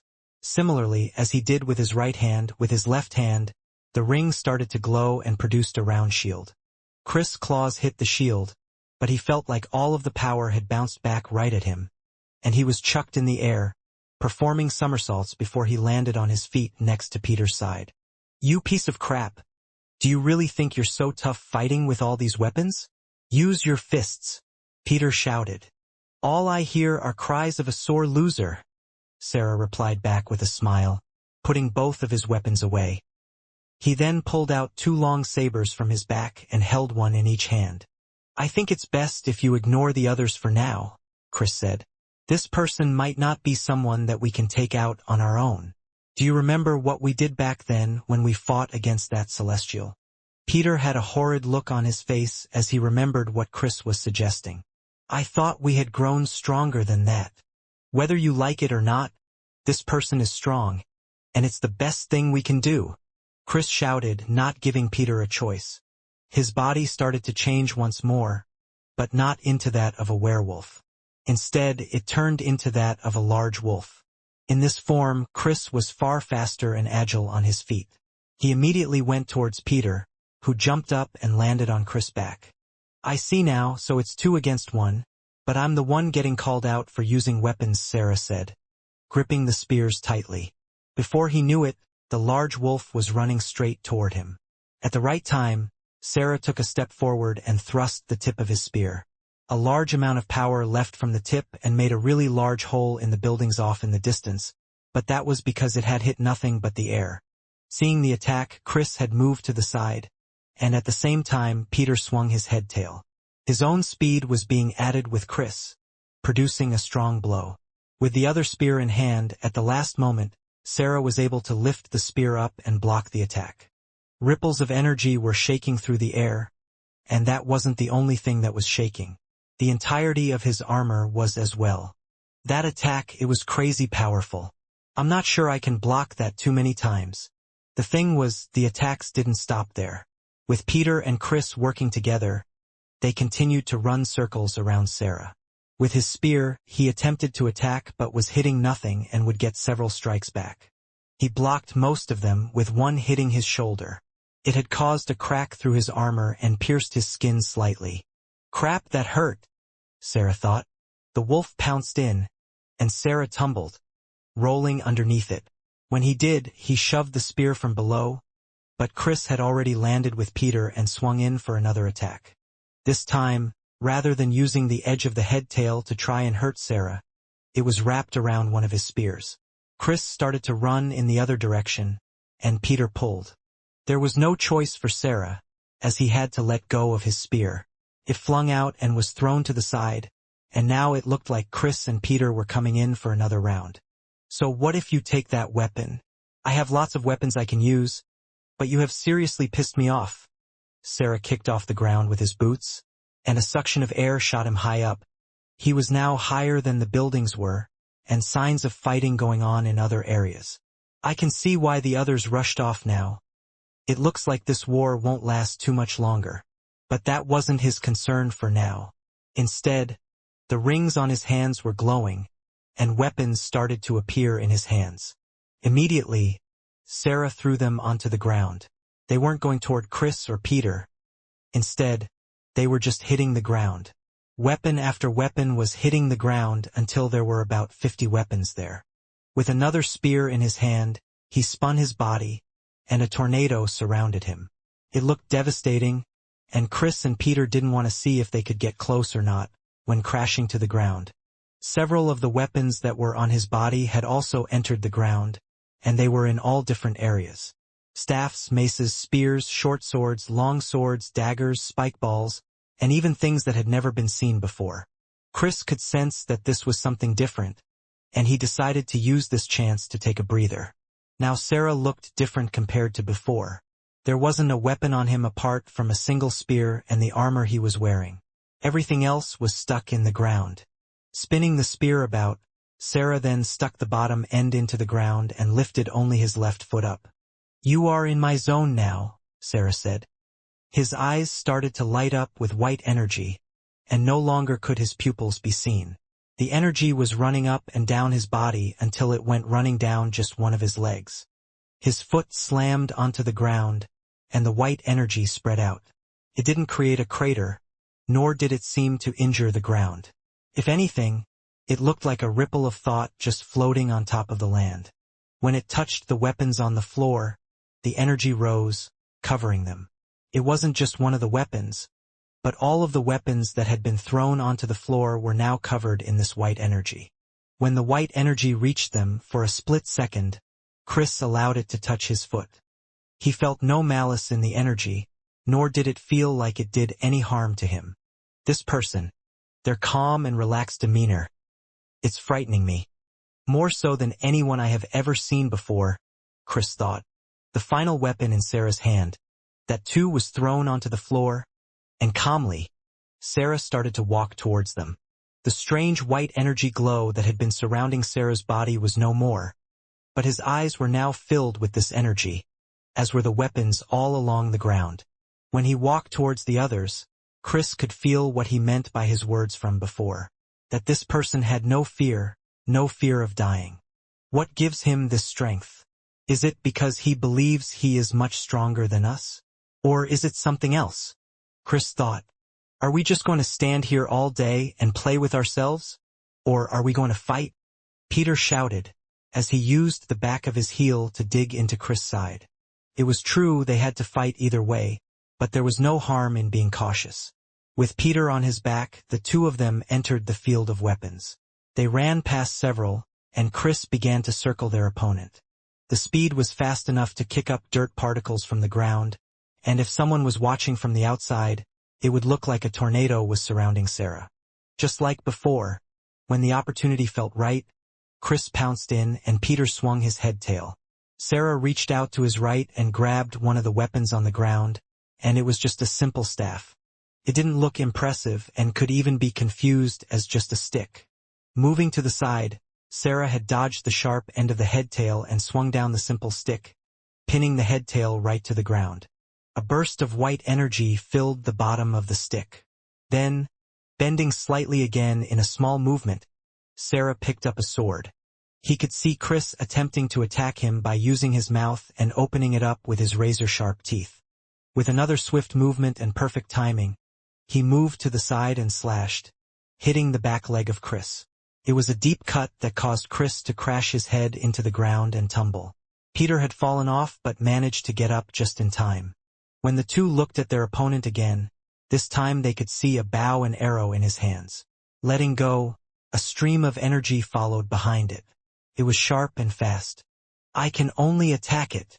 Chris gritted his teeth, transforming back to his werewolf form and swinging his fists. Before it reached, though, the arrow had split into several smaller beams of energy and moved around it. Two of the arrows went right through the arm of Chris and the shoulder. They were big blows, creating small holes in the werewolf's flesh. His healing abilities were working overtime. Meanwhile, the rest of the arrows had headed towards Peter. Curling up into a ball, he had managed to protect himself again. The arrows pierced through his arms as well, aiming for his head, but they didn't get through. When the arrows tried to pierce further, his own internal energy was fighting back against the arrows, essentially disintegrating them before they could do any more damage. "What is going on?" Peter shouted, uncurling himself. He felt embarrassed that he had to protect himself in such a way, and he didn't understand what was happening. There didn't seem to be much change in Sarah, only that he no longer had the weapons on his body, and shouldn't that be worse for him in the first place? The truth was, Sarah had more powers than the others had imagined. Right now, he had created a battlefield for himself, at least what represented a battlefield, with the fallen weapons on the ground. In truth, it was a battlefield. Even in the zone where the weapons were, there were fallen enemies and friends, and battles were continuing all over the place. All of this was giving energy to Sarah, giving him celestial energy. In turn, he could use that energy to create a zone where his weapons would all have the same effect as if they were on him. They were all at the demon tier level, and all of them were powering him. At the same time, while in the battlefield zone that he had created, he would get an additional boost. Before, too slow to react to the speed, he was now enhanced and making minimal movements, and combining all the uses of his weapons, his fighting was coming out. The two attempted to do the same again, Chris turning into his wolf form and Peter getting on top of him. But in the middle of it, a spear had been picked up and was thrown right through the air. "Do you think I would let you do something so annoying again?" Sarah said. He now had small objects in his hand that had razor-sharp edges. It looked similar to what was attached to his armor before, only these were thinner and lighter. Throwing them out in the air, they started to go off in all sorts of different directions, and now Sarah ran towards the two, being on the attack. On the way, he picked up two curved weapons and held them in his hand. Peter, seeing this, had gathered energy in his fist and threw it out. A yellow ball of energy was going towards Sarah, but rather than strike the energy or move out of the way with his foot, Sarah kicked up a large axe from the floor. Midair, the weapon collided with the energy. Keeping both in place, the axe spun on the floor and eventually lost out in the struggle of power, but the attack had been blocked and allowed for Sarah to now be above them both. Sarah swung his sword down, hitting both claws of the wolf that had now transformed back into a werewolf. The energy created from the strike had pushed Chris deeper into the ground. Peter went to attack with his headtail, and throwing towards one of the swords with the headtail, he was able to deflect it. Then a secondary headtail came. Once again, in a desperate move to harm Sarah, a second headtail had come out. With his other sword, though, Sarah just left it in place, hovering with his energy, and moved to the side. The headtail collided with his second sword, and now there was nothing in Sarah's hands. But he was by Peter's side. "You said that I should be using my hands for combat, right? Then tell me how this feels." Sarah threw a fist, and it landed cleanly right on Peter's nose. A cracking noise could be heard, and the bones themselves could be felt breaking, including those in Peter's skull. Luckily for him, his healing capabilities were kicking in as well, as he was sent away and off into the distance.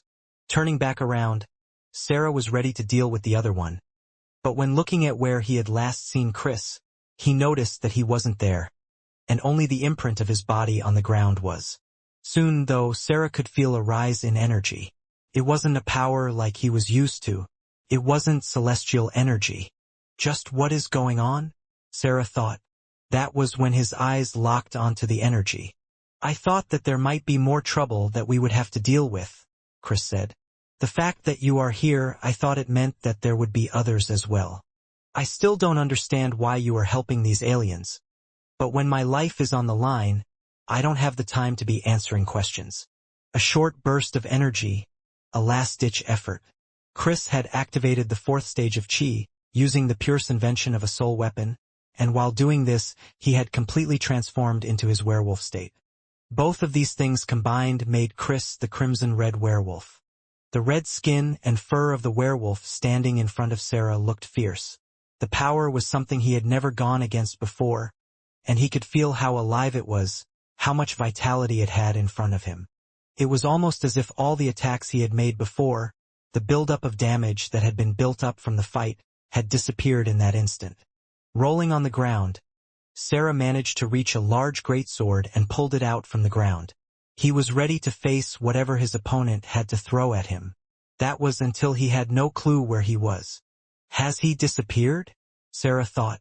There was a blur in his vision, moving about side to side.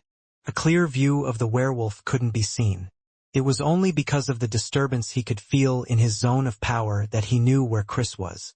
That was why he knew exactly when Chris had gone to attack him. He lifted his great sword up, and the claws of Chris and Sarah clashed. Unlike the times before, though, the entire greatsword was smashed into several small pieces. The energy from the claws, even though not directly aimed at him, continued forward, hitting his armor, and it was piercing right through until it was eventually reaching Sarah's skin. He could feel a great burning sensation as it got to him. With no weapons in his hand, he had to do something, and he had made his choice. This fight has gone too far for me now. It's no longer any fun, Sarah thought to himself. There is no longer any benefit if I help out anyway. The end is near. Stomping his foot on the ground, several of the weapons on the floor lifted and started to come towards him. Chris, being cautious after being hurt by the mysterious man several times, backed out. He wondered, was this one more attack a great power just like before to match his red werewolf form? Whatever it was, Chris needed to beat it, and he needed to be fast about it because he couldn't keep up this form for long. When the weapons touched Sarah, they started to disappear, as if they were going back into storage. Suddenly, several of the weapons just fell to the ground, and when they did, Sarah could no longer be seen. What the? Chris turned his head left, he turned his head right, expecting Sarah to come out and attack him at any moment, but he never came. The weapons that were on the floor, some that were still on the ground, no longer had the white glow. Tell me, Peter shouted, running back to the fight scene, creating a dust cloud behind him. Where is he? Where is he? I think, Chris said as he started to cancel his red werewolf form but stayed in his werewolf form just in case. He ran away. What? After all that, he just runs away. Who even was that? Why would he just... What the... Peter felt like pulling his eyelids off his face. They had no clue who that was. Their reason for interfering, and because of that, Peter felt like he could never repay this person for attacking them. His energy, it's gone. It's gone, Peter shouted, not really knowing himself what he meant by that, but the celestial energy that was similar to Peter's felt in the area was no longer there. One of the many abilities Sarah had was to be able to know what was happening in the general area.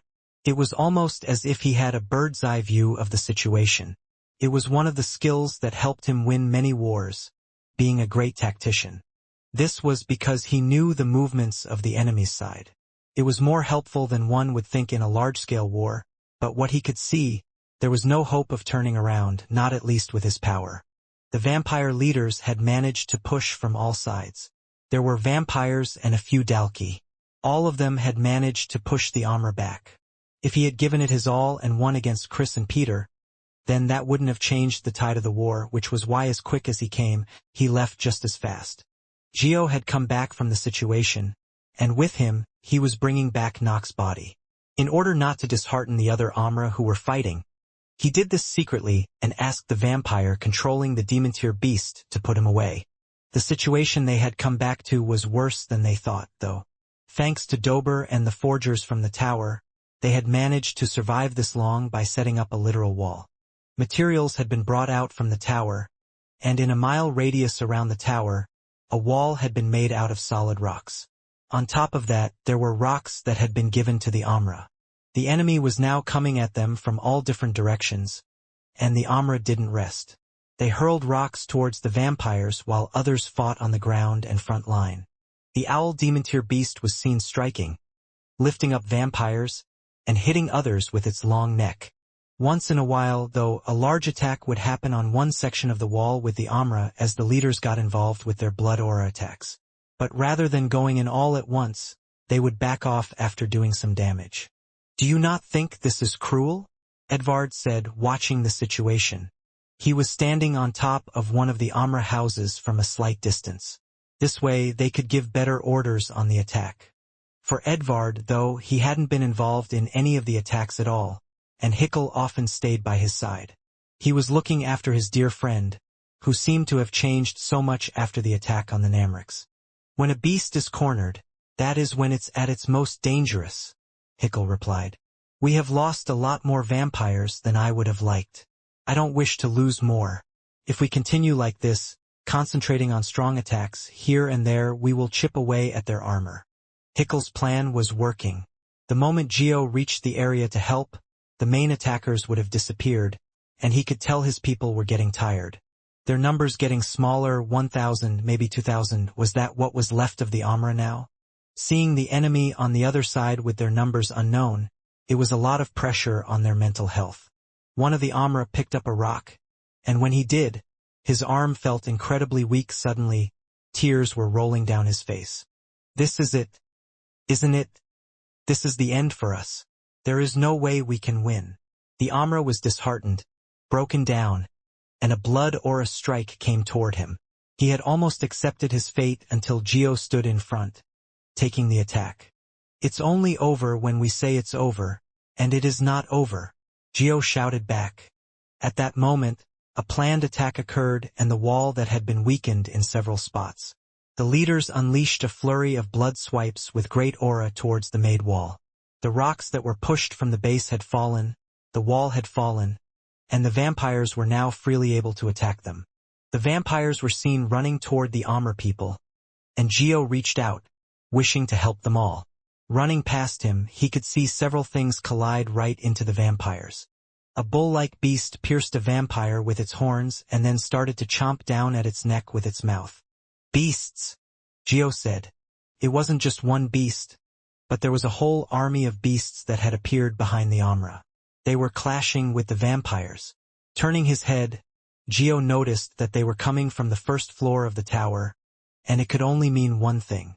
The battle scene had completely changed in a matter of seconds. The Amra had been retreating further and further towards the tower. They were ready to make their last stand, and in that final moment, it was when what looked like a miracle appeared. Beasts had joined the battle, coming from behind the injured and tired Amra. They were of all sorts of different types, ones who ran on four legs, ones with vicious teeth, large bear-like creatures, plant creatures, and more. The beasts' numbers were in the thousands, and they were taking on the vampires without a hint of hesitation. "Ronkin, are you seeing this?" Juk asked, who was giving orders to one of the demon-tier shadow beasts. Yeah, I am," Ronkin said with a large smile on his face. The two of them had been somewhat hiding out of sight. They stayed in a building where they could watch everything because they weren't on the vampire side. But the Amra wouldn't know that, so it was best for the two to just observe the fight from far away. The vampires were struggling. They were using their daggers to try to slash right at a black wolf-like beast's neck. The dagger managed to hit, but it didn't go in deep enough to kill the beast. That was because there was a strange lingering shadow coming off the beast. In turn, the dark wolf turned around and bit the vampire right in the arm, holding on tight and shaking its head. It lifted the vampire in the air. "Everyone, help those around you, stick in groups. Don't be arrogant and try to take on these beasts on your own," Hickel shouted. So far during the fight, the vampires had been rotating those who were attacking and resting. This was part of their plan to chip at the strong wall slowly while tiring out their enemy. But now, with the thousands of beasts that had suddenly joined the fight, they needed to act. Another large bat-like beast was flying through the air and had come right at Grenlet. It dived, hitting his large belly, but a shield of blood aura deflected the attack, and the creature was lifted into the air. Jumping up, Grenlet created a large hammer out of his blood aura in his hand and whacked the bat down, slamming it into the ground. The beast struggled for a bit until it eventually stopped moving. "These beasts, they aren't normal," Grenlet answered. "That was what, maybe an Emperor-tier beast, but it took so much effort to take it out." Hickle could see it as well, and soon all of the other originals were starting to gather around him. They all were there to report the same thing to him, the struggle they had against these beasts. There has to be a reason for the beasts to suddenly come out like this. The tower. This whole time, have they been backing up to the tower to protect it? Is this their trump card? Hickle said to himself. Jim was also having a look at the situation. He was away from the others, looking at the back of even the leaders.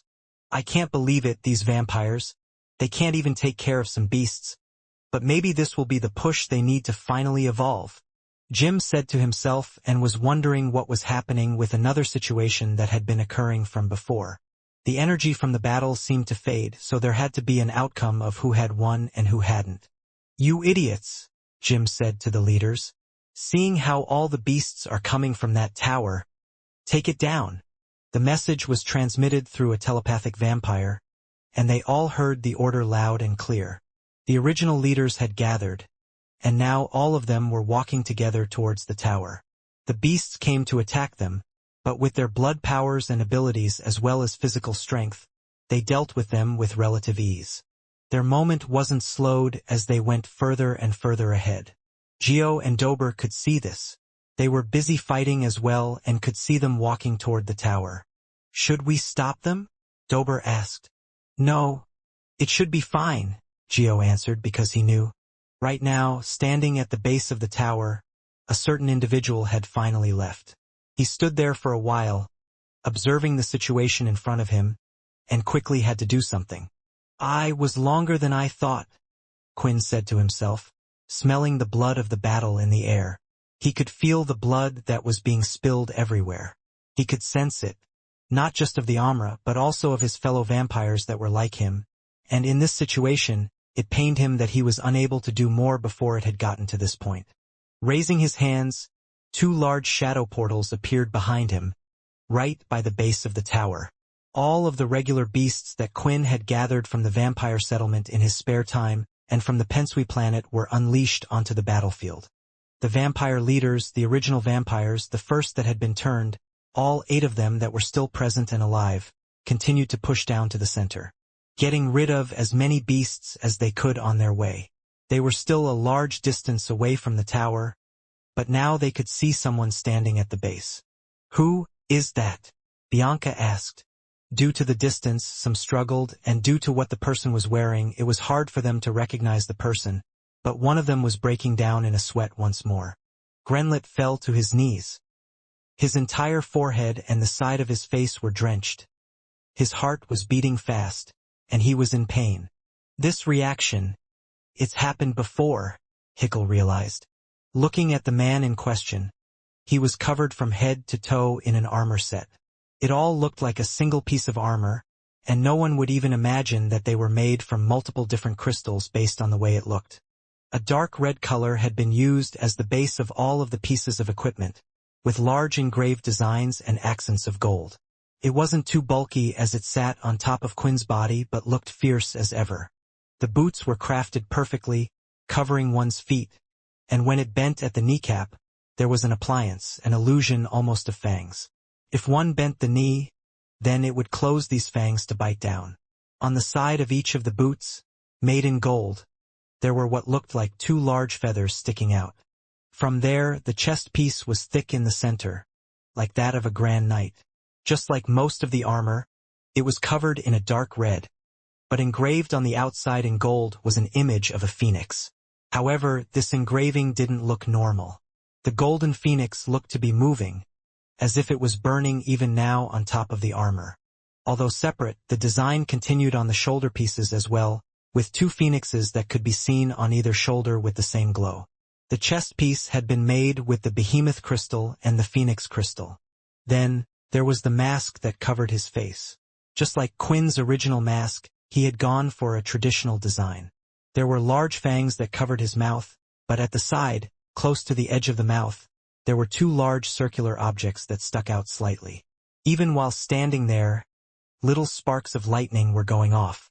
Then, finally, there were the gauntlets extending from his fingertips all the way to his elbow. Although the color base was also red and gold, the golden glow seen on the gauntlets emitted radiant power. The fingertips of each gauntlet were glowing gold, and there was a red base with a golden power, like a volcano steaming all the way down to the elbow. All of the equipment that Quinn was wearing beamed with power, so much so that it was almost as if it could not be contained by the armor itself. "I have a message for you all," Quinn shouted. It wasn't loud enough to reach the end of the battlefield, but it was loud enough for the vampire leaders to hear. When they heard the voice, their suspicions were confirmed at that moment.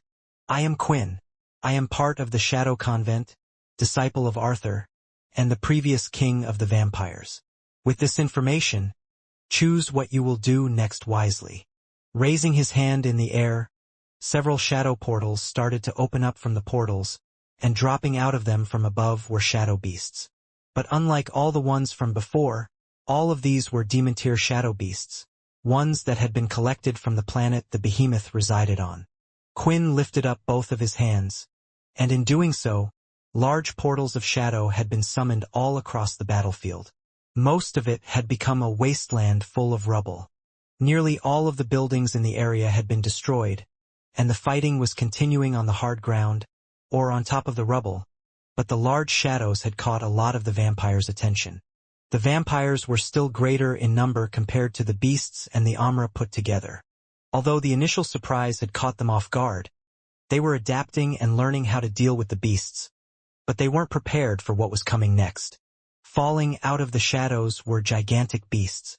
First they could see a large dangling claw-like red arm from one, and then the whole body of a creature that looked like it had come from the dark depths. Out of another portal, there was a beast 3 times larger than an elephant, with 10 trunks coming out from its head. As soon as it landed on the ground, it swung the trunks, hitting the vampires far away. The vampires used their blood aura on the elephant-like beast, but were unable to leave a scratch as it continued its rampage. This continued on, as more and more deadly beasts were coming out from the shadow portals, all of them with the same traits, all of them with a lingering shadow that covered their body. "We need help," a vampire screamed. "We can't take them on, it's impossible." The vampires could feel their immense power, and it was only confirmed as they had attempted to fight back. These beasts, they were all at the demon tier level. "It's Quinn," Ronkin said with the biggest smile on his face. From where he was and the angle he was watching the battle from, he was unable to see Quinn, but just seeing the demon tier beasts he knew it was him. "He did as he said he would," Juk replied.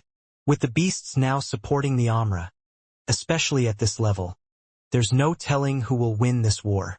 The war was pretty one-sided, but demon tier beasts weren't something that just numbers could beat. They were a power too strong for regular vampires to handle. Still, they could see that there were some vampires that were stepping up to the plate. Past leaders that had been placed in a slumber and woken up, the likes of Mukka and so on. There were also talented vampire knights as well that were doing well. However, that was it, they were just doing well. These beasts seemed to be even more difficult than the regular demon beasts, and that was all due to the environment they had come from, having to live on the planet where the behemoth existed. "Quinn, you have become our savior once again," Geo said, looking at the situation, but he couldn't let him do all the work, and raised his hand. "Fight side by side with the beasts. Let's get rid of those that are not welcome on our planet." The Amra that were spread out on the battlefield all heard Geo's words, and in response cheered loudly. They were getting a second wind in this fight, and although Geo didn't want to admit it, in some ways he felt like he could rest now, as he could let Quinn deal with the hard ones. The original leaders all stood there in place. They were looking at the chaos around them and were wondering what to do. "Should we split up?" Wallace, one of the originals, asked. We have to deal with the demon tier beasts. I don't think the others can handle it. Otherwise all the vampires will be done for and we will lose this war. Although Wallace had asked a question, the person in charge, who would usually say something, hadn't done so. Hickle was dead silent. That's not what we should be doing, Magnus shouted. We should be going after Quinn. He is the person we have been looking for. And once again, here he is shouting his nonsense. It seemed like quite a few of the other leaders agreed with him, but the only thing was, they still remembered from last time, they had attempted to confront Quinn and he had pretty much beaten them all. So how would it be any different this time? They needed to wait for Jim to act. I'll deal with this, Magnus said as no one else seemed to be responding. But when he took a step forward, Hickle was standing there in front of him, his hand on Magnus' chest. What are you doing? Why are you in my way? Magnus grunted through his teeth. Bianca, Edvard, and Grenlet all looked at Hickle, their expression showing signs of nervousness. Are we really going to do this? Bianca asked. Do what? Wallace asked, and the other leaders were starting to get weary around the others. You heard what he said, Hickle stated. I wasn't so sure before, but he mentioned himself. He is part of the Punisher's convent. And as part of that convent we will do everything in our power to support him. The other originals had no clue what Hickle was talking about, but based on the tone of his voice and the uneasy feeling they all felt, they knew something was up, but it was a little too late. Magnus could see blood falling down the armor on his chest, and the blood was coming from Hickle's hand. You bastard! Magnus screamed.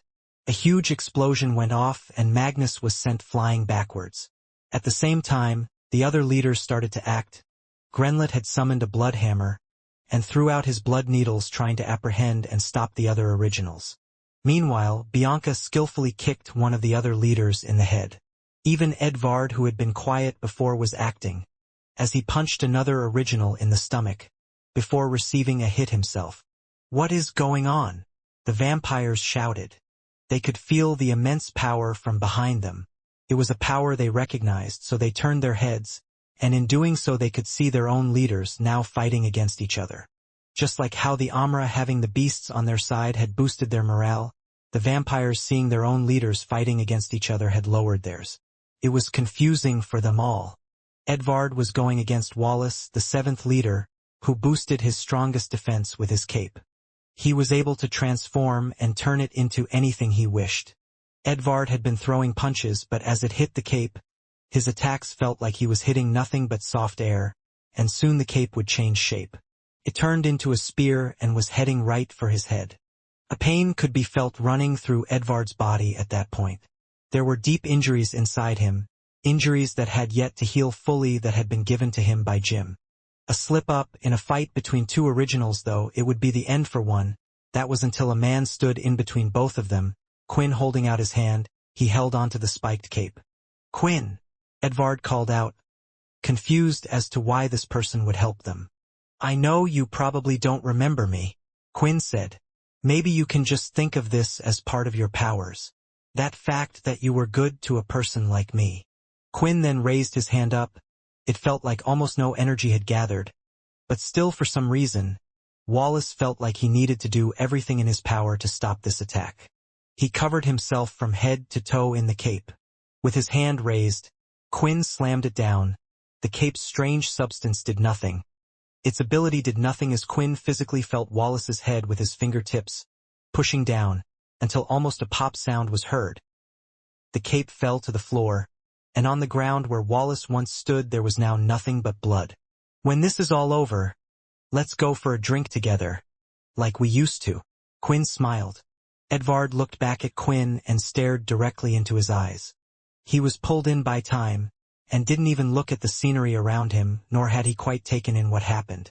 Because the look in his eyes was gentle and had a hint of sadness, as if it was meeting a long-time friend. The thing was, with being a vampire that lived 1000s and 1000s of years, one got to read emotions on a face a lot better. If they really wanted to, they could put the time into becoming an expert in nearly every field, as long as they kept up with the new developments, but reading faces was something a person did naturally. The heightened senses, going through the same situation again and again. It made them an expert at reading people, and only those that had experienced as much as them were good at hiding it. For Quinn, technically he had lived a long life, but in reality the years he had experienced were few, so his emotions always showed easily on his face. Which was why Edvard wondered, why did this person look at him in such a way? In his mind, there were no memories of him and Quinn. They had all been removed by Malik. In its place were stories told about how a vampire, no, a demon from the original world where they had come from, had manipulated him, but thankfully they had saved him. Even the beatings he had taken and the weakened state that affected his internal energy. Rather than all of that punishment coming from Jim, in his memories it had come from Quinn. Based on what he could remember, he had no choice but to believe it, and go on with his life, yet Edvard always felt that something was missing. An original getting tricked when why? Why would they even choose someone like him, when there were more capable originals? In his head it didn't quite make sense, which was why he had decided to just distance himself away from others and everything that was happening. As for why he had gotten involved now, it was because of the simple words, the Punisher's Convent. An old friend in Arthur, a promise and words that were only known by a few, that was why he had decided to help. With all of these thoughts in his head, it was why Edvard gave a simple reply. That would be nice, Edvard answered. The other leaders similar to Edvard had been locked in battle against each other. They were using a great amount of strength, but at the same time weren't attempting to kill each other. The originals had been around each other for a long time. They had their differences during those times, but other than with the first original King Laxmus, they hardly had large-scale direct confrontations. It was hard for them in some ways to fight each other like this, once again. Because of this as well, all of them felt like they had a connection with one another. Something that set them apart from the other vampires because they were the first of their kind. They could feel that one of them had died. They all paused and turned their heads to see the scene of blood on the ground. They didn't quite understand what happened, apart from the fact one of them had died. The reason for their confusion was because there was no rise in power. They couldn't feel the overflowing vampire aura coming from Quinn as it came last time. Even then, if one was to attack with blood aura or any type of energy, surely they would have felt it. What it meant was that the attack that Quinn had dealt was purely a physical one, and it had reduced Wallace to that. With a burst of his hand, a slap, it was like Quinn had swatted a bug into the ground. An attack so strong in pure strength that it could break through Wallace's defense, his healing, and all of his energy. With this display alone, not a single original was going to try and stop him. Quinn had already surpassed all of them before, but this was to the level where their interference would be even less than a simple annoyance. I'm going to end this war, Quinn said. Tell me, where is Jim? He should be around 10 kilometers south from here. He won't be any further than that, Edvard answered. He wanted to say more, he wanted to warn him about Ray, and the others that would try to stop him, but for some reason he felt like there was no reason for him to worry. At the same time Quinn had already left, he was already running, and there was no chance for Edvard to even catch up with him. Quinn was running through the torn city, and around him he could smell the dead. He could feel it in the air, the blood that was everywhere. The anger was bulging up inside him, but it was doing so in a calm manner. He couldn't quite explain it. It was almost a similar feeling to when he was a celestial. Rather than anger coming out of his fists, or through his voice and aura, it was coming out through his actions. The reason for killing the original rather than giving him a beating was because Quinn could see it. If he hadn't stopped the attack, it would have been a fatal blow to Edvard. For getting Edvard involved in this, for him keeping his family's secret and allowing them to live a normal life for a short while, he at least owed him this. I have to trust that the others have managed to break Syl out. Since everyone is still fighting, then that most likely means that something had to have gone wrong. I can teleport to Minnie through the shadow and see what's going on. But Jim is here. He is one half of the puzzle that I need to stop now. I will kill him and make sure he never comes back. I know that won't outright stop the war straight away, but it's one of the first steps to this whole thing. If I can do that, then I can worry about what will happen to Ray after, or I can just ignore him completely. The new armor Quinn wore, that he had traveled the whole universe to create, he knew it was powerful. He could tell from just using it and wearing it now.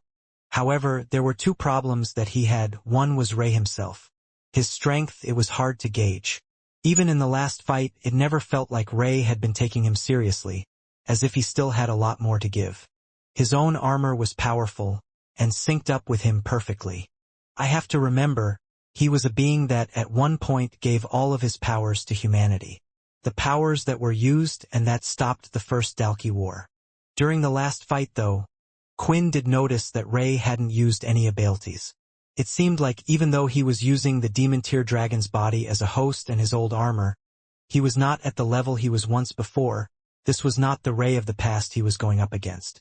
The second problem was, Quinn had no time to test out all of the skills of his new armor set. Wearing multiple pieces of armor, made from the strongest Godslayers, there were bound to be some strong active, passive skills, and there was even a set skill that Quinn had never seen before. Before I get into a fight, I should take a quick look at all of them again, and just give myself a reminder of what they do. Out of all of these things, there was also something the system stated about his equipment that he had never seen before. The new set of armor Quinn was currently wearing was a full set, just like the Bluefang set. It was hard to come by high-tier sets for a number of reasons, one of them usually being the fact that they needed to be all made from the same type of crystal. For Quinn himself, he had never had the chance to create an armor set, nor had he come by many that had an armor set. The only reason why he had one was due to Helen in the first place, which was why it was considered such a big gift at the time. Due to the way armor sets were made, if a person wanted a demon tier set, rather than just a single piece of item, it meant they would have to try and find the same demon tier beast to create a set. This was more possible with lower tier crystals, as there were usually multiple of the same type. However, there were some exceptions to this. A skilled forger would be able to create a set as long as the beasts had similar traits. If they all focused on speed, the power of fire, or something along those lines, there were also the newly discovered upgrade crystals that could be used as well. With these, again, a skilled forger could upgrade certain armors and then try to recreate other items to create a set as well. With Quinn's current armor set, he felt like what he was creating didn't fit any of these standards. The Godslayers he faced, their powers and traits were completely different, nor did he use any of the other methods. Only the styling and color of the armor was the same due to the materials and the forger itself it was made from. Yet, despite all of that, the armor Quinn had created was a set, and with that, it meant it had a set skill. Not only that, when Quinn had finished creating all pieces of the armor set, the system had popped up with a message. Congratulations! You have successfully created the Godslayer armor set. You are the first person to have successfully created a Godslayer armor set. The first Godslayer armor set, does that mean what Ray is wearing, his armor is not considered at the Godslayer level? Still, how was this even possible? Is it just because I used all Godslayers to create the armor set? Or is there some other type of link? Although Quinn wasn't so sure, there was one person he had to thank because he was sure it was impossible without him, and that was Alex. What Quinn didn't know about Ray's armor set was that it was special in its own way, and there was a reason as to why it wasn't considered a Godslayer set. That was due to it actually being made from Ray's original body. It wasn't made from crystals like regular armor, and anyone who wore the armor would be able to summon somewhat of the fierce power of the Red Dragon Sen. When wearing all pieces of the Godslayer armor set, the current passive skills are active. Self-healing durability. All armor pieces have the ability to restore itself to its original full condition. No matter how damaged a piece is, or if split into several parts, the largest piece will restore itself to full condition. Depending on how damaged the armor is, the time for restoration may vary. The description reminded him a lot of the demon tier wings that Quinn had as well. Only in this case it was an effect that worked on all the armor. Never did he have to worry about creating a new set of gauntlets again. Time and time again he had lost equipment due to one reason or another, and unless he had a failed quest penalty like he did a long time ago, he would never have to worry. Celestial resistance.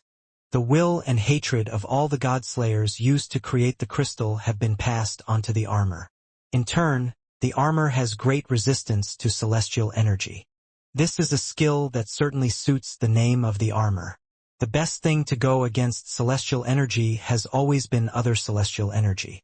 However, as a god slayer, one would have to rely on their overwhelming power or powerful abilities. In a way, this armor makes it so celestials are near enough on equal footing, but there is no telling how resistant it is, and I don't plan to fight celestials anytime soon. From experience, there were many celestials that weren't good fighters at all. He could imagine that the 5 or maybe 4-spiked Dalki were more powerful or skillful, but if the two were to fight, due to the effect of celestial energy, the celestial would win. God Slayer Zone. A passive skill that is always active. The God Slayer Zone is energy emitted from the armor that interferes with celestial skills. Note: it does not interfere with celestial energy. Celestial skills. Quinn thought. Thinking about this, Quinn remembered when he was a celestial there were many things that celestials could do. For one, they were able to enter the celestial space. They could also reincarnate and teleport to other planets. He was sure that there were other skills as well, but Quinn never got to see them. With this ability, it would stop celestials from escaping or even contacting others for help. Immediately, Quinn started to think of Mundus. If he knew of these set skills or active skills, he would have never agreed to the deal. On top of that, he was pretty sure they would never let him use it again. So far, based on the set skills alone, rather than just being a generally powerful armor, this was more so an armor specifically to go against the gods. Why would the universe put something like this in my hands though? Quinn thought. That's what the Celestials, Logan, and Richard's information stated, right? Everything that happens is the will of the universe to a degree, allowing for an armor to have these types of effects. Quinn didn't dwell on it too much longer. Hopefully, when this was all over, there would be no confrontations with the Celestials. In the first place, other than the first set skill, none of the other set skills would help him against his current opponents. It was then, when Quinn had read the last set skill, that he was a little confused. The name itself didn't give many clues as to what it actually did, and the description was a little confusing, but when he thought about it a little more, he believed it could be the best set skill of the lot. God Slayer Armor Set Skill. Limitless. Limitless. When all pieces of the first God Slayer armor set are worn together, it will have the limitless effect. All pieces of equipment individually will have limitless stats. It was because of this explanation that Quinn had originally thought the set effect of this wasn't too much to write home about, but he knew that maybe it was more so due to the fact that he didn't really understand it. That was when he started to look into detail a bit more. Checking out the equipment, just as the system stated, he could see that they all had this passive effect limitless. When seeing this, he noticed something else as well, and that was the fact that the equipment had no stats. Even demon tier equipment would have a stat figure placed next to it, giving Quinn an idea of what were the strengths and weaknesses of each equipment, but here there was none. Of course, currently stats didn't matter too much. The stats were just a boost to one's physicality, and there were now multiple energies that Quinn went against that could bypass the realms of normality. Celestial energy for one. Still, it didn't explain much, so he decided to do a little test. He only wore one piece of equipment and decided to check out the stats again, and this time he could see the system had an error sign with a little icon next to it. The system is unable to determine the value of this piece of equipment. Trying this test for all of the pieces, he noticed that they all said the same thing. The system can't tell the value. Does that mean the stats that it gives are beyond the system's understanding? But if that's the case, that's the value without the set boost. If we take the word limitless, doesn't that mean, as a set, the power is even stronger to the point where it can't be measured? It was hard for Quinn to think, to really imagine what it meant, but the only thing he could imagine was, what if someone who had no strength at all was to wear this armor? If the system's words were right, then one just wearing the armor would have limitless power. He imagined they would be stronger than most god slayers, celestials, and could even defeat demon tier beasts, but not just anyone had the armor, he did. It was at that point that Quinn perhaps realized something. He had traveled with Mundus to fight some of the strongest god slayers in existence and managed to beat them. He was already one of the strongest in the universe. Now though, with the armor set, he was at the pinnacle and there would only be a few that could maybe hope to challenge him now. Regardless, he would have to put this limitless power to the test, as he felt like he was also going up against someone with limitless power. With the armor, it would at least put him and his opponent on similar grounds, but even then there were still more things the armor could do. The first piece of equipment that Quinn had made were his Godslayer boots. It was the first opponent he had gone against. It was hard for him to say which opponent was the most difficult as they all gave him different struggles. The first thing that Quinn noticed was the fact that there were more than one set of skills, and this was for the boots alone. Passive skill. Silent steps. The user who wears these boots will never make a sound as they move, no matter how fast or slow. When fighting, a person relied a lot on their senses, and that included hearing. For a vampire that had enhanced hearing, they used it a lot to track if someone was following them or near them. Although the skill didn't sound all impressive when put together with Quinn's speed. He could leave situations with many unable to track him. At the same time, whether it was thanks to the set ability or not, wearing all of the armor, he felt no slower than when he was using the Blufang set, which just focused on speed. Flight steps. The user is able to step on air when using the boots. They can rise and fall, and the speed will be determined by the user's speed. The active skill didn't have a cooldown time, nor did it seem to run out. It was practically a piece of equipment that gave an ability to one. What Quinn liked about it, though, was that it wasn't an ability similar to flight. With flight, one had to use it in strange ways. They didn't move their feet or would have to rely on wings of some sort. With this, Quinn could just run across the air as if he was fighting on the ground. Cloud clone. The user is able to make a total of 3 clones of themselves at one time. The clones are limited to 50% of the user's natural power. The clones are not durable. Quinn already had the shadow clones that worked in a similar way. The problem was, his clones were unable to attack. They were more used as decoys. Although these could be used the same way, these clones were also able to attack. The monkey man he had faced could produce more than 3 clones. But this was equipment made from his powers, rather than the Godslayer himself. All of these active skills were from a single piece of equipment, and there was a lot more to go. The next piece of equipment that Quinn had worked on in the forgery was the chest piece. In the end, the chest piece had been made alongside the shoulder guards, but with a focus on the chest piece since it covered the largest part on Quinn's body. Due to how much material was going to be made, 2 Godslayer crystals had been used. The Phoenix Crystal and the Behemoth Crystal. Just like with the boots, there was more than one skill for the item. However, it seemed like because they were made with the shoulder guards that the skills were together, and would only work if the 2 pieces were used together. In a way, the shoulder and chest piece had to be treated as one item. Sun Fire Burn. An extreme heat with traits similar to the sun will be activated, dealing damage to those in the nearby area. Without using the skill, it was hard to know just how extreme the heat would be, but if it was anything like what Quinn had experienced going against the Phoenix, he imagined that it would do well when fighting against multiple opponents. Indestructible Shell. This skill can be used once per month. The skill allows the armor to become indestructible for 10 seconds. This item reminded Quinn a lot of an item he used to have, the indestructible sword. The item didn't have good stats, but because of its trait there were multiple times when he could use it in a fight that helped him out. Quinn was sure that with its stats in the first place that the armor would be pretty much indestructible, but if a large attack had the chance of finishing him off, it was a good safety move to have. Which made sense why it had a long cooldown time. Finally, there was the last skill of the chest piece, and once again he was looking at something he had never seen before. With this new armor, the system was showing him new things. A new flame. You have not met the requirements to use this skill.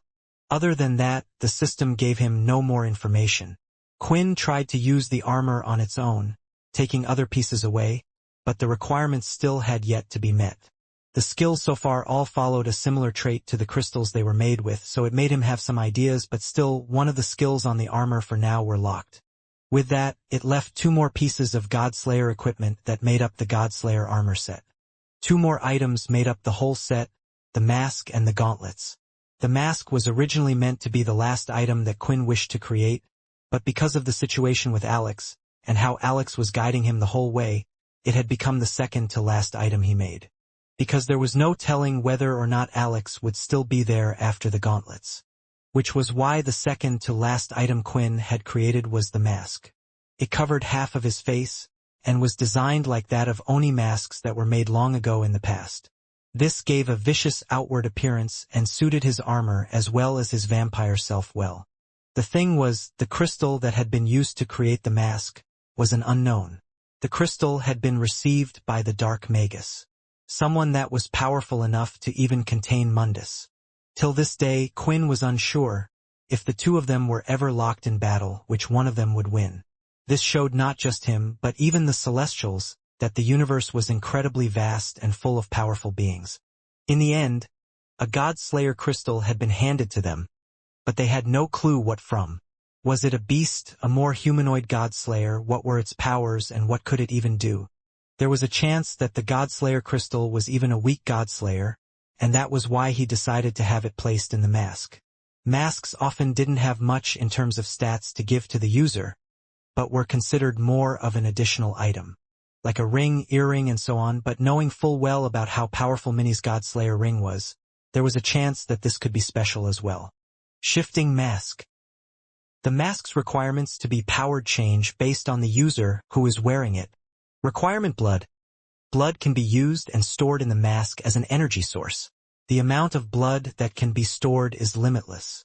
The more blood stored, the stronger the output of energy.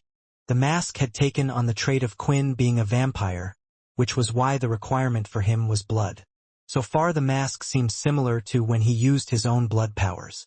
Having the title Ruler of Blood allowed Quinn to control blood in the area, even from an area the size of the planet they were on. The problem was it took time to move all of that blood. Then if he wanted it to become a powerful attack, he needed to condense it down to the point it could be used. In this case, the mask could now be a storage place of blood, and there was no need to use the power stored in it. Through battles, he could continue to store the energy needed longer and longer. While running through the battlefield, Quinn was already doing just that. There was also another use to the blood mask, something that he thought he would have never received. Now that he could store blood in his mask, he could also access that energy whenever he wished.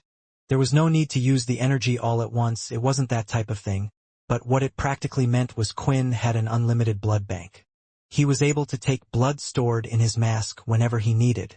If they got through the armor to eventually damage him, he could now even heal himself. With a war like this, with blood all around, it was a frightening thing to think about. Energy converter.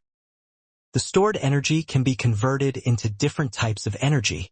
Lightning, fire, water. Seeing this, it reminded Quinn a little of Syl. It was almost as if he could use different powers. The blood gathered could be used to allow him to use lightning energy or other forms of energy. He didn't know how it quite worked, as there was no time to test it just yet. Based on whatever opponent he faced, though, it was sure to come in handy. Energy output. Based on what current energy is being used, the user may draw out energy from the mask. This can be used in one go, or as the user wishes. The last skill on the mask was the reason why Quinn could also use it in the same way as he would a blood bank.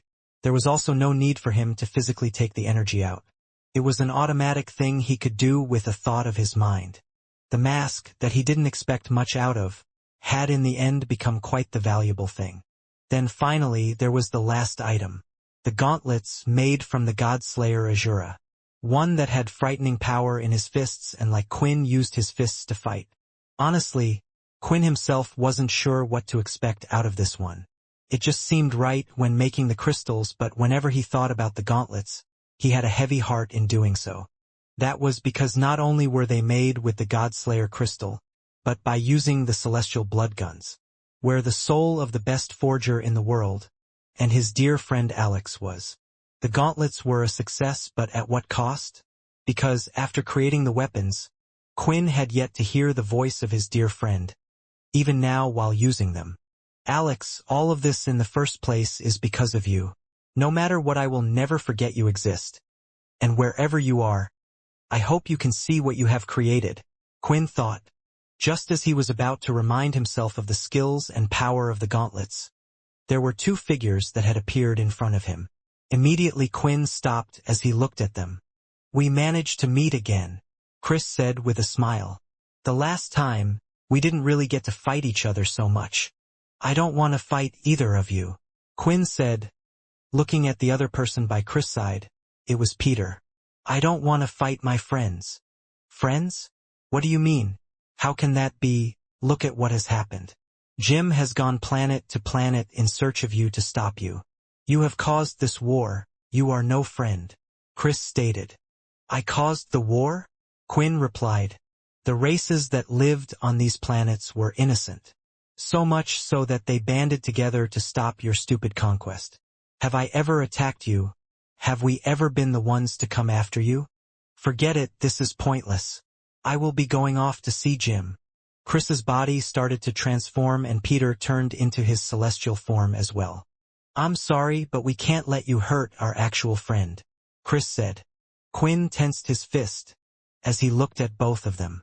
I said I didn't want to fight you, not that I wouldn't. Both Peter and Chris were present when Quinn unleashed his power on the planet Namrik. They felt the intense energy and, on top of that, heard about the story of him going up against the original leaders all at once. In their heads, the person in front of them was the ultimate goal. If they dealt with him, then it meant this war was over. There was no need for them to go planet after planet chasing down a possible enemy. Which was why, in that split second, Chris had to make a decision.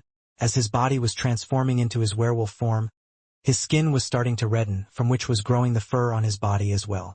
Using this twice so soon puts a lot of strain on my body, but if I don't do at least this much, can I beat him? Chris thought. Use everything you have, Peter shouted out to Chris. Peter was already a step ahead, having transformed into his celestial form, and his head-tail splitting into two parts. In doing so, both of the head-tails wrapped around Peter's fists, giving out the strongest blow he possibly could. I guess this is a good chance to test out a few things, Quinn thought. Suddenly, right in front of the others, a puff of white smoke appeared, and in doing so, there were now 3 different Quinns entirely in front of them. Crap! What are these clones? Which one is the real one? Chris thought. He had no time to think as he went ahead and struck out with both of his claws towards one of them, while Peter had done the same. At the same time, the clones produced a strike of their own with their fists covered in blood aura. They spun like the blood drill Quinn often would use. The powers collided all over the place, producing pulses of energy in the area, sending clouds of dust. But with Chris' speed and power, he had managed to overpower the strike, and his claw went right through Quinn's body, but it only exploded into a cloud of smoke. Peter, with his strike, had done the same, hitting the other Quinn body, and his target had turned into a cloud of smoke as well. How is that possible? That attack was real, it was powerful and stronger than any of the blood aura that I felt before. How could that possibly come from a fake? Chris was stunned. He imagined that if he wasn't in his red werewolf form, maybe the strike would have been close to equal in power. Still, he didn't have time to think of that. Since there was still one Quinn left, it meant the real one had to be him. A blood drill was thrown from the center, and Chris managed to avoid it by jumping to the side and launching himself from the ground. Destroying the area beneath him, he stabbed the final Quinn right through its body. Got you, Chris said. His risk had paid off and using the red werewolf form from the beginning had worked. Looking up, he tried to see the pained look on Quinn's face as he said his last words. But instead, he just saw a smile on his face. What the? After the smile, another cloud of smoke puffed right in front of Chris' face. Even the third one was a clone. A feeling could be felt on the back of his head as it was grabbed and slammed down into the ground.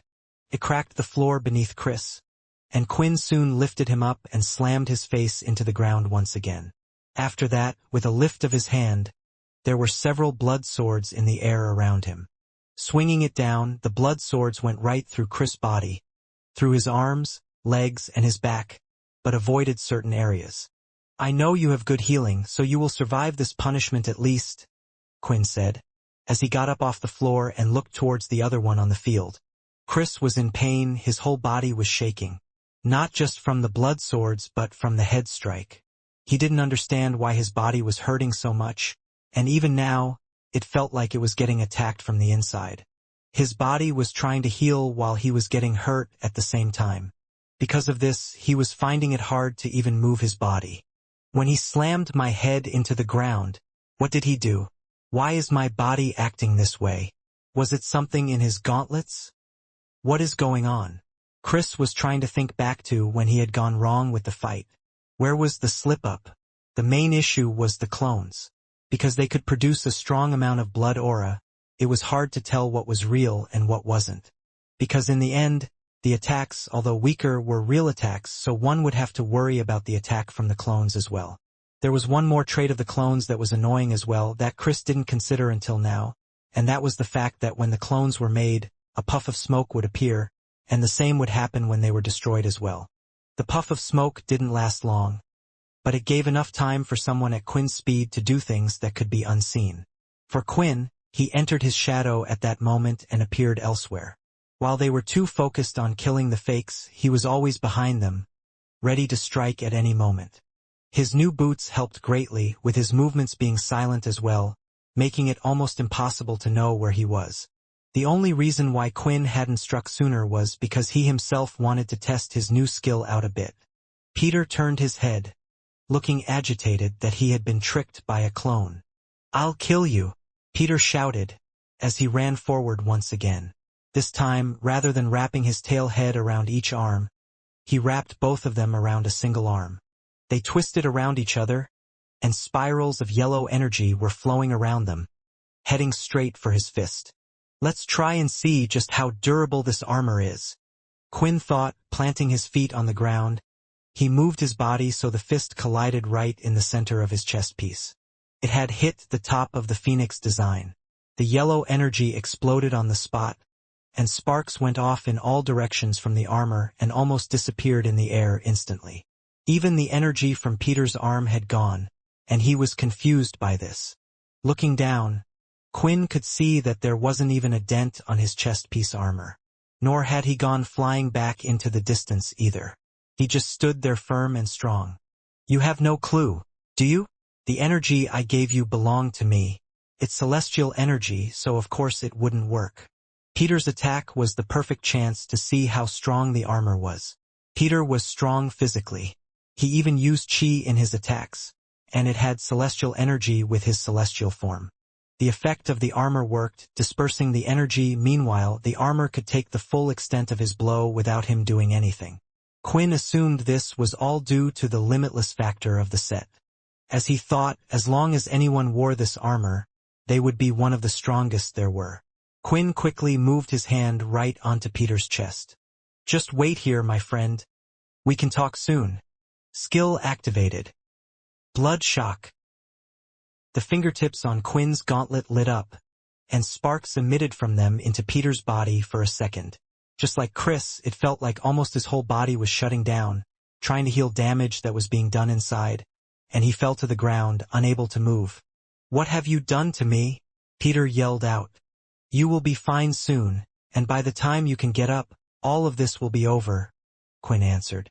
For Quinn, two of the biggest obstacles had been dealt with, and it was a lot easier than he had imagined. If he had to fight Chris or Peter before, it wasn't that he never thought he could beat them. Quinn knew his strength well and knew theirs as well. The problem was beating them without accidentally killing them or bringing too much harm to them. For one to do that, they would have to be a level higher than their opponent, be so much stronger and confident, and in this case Quinn had done well. From far away, great distances away, there were quite a few people watching Quinn and his performance. "The armor should at least be able to do this much," Mundus said, as he tapped his finger and a smile appeared on his face. "It took a lot of effort to get it in the end, but it seemed like it was worthwhile. With this, I doubt we will have to worry so much about the growing godslayers from Earth. As long as he does his agent duties once in a while, he will be able to live a happy life. The only concern now is his son. We have to make sure no Celestial ever finds out about that. Otherwise, it could be chaos all over again." At the same time, there were another two celestial beings that were watching the fight go on from their own space. "Are you jealous?" Bliss asked. "Jealous? Why would I be?" Sarah replied back. He only managed to subdue them that easily because of the equipment he has. I've never even seen anything like that. And besides, I didn't lose my fight. Yes, you're right, Bliss replied. You didn't lose your fight, you just decided to run away. That's a lot better way for a god of war to lose. Sarah wanted to snap back and say something, but he decided to just wave his arm as he looked further as to what was going to happen next. Meanwhile, Bliss was taking a look at the armor. She was wondering how such a thing was even made. Once again, when something related to the talons appeared, her foresight skill was practically useless. It never showed her anything like this. Let's see how he does. Using the boots, Quinn kicked up in the air, giving him a more aerial view, and with his eyesight, it didn't take him long to find what he was looking for.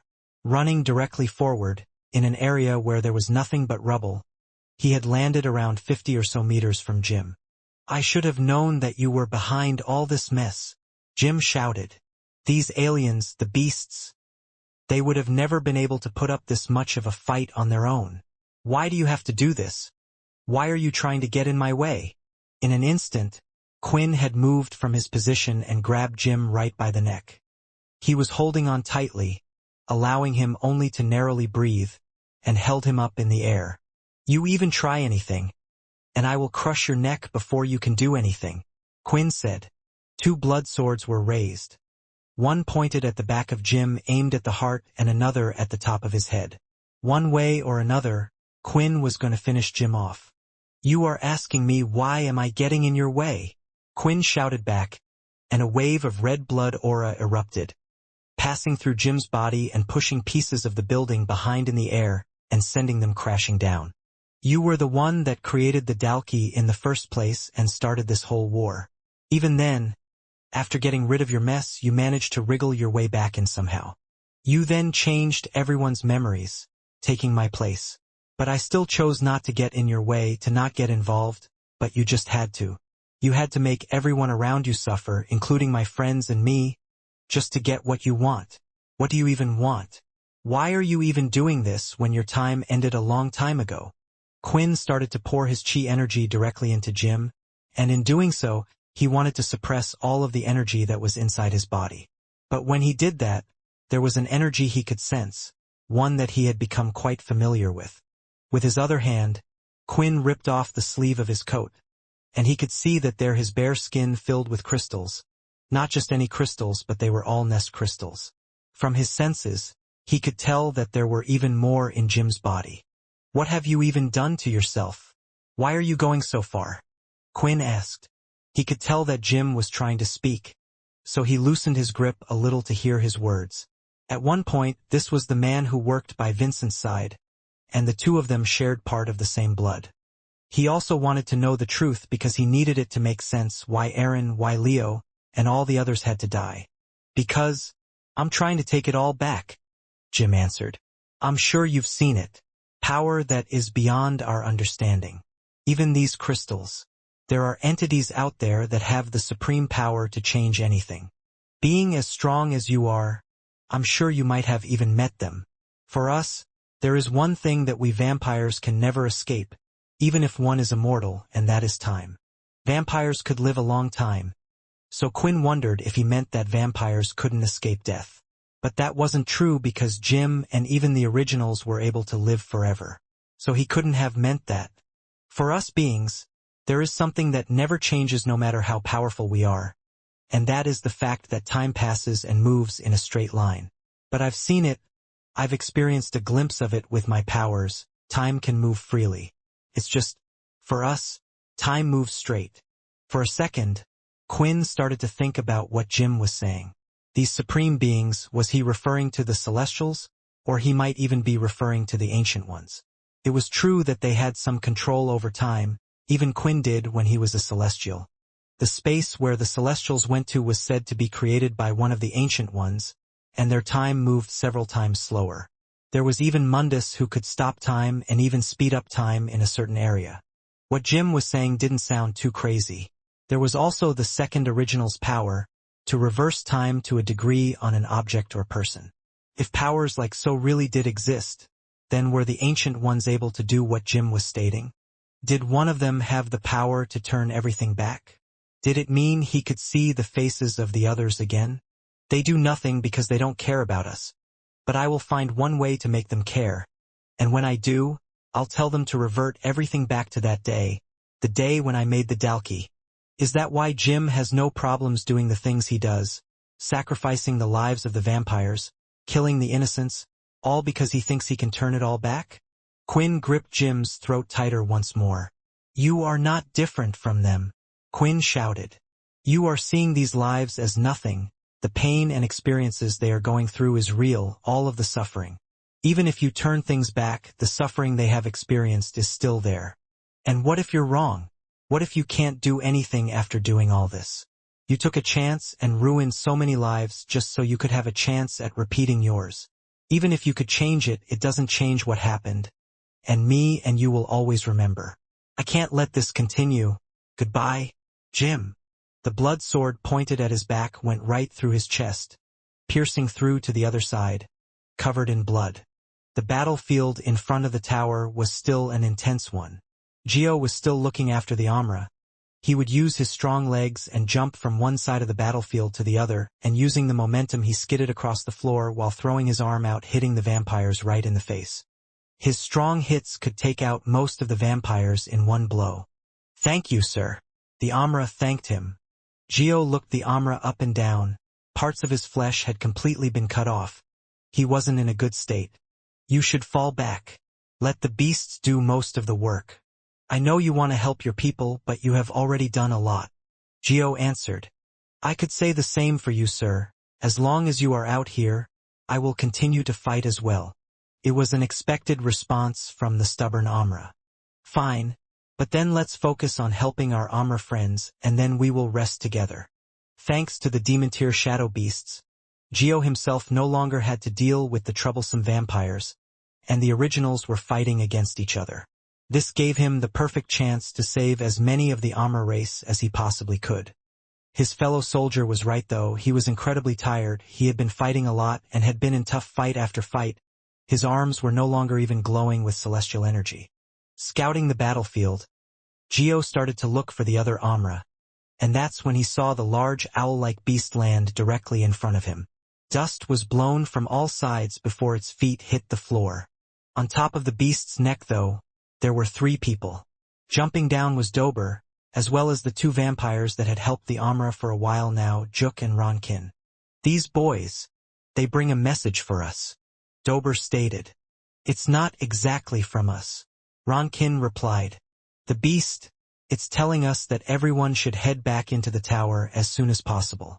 The beasts will continue to fight and cover us while everyone is to head inside. Gio thought it was a strange request for them to make. The fight wasn't over. Sure, the tides were turning, but the vampires were getting used to fighting beasts and were utilizing their teamwork as well. You have to remember that an order from the beasts means that it was most likely one that came from Quinn. Juk mentioned. If he wants us to go to the tower, I would say that it's because he believes that it's the safest place for us. Dober commented. The tower was safe because it practically was a space that existed not on this planet. At the same time, the tower was protected from external attacks to a degree, but even if it was destroyed and they were all inside, it meant they would all be safe, and it was why the other Amra were currently inside of it as well. If he wants us to head back in the tower, it must mean Quinn is either afraid that we will lose the war, or that everyone is going to get swept up in something big. Nodding, Gio agreed, and they all split up to give the order to the rest of the Amra that were still fighting, telling them all to head to the tower. They tried their best not to shout it, as they didn't want the other side getting wind of what was happening. Bit by bit, the Amra were heading into the tower, and it was no time to be a brave soldier. As Gio stated, even he would be going into the tower soon. Hurry up, get in there fast and head to the 25th floor. That's where the rest of the Amra are staying. The Amra that were still in somewhat good condition stayed outside while leading the others to the tower. The reason why it was important for them to state which floor for them to head to was in case the tower was destroyed. If the tower was destroyed, then so would its mechanism, and if that happened, the Amra would be on different planets and spread out in different areas. Luckily, most of the Amra had made it into the tower, and only now were the vampires noticing the lack of aliens, as they were too busy fighting against the beasts. At that moment, a large beam of energy could be felt. Everyone had stopped fighting. Looking up in the sky, they could see a pulse of energy push all of the clouds out of the way. Following right after, a sharp red laser was shot out and hit the ground. Right where the red laser had hit, a giant explosion occurred. It looked to just be a pure form of energy, like a nuclear blast. The wind had hit them all first, and now the energy blast was following. "Get in the tower now," Geo shouted to them all. He could see Amra that were far off in the distance. Jumping from where he was, he reached out and grabbed two of them and quickly jumped back. Even the vampire leaders were stunned and unsure about what to do, as they saw this big, large amount of energy coming towards them. The blood sword had cleanly stabbed right through Jim's heart. It was covered with real blood and not just blood aura. The life from Jim's eyes had gone. His head flopped downward and there was no sign of a heartbeat. "I won't make the same mistake that I made last time," Quinn said. "I know you still have clones of yourself out there. I know what you're like now. You probably have backup upon backup of yourself spread out. Maybe even on planets that I don't even know about, but I'm going to make sure to head to every single facility you have made and destroy everything. You made sure that everyone forgot about me. Well, I'm going to erase every single trace of you ever existing in this universe. Any mention of your name in books, places that you were, or things you took part in, I'm going to get rid of it all. So you can never come back again, and I'm going to start with you." Quinn meant what he said, and even though he knew the Jim in front of him was dead, he wanted to get rid of every part of his body. "He's here." Quinn looked up and could sense the energy coming towards him. He had no choice but to let go of Jim's body as he jumped back and crossed his arms. When he did, the shadow naturally came around his front. A huge explosion followed after, shaking the entire ground, disintegrating part of it as well as all of the buildings around them. In the end, Quinn went into his shadow space, and a short while later he came back out. He could see the person he had been worrying about this whole time. He stood there looking part Dalki and part human, more human than the last time he had seen him, covered in his red dragon scale-like armor. "I knew we would meet each other again," Ray said with a smile. "And it looks like you got an upgrade since the last time I saw you. I could say the same to you." Sarah and Bliss both had sweat beads running down the sides of their face when they saw the person who had arrived. Both of them knew Ray from the past and present. "Who do you think is going to win?" Sarah asked. "You know how powerful Ray is," Bliss replied. "But he gave up nearly all of his strength and power a long time ago for the sake of everyone else. So you're telling me this is a weaker version of Ray? If that's the case, I'm not buying it," Sarah replied. "You might be right," Bliss replied. "Right now he is using the body of a demon-tier beast, although more accurately of a God-Slayer-level beast. Ray's soul was already powerful, and added to that body he became incredibly strong. But then, he had to come across the dormant infinite celestial," Bliss explained. "He took its power and added it to his own. With that he practically has the same amount of energy as he did in the past. The problem was the body he was in. It wasn't as strong as his old body, which was why Ray was going around searching for nest crystals to improve his own body. He was getting even stronger, closer to what he once was, and finally, he managed to get the dragon armor from Edvard that was made from his own body. With the armor, it empowers his current body until the point it was like his dragon one. If you were to ask me, out of Quinn or Ray of the past, 9 times out of 10 I would have told you Ray would win. Although this isn't the old Ray, he's pretty close to what he was in the past." Sarah was silent for a moment, as he picked up on something Bliss said. 9 times out of 10, huh? I guess that means Quinn still has a shot. It was the grand conquest of the Marpo cruise with the leaders Jack and Jim. So far they had been taking it in turns as to which one was the main attacker when it came to attacking different races. They never had much trouble doing things this way. There were times where the opponent was a little tough, but they always had forces that were bigger and stronger than the other. Yet for the first time, both were having major trouble. Jack had yet to receive any updates from Jim about what was happening, and even if a request for help was sent out, there was no way for him to really help the other in the first place. That was because Jack had a lot of trouble himself. The androids had destroyed many parts of the Marpo cruise.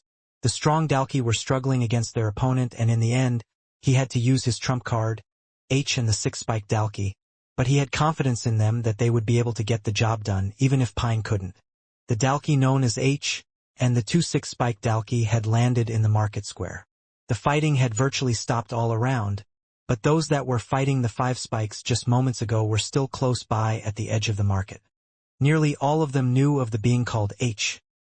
Russ and Layla had seen the visualization of the battle against Syl. Logan, Vicky, and Jake had heard and seen him act a few times here and there, so they had plenty of information on him.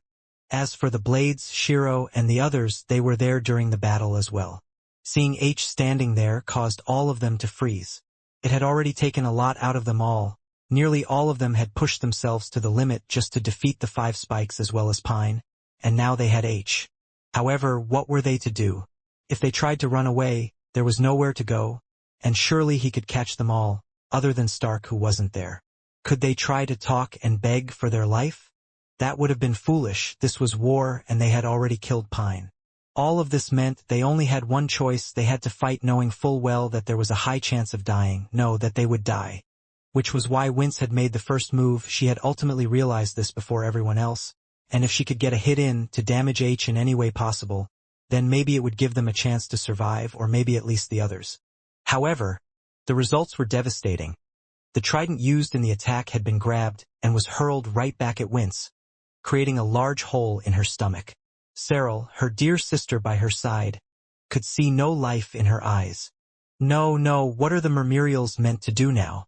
What are they meant to do without you? Who is meant to lead them? Me? That won't work. That can't work. You can't be dead. Cyril cried.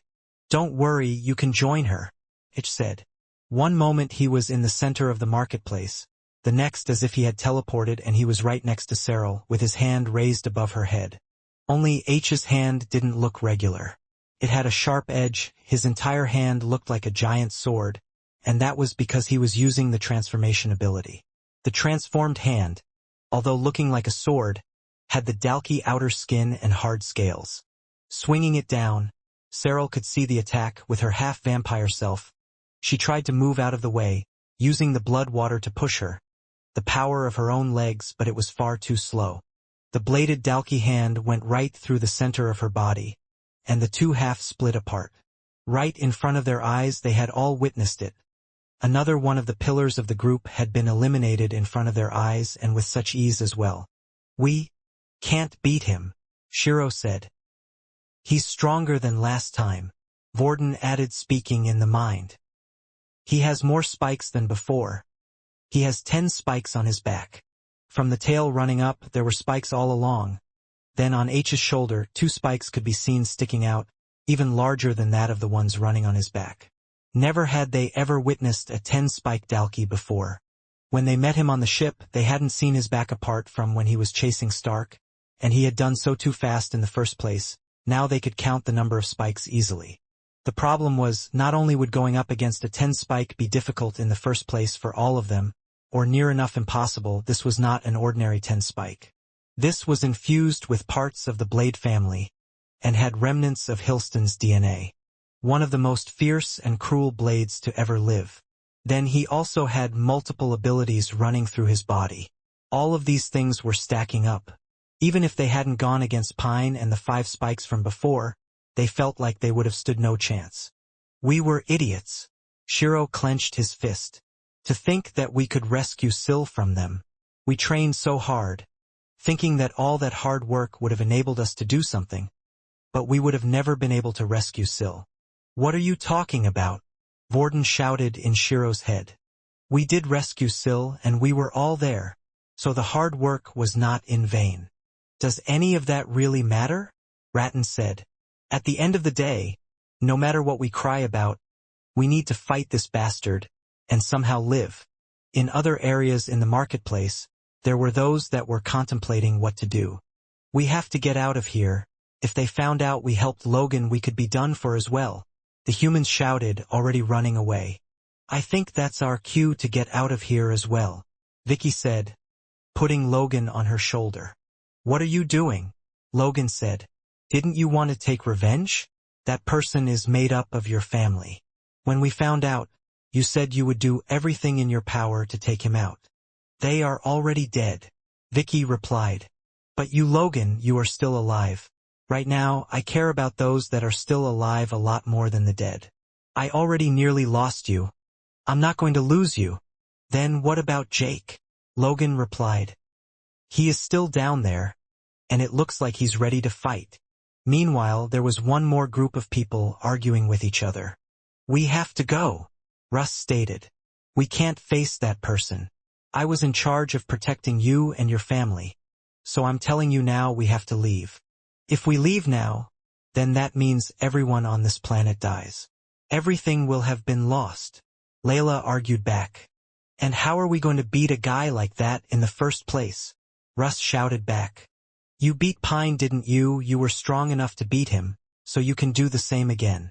I can't, Russ replied. I have already used up nearly all of my powers. Let's just get out of here. Minnie, you want to protect your mom and uncle, right? Then shadow us away, or shadow us to Quinn or something. You can do that, right? In the middle of their arguing, H had returned to the center of the marketplace. He placed both of his hands together, and his fingertips started to cover in frost. In the center of his hand, a large ice ball was being made. Let's get rid of everyone in one go, H declared. Even the 2 6 spikes next to H didn't like the sound of that.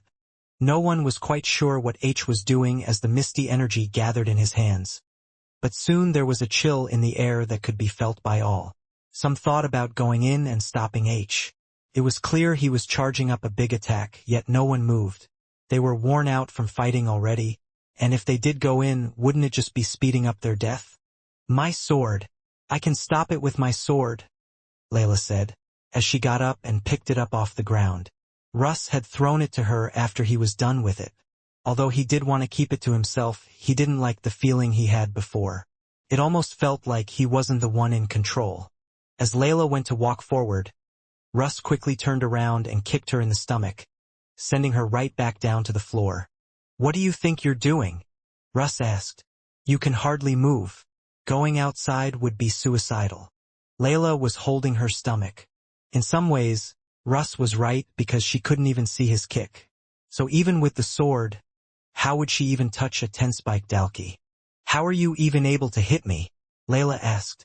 Because of the thing your husband left inside of my head. It's to protect you no matter what, and the best thing to do is to not get involved at all, Russ claimed. The large ice ball had finished being made from H's hand. It was the size of H's own chest, and when letting it go, the ice ball hit one of the 6-spike Dalki by his side. His whole body froze up in an instant. From head to toe, there was now a statue of a 6-spike Dalki. The other one, seeing this, tried to run away, but the ice ball made by H after hitting one 6-spike went straight to its closest target, the other 6-spike Dalki. It jumped but wasn't quick enough as the ball touched its back. It froze in place partly in the air, and then fell to the ground, smashing into tiny pieces. It was clear that the Dalki was dead. If that ice ball completely froze the strong 6-spike like that, if it hits any of us, we're done for, Shiro said. Everyone, run away. Shiro quickly switched to Rattan, the most athletic out of the lot. In doing so, he ran past the other blades and quickly scaled the building with his bare hands. When he turned around, he could see that the large ice ball had gone toward the other blades. The ice ball was rapid in movement, hitting one person, going from one person to the next, freezing them all on the spot. Some tried to attack the ice ball with their powers, using flames, water, and other abilities to push it away, but they were unable to do anything as it hit them one by one. We have to help them, Vorden claimed. We can't just stay up here and watch them all die. How can we help them? We don't have the power to help them, Rattan claimed. On top of that, H was moving as well. It wasn't very fast. He had a large smile on his face as he entered the field of frozen blades. He was walking slowly to each person and slapping them with his large hands. Each time he did, the ice sculptures would break into multiple pieces. For Shiro, watching from above, he had bitten his lips so hard, blood was trickling down his face. I really can't do anything but just stay up here while watching him kill everyone we know. Everything we have built up one by one. Shiro fell to his knees, clenching both hands. Every single one of the blades that had helped out in the fight that was there for the war and had survived the original attack by Jack had now been frozen. Shiro was now the only survivor left from the blade group. The ice ball, having traveled through all of the blades, was now heading right for Jake Green. If it's ice, then the best thing to do will be to melt it. Jake had been gathering up his own ball of power. Using his powers of fire and earth together, he could create hot molten lava. At the right time, he thrust his two hands forward, and the lava spewed out toward the ice ball. It continued to hit it, producing masses of steam in the air, and it looked like the ice ball was getting smaller as well, but it wasn't enough for the ice ball to completely disappear. That's fine. I have plenty of things I can still do, Jake thought. He was ready to go to the next part of his plan, but the fact that his ice ball had been affected caused H to look his way. He had caught the attention of H. There were still around 10 more frozen blades for him to go through. It might be best to get rid of that one first, H thought. There was another person that noticed this, the look in H's eyes, which was why, right from behind Jake, a person had appeared. They grabbed his waist, and the two of them disappeared again. The magma stopped, and Jake was nowhere to be seen. What did you do that for? Jake asked. Having gathered back a small bit of her power, Vicky had teleported down to Jake, grabbed onto him, and teleported him back to where Logan and she were. They had moved to the rooftop to inside one of the buildings, still watching the scene from afar. You stood out too much, Vicky stated. I know you're strong. I know you want to help, but the second that thing laid eyes on you, I saw your life vanish before my eyes. I saw everything go just like that. Vicky was finding it hard to keep in the tears, and Jake, noticing this, didn't want to shout back. Mom, but if I don't stop him, if no one stops him, then who can? I was the one that came out the least injured and with the most energy. The other aliens aren't strong enough, and everyone else is too tired. Looking out the window, the ice ball had caught their eye. Although smaller than it was, one could tell it still had devastating power, and now it was heading right for the house where Layla, Russ, and Minnie currently were. Maybe I can block this with the shadow, Russ said as a shadow appeared in front of them but disappeared in an instant. Parts of shadow were just seen flickering, but nothing else. Russ had truly used up all of his MC. This is why we should have run when we had the chance, Russ complained, and that's when Minnie went ahead and stood in front of both of them. Minnie, what are you doing? Just hide in your shadow space. Get out of here, Layla shouted. Russ thought for a second. Maybe Minnie could use her shadow to block the attack, but if the attack was too strong it wouldn't work out, and that was just stopping them from one attack, not getting rid of the problem. Don't worry, Mum, Minnie said as she reached out her hand, and the ring with the green gem on it started to glow. I will protect us. I will get rid of the bad man. The ring lit up, and suddenly the whole ice ball just disappeared. Just like that, it had been removed. Everyone was stunned and didn't know what happened, including Layla. This was because when Minnie had fought against Mundus in the past, using the power of the Godslayer ring, both she and Russ were frozen in time. They had no idea the extent of what Minnie could do, and neither did H. This time, I'm going to use the ring right. One moment the large ice ball was hurtling towards them. It was impossible to stop, as many different types of attacks and abilities were used against it. Even one of the strongest humans in existence, Jake Green, had used a lava attack, and the ice ball still remained. Yet somehow Minnie was able to get rid of the attack.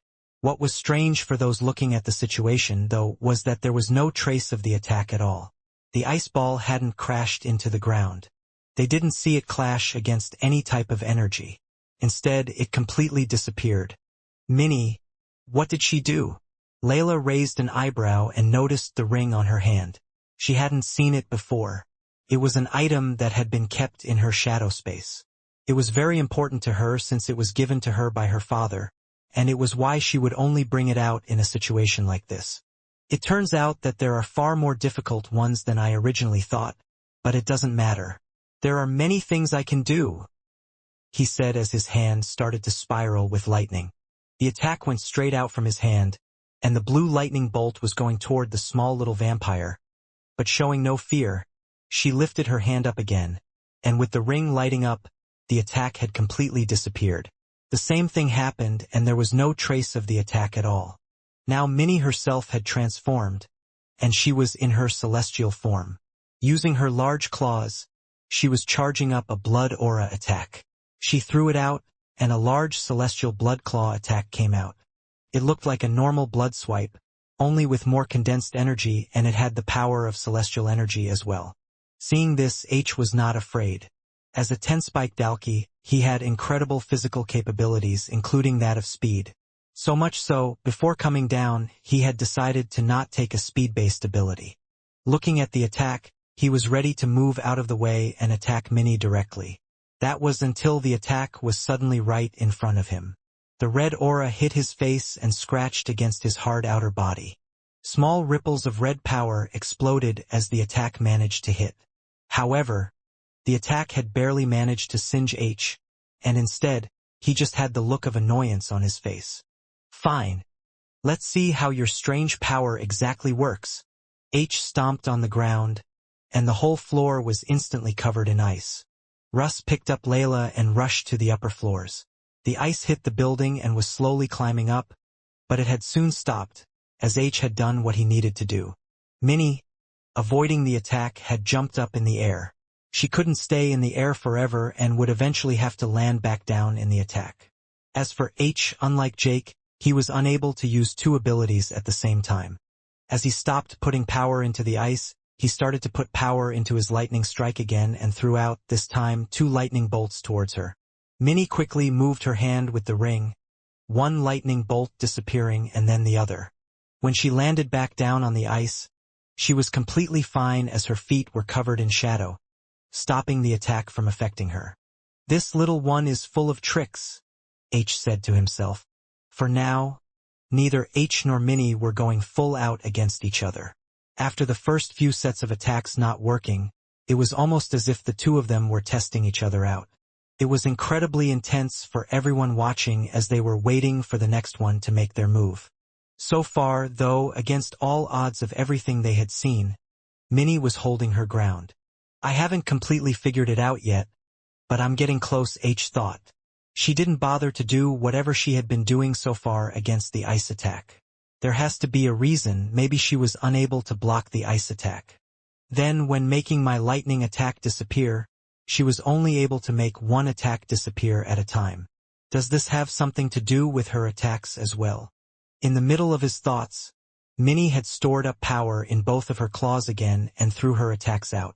Just like last time, though, they had just left her fingertips. And as they did, they were suddenly right in front of H's face.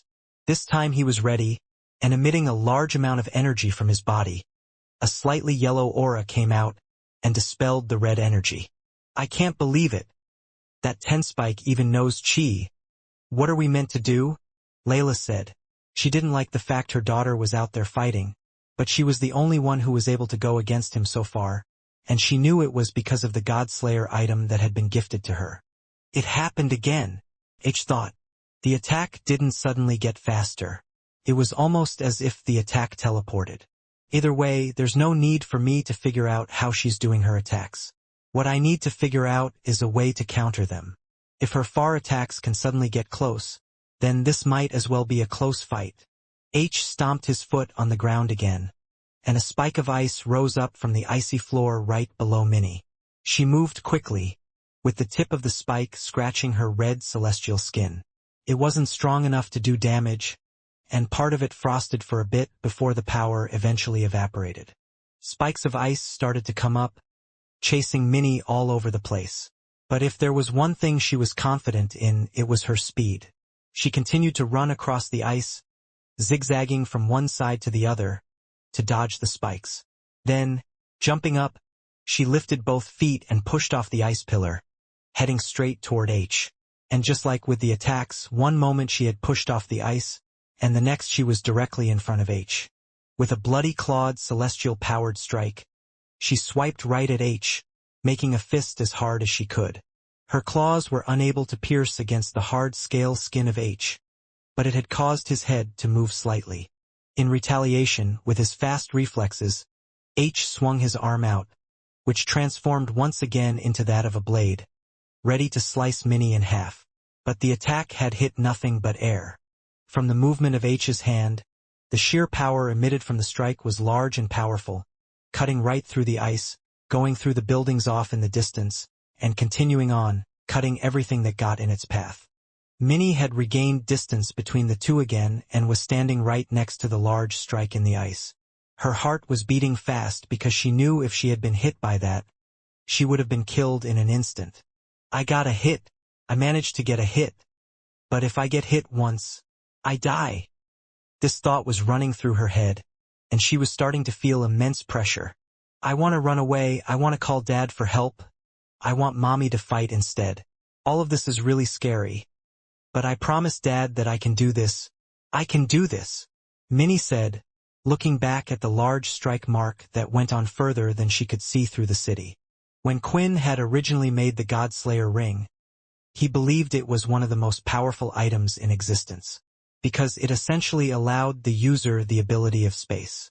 This wasn't even an ability that was known or that anyone had, at least that he knew of, which was why he felt like, as long as it was in the right hands, then there wouldn't be an opponent one couldn't defeat. Of course, these thoughts had occurred when he had first created the ring and was unaware of what was out there in the universe, but nevertheless it was still a thought he had. Right now, with the power of space, what Minnie had been doing during the fight was space deletion. With the power of the ring, she could delete an area of space. This was how she was able to get rid of the ice ball, as well as the lightning attacks towards her. It was a great defensive move and could stop practically any attack, being even more effective than the shadow. On top of that, there were other applications to use space deletion, and Minnie had utilized them in the fight as well. One of them was with her attacks. When attacking, she could delete the space between her and her opponent, causing her attack to jump, which was why H felt like her attack was teleporting. The deletion of space could only be used on the space itself as well as forms of energy and not on life forms, which was why she was unable to just delete H out of existence, but there was something she could do. When moving, she could also delete the space in front of her, and in doing so, just like her attacks, she herself would also jump. Allowing her to somewhat teleport, this was how she was able to pull off the attack and avoid the strike back. But there was one issue. She was deleting space and not actually teleporting. There was quite a difference between the two. If Minnie was standing directly in front of H, then she couldn't suddenly appear behind him. This was because she could only delete the space between her and H. Whereas if one had a teleporting ability, they could go anywhere they wished. The ring had more application than that, but with this one simple skill, she was causing trouble for H. Once again, Minnie ran forward from her position. She could see the lightning gathering around H's body. Out of frustration, it looked like he was going to do a large area attack that shocked everywhere. This type of attack will still hit me because I can only delete things in front of my right hand, Minnie thought. The electric went out from H's body in all directions. No matter what was in the square, they were going to get hit. The lightning had touched the very edge, and those that were too close watching had been zapped, losing their life in an instant. The lightning had struck with such a large amount of force that it almost looked like they had been cremated. There was nothing left but ash. The attack had lit up the whole area for a few seconds. No one could move. Otherwise, they would have been dead. Eventually, it stopped. On the field, many expected to see a small burnt body, but there was nothing. Until a portal of shadow opened, and Minnie had popped out of it. I have more than just the ring's power. I have the shadow as well. Immediately, Minnie deleted the distance between the two, and she was there again. She attacked the shoulder multiple times. Rather than using the blood swipes, she had the pure aura around her fingertips. H swung his arm, but she had moved far away again. Then quickly teleporting to the side, she moved several times before quickly moving and attacking the same shoulder again. Still, despite attacking the shoulder again, her claws were still struggling to make a single mark on H. At this rate, she's going to lose, Jake said from the sidelines. At the moment, sure, she's fast enough to avoid the attacks from H, but it's not like he's slow. If it was anyone else out there, they would have been hit in seconds. She's hitting H multiple times, but her attacks are doing next to nothing. If her attacks can do no harm, Then at some point or another, her power is going to run out, and when it does, it's not going to be a pretty sight. Logan was also observing everything that was going on. They were watching Minifast in action. It was a game of cat and mouse, and with each attack of H's, everyone had to be careful. The whole city was getting crushed with each single movement of his hand. The wind pressure alone was sending off blasts that were just as strong as bombs. Nearly all of the buildings had already crumbled in the area, and they were now hiding behind fallen debris. The area the two of them were fighting was growing and growing, as the debris on the edge of the market square was getting pushed back from the wind of H's attacks. This continued for a while, and there was eventually not a single building left standing in the area. The city was nothing but large piles and mounds of rubble. The onlookers had to be clever in their use of the rubble to protect themselves from the attacks ahead. What is she doing? Russ clenched his fist angrily. She's just doing the same thing again and again, expecting the same result. Many thought this was a desperate struggle, but to one person it didn't look like that. That little girl, I think you should give her more credit, Logan said. I think she has a bigger plan than any of us realize. Moving again, Minnie could see the shoulder, the same place she had been attacking this entire time. Her clawed hand went out, and when it touched the skin of H, this time, it pierced the damaged scales and went in, creating a small cut across H's shoulder and for the first time drawing blood. Ha ha! Ha ha! This is the result of your hard effort? H laughed. This is nothing. I know, Minnie said, deleting the space and teleporting right to the same cut again. Rather than using her red claw mark, this time she placed her ring on instead. But this will do something. Minnie could not only delete space but also create space as well, and now that there was a small cut in H's arm, it meant there was a small space between the skin where space could be created. As the space in between got bigger, so did the cut on H's arm. The space that was created was so sudden and powerful. H's arm had been ripped off from his body and was now lying there on the floor. Everyone watching, who had seen the little vampire's efforts, had their mouths left hanging open. A being that couldn't even be scratched had just lost an arm, green blood pouring out from the wound. This is just the start, Minnie said, huffing and panting. H was silent for a moment. He didn't say anything, but the bleeding on his arm suddenly stopped. Then the flesh around the wound started to bulge until an arm sprouted right out from the wound. It was another Dalki arm and it looked as good as new. Will you look at that? Even the small scar you put there has healed. H laughed. The power of regeneration is a handy one. Now after seeing all your efforts go down the drain, what will you do next? And let me tell you, you're right, this is just the dash. Cut off short. A bolt of lightning shot down from the sky. It wasn't a normal bolt of lightning as it was as thick as a house. It spiraled down, landing right where H was. The flash was so large and bright, many had to turn to look away. When the lightning finally faded, they could see a frail man standing on top of H. I will get rid of you this time, Syl said. The figure had crashed down in the center of the market square, or at least what was originally the market square. It was already unrecognizable compared to the way it was before. Then, when the lightning bolt had come crashing down as if someone had angered the gods from up above, the ground in the whole area lifted up for a moment as sparks were sent out of all of the cracks. Unlike the sparks of lightning that had come out from H, though, these sparks just had a tingling sensation when they touched the onlookers who were looking in the area. Still, many of them had been knocked off their feet from the lightning strike. When they eventually came around to look in the center of the market square, they could see a man standing there. Blonde with long hair that almost looked as if it was falling out in certain areas. Did that strike come from him? But how is that possible, and who is he? Not many of the onlookers, even on Jack's side, actually knew about Syl. He was, after all, someone who had left the planet a long time ago, but it wasn't just them that were unable to recognize Syl because it was hard for the others as well. He was a mere shadow of his former self. His wrists were so thin, his clothes were baggy on him, and they almost looked heavy on him, as if he was struggling to stand. His cheeks were sunken into his face. They had seen the state of Syl before, but seeing him awake for some reason felt worse. This was the person that we had been waiting for and relying on this whole time, Shiro said. His eyes were watering up and running down his face. I feel so ashamed. Someone like this right now should be resting. He should be in a hospital, but he has come. He has answered our call because he wished to protect us. Underneath his feet, Syl could feel someone moving.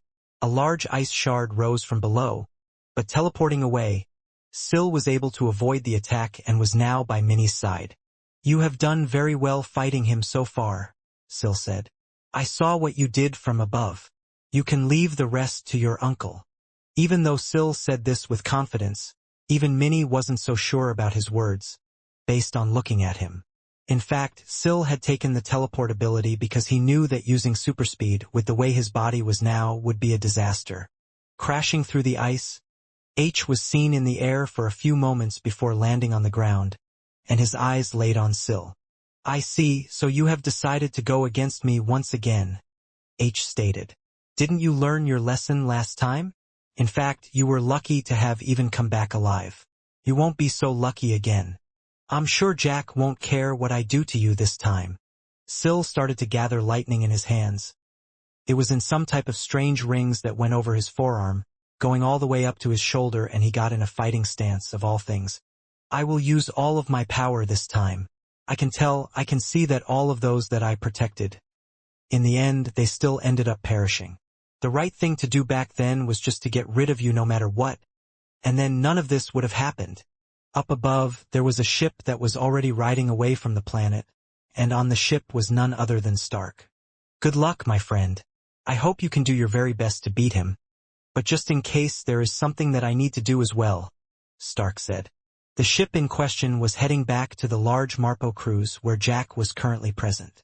After finding Syl, the two of them wasted no time traveling by ship to join the others. There was a part of Syl that wished to use his powers to teleport to the planet. It would have been quicker than traveling by ship, yet he had chosen not to. This was because to travel from one planet to the other, since it was a great distance, would use quite a bit of his MC points, and based on the fight with H last time, he felt like he would need all of the MC points he could get. Especially since his body wasn't in the best condition. He could gather chi, but not as much as before, and his body still felt sluggish, but he needed to act. He had a feeling that H would be there, and he was right. During the journey with Stark, Syl and him had talked, and he had explained all of his worries.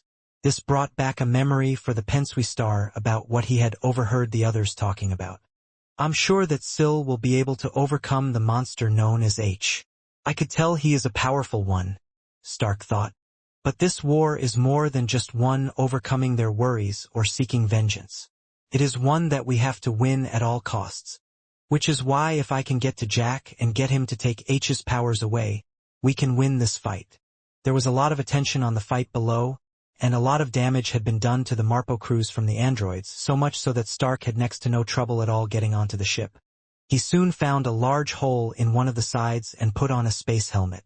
After that, he floated his way to one of the doors, going to the control panel. It looked like the emergency door had sealed the area to stop the pressure change within the ship. This is nothing that I can't solve, Stark thought. As he pushed his legs in the air with such power and the power of the beast armor, it allowed him to propel himself forward, and he crashed right through the doors, creating a hole. Almost immediately after he had gone through to the other side, there was some type of emergency patch measure from the ship as small robots came along and sealed the hole that had just been made. After that, Stark was finally able to take the helmet off. With all the fighting below, there shouldn't be much on board that is difficult to deal with. But will Jack have some guards by his side, and what about him? Is he strong himself? Stark wondered. The ship was large, and Stark had no clue where to go. But by not using Nitro Accelerate and just running through the place, he was trying to cover as much space as he could. There were times where he would see others on board and hide. Then when they turned their head or looked away, he would move to the next part. This is getting me nowhere, Stark said. I don't have time to mess around. Soon, he saw what looked like an engineer, a human that was repairing part of the ship, trying to fix something that the androids had destroyed. Seeing this as his moment, he ran and grabbed the human. It was in one swift movement. The two continued to run down the hallway until Stark propped him up right against the wall with his forearm against his neck. "Tell me, where is the one known as Jack? And who is with him?" Stark shouted and pushed forcefully against his throat.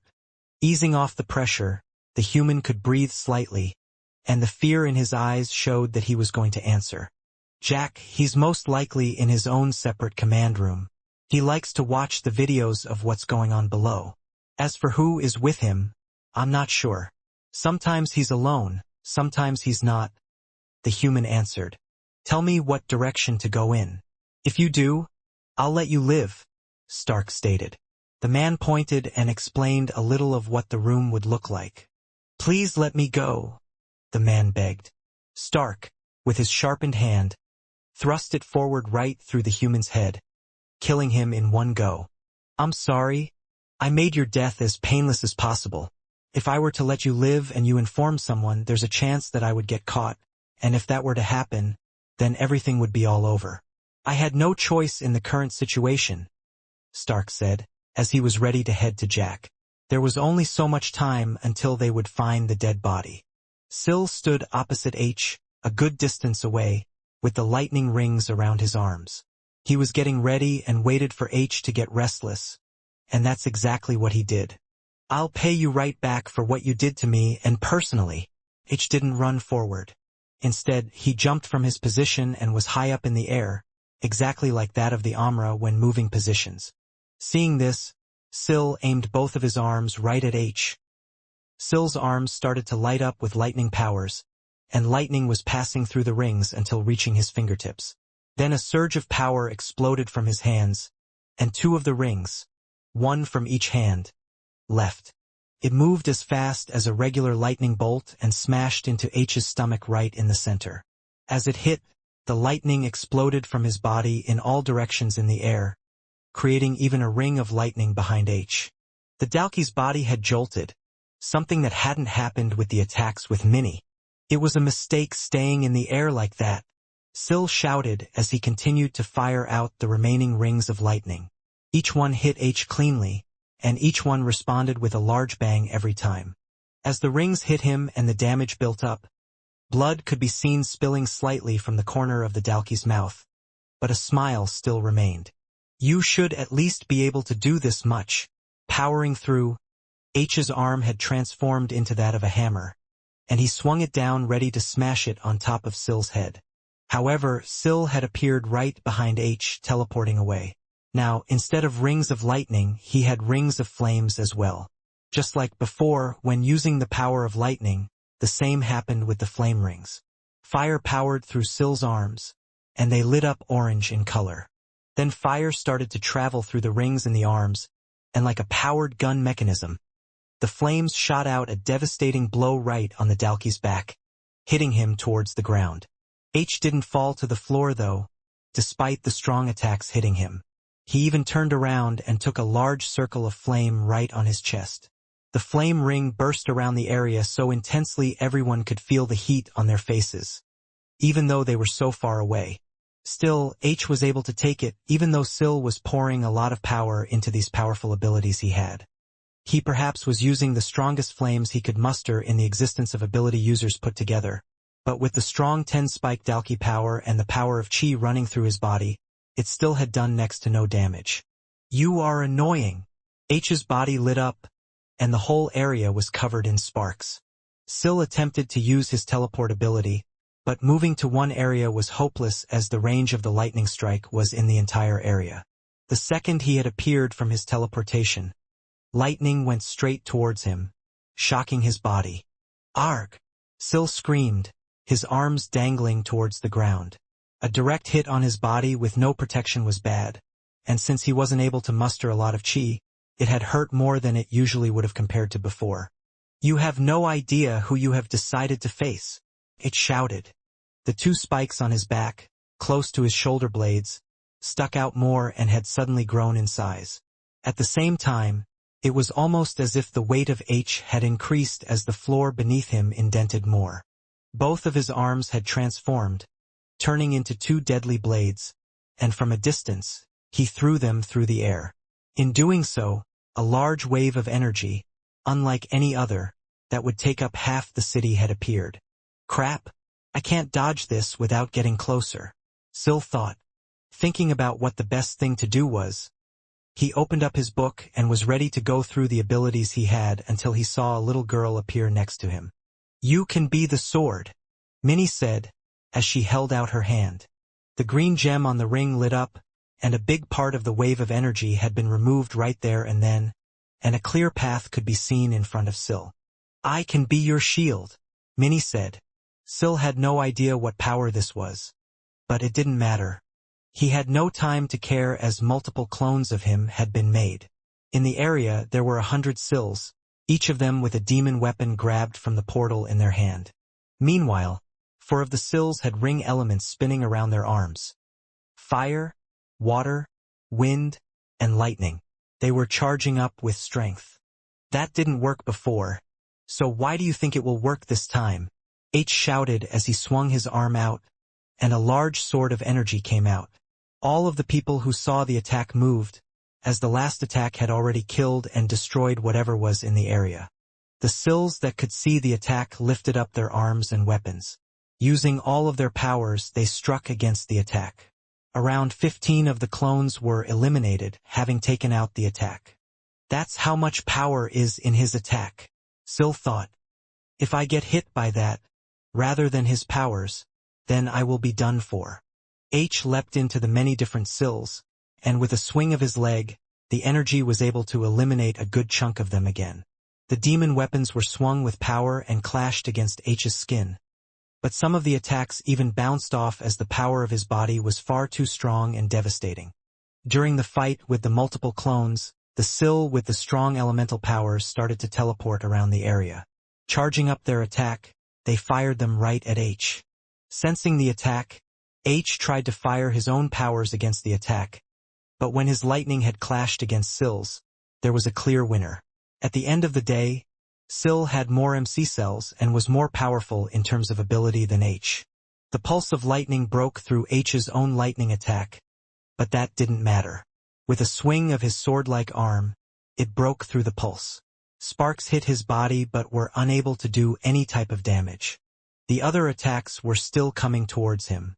"This is annoying," H shouted, transforming both of his bladed hands back into his fists, only they looked larger than they did before, almost like 2 boulders. With a yell in the air, he slammed them against each other. The shockwaves coming from the Dalki smashing his 2 hands were sent out and collided with the elemental attacks. They disrupted them to the point where they no longer existed. Teleporting through with a sword in his hand, Sil thrust a demon tier spear against H's skin. The weapon activated but did nothing to pierce the 10-spike Dalki. "I can't believe how weak your body is. There was a point in time where I thought I wanted your body. Part of the deal of bringing you in was that I would be able to use your body. But now I see, compared to mine, it's nothing," H stated. H swung his arm, and before it hit Sil, his body hardened. The attack with the spear had been done with the real Sil because many of the clones were already out of the battle. Sil's body went flying, and blood fell from his mouth. Every time he coughed, blood continued to fall until Minnie eventually caught him. "Uncle Sil, are you okay?" Minnie asked. Sil's weak body and now his clothes were covered in blood. The one person they thought could change it all was losing the fight. "If only I could touch him, maybe I could do something," Sil said. The sight of the great Sil pained many of those who were there. Vicky, for one, hadn't had the memories removed of her brother. It was because of him that she was able to live a good life and get everything she ever wanted, even though she never knew that she wanted it in the first place. Seeing Sil use and display his powers, for a moment she thought that he had a chance to turn the tide.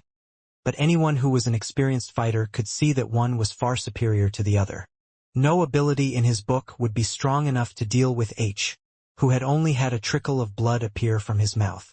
The scary thing was, even if they could hurt H, he would only get stronger. And if they managed to do significant damage to him, then he could just use his regenerative powers to undo the damage that had been done. With that in mind, though, Sil had used his soul weapon to bring out his book, and with it, he started to heal his body. The internal damage that had been done started to heal at a fast rate, and he was able to get back on his feet fairly quickly. He could only bring his body back to the poor state it was in before, not back to his former much stronger self. It wasn't the ability to reverse time after all, and what happened to him was due to months of them only giving him enough to survive, not something a regenerative ability could bring back. "Is Uncle going to keep fighting?" Minnie asked. She was concerned for Syl after seeing that much blood. Even if he could regenerate himself, was there really no limit? Was it just an amount of MC cells? The blood and other things had to come from somewhere. On top of that, her powers would eventually fade as well, but she wanted to continue helping Syl as much as possible. "I will continue to fight as long as I can stand," Syl replied. "I still have a number of things that I can try." Opening up a storage portal, Syl had pulled out a large hammer with a big head at the end. It had strange swirling patterns on it, and the handle looked like it had been made with parts of a beast. It was clearly a beast weapon, and with everything Syl had now, it would at least be at the demon tier. "I'll use my ability to enhance the weapon's strength to its full potential. Then I'll push it with the strength ability, switching to the accelerate ability to move the weapon as fast as it can through the air." Although Syl was unable to combine abilities together like Jake or use two at a time, he could use them one after the other, and switching abilities like so, they would still have the effect of the one before. The hammer flew through the air, creating a large explosion of wind as it went out. It was faster than what H had expected. Moving his hands, he was able to catch it, but the force was still strong, moving past and hitting him deep in the stomach. H was being pushed back while his feet lifted up part of the ground. Small amounts of blood came out of H's mouth again, but eventually he had stopped the great power, just with his own strength. "Did you not learn anything from that first one?" H said, as he lifted the hammer with one hand, behind his back, and hurled it back. "This will only quicken your death." The book was in one of Syl's hands, and before the hammer could reach him, a portal had been opened, and when the hammer went in, it never came back out anywhere. "I have to use what I have to my advantage. I know the powers that he has, and he is physically far stronger than me, but he can't know all the powers I have." Just as he thought of this, he remembered the last time the two of them had fought. Syl had gone through many combinations trying to take H down and failed. This time H was even stronger than then, so how could he succeed?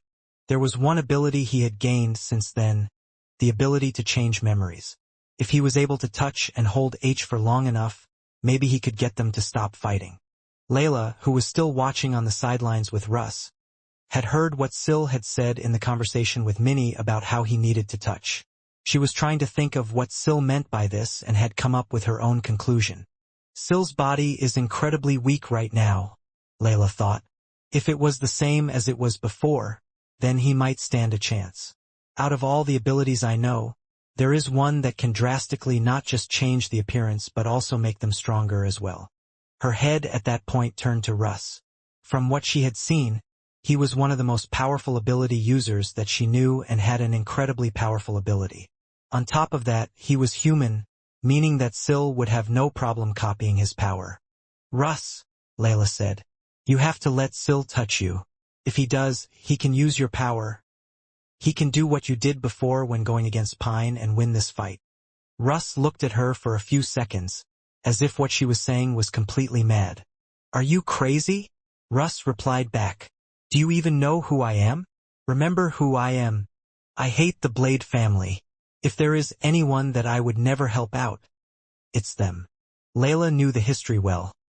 It was a public broadcast after all when Russ had claimed his hatred towards the Blades, and he didn't hide his dislike for them.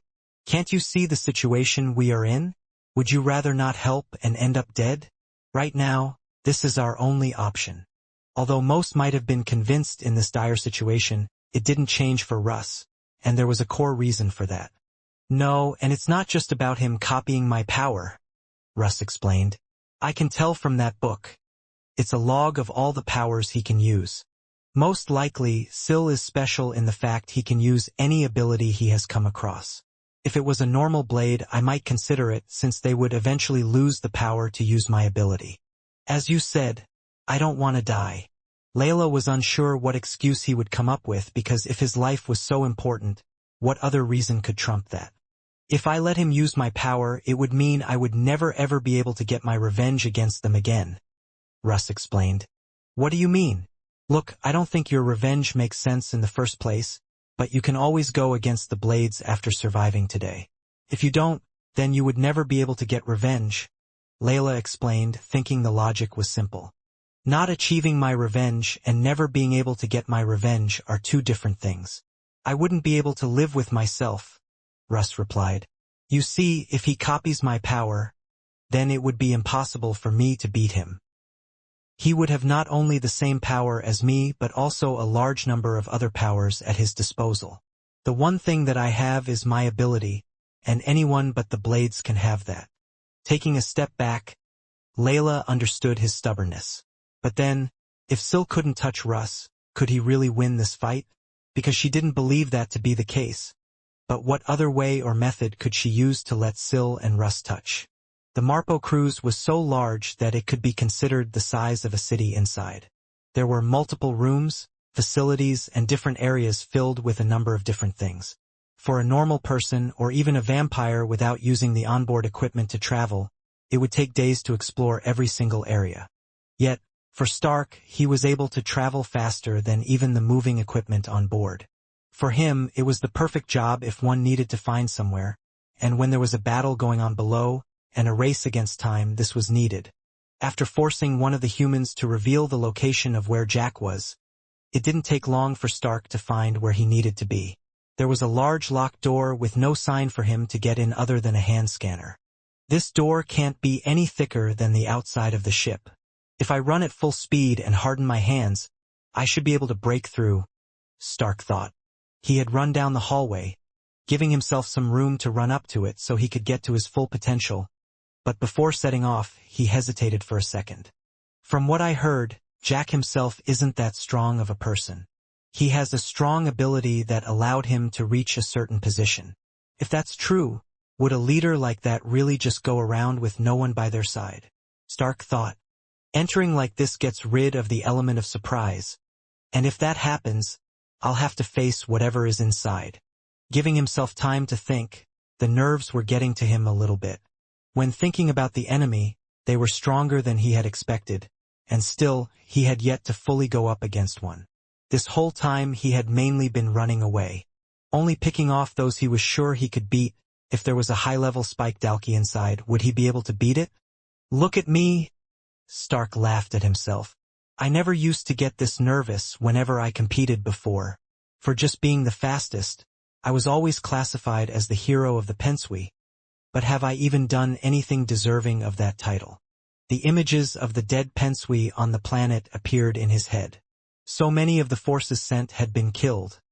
There were only a few left. Out of all of them, why did he survive? If I turn away now, there is a good chance that everything would have been for nothing. I don't even know if this will work. I don't even know if this will even really help, but I have to try.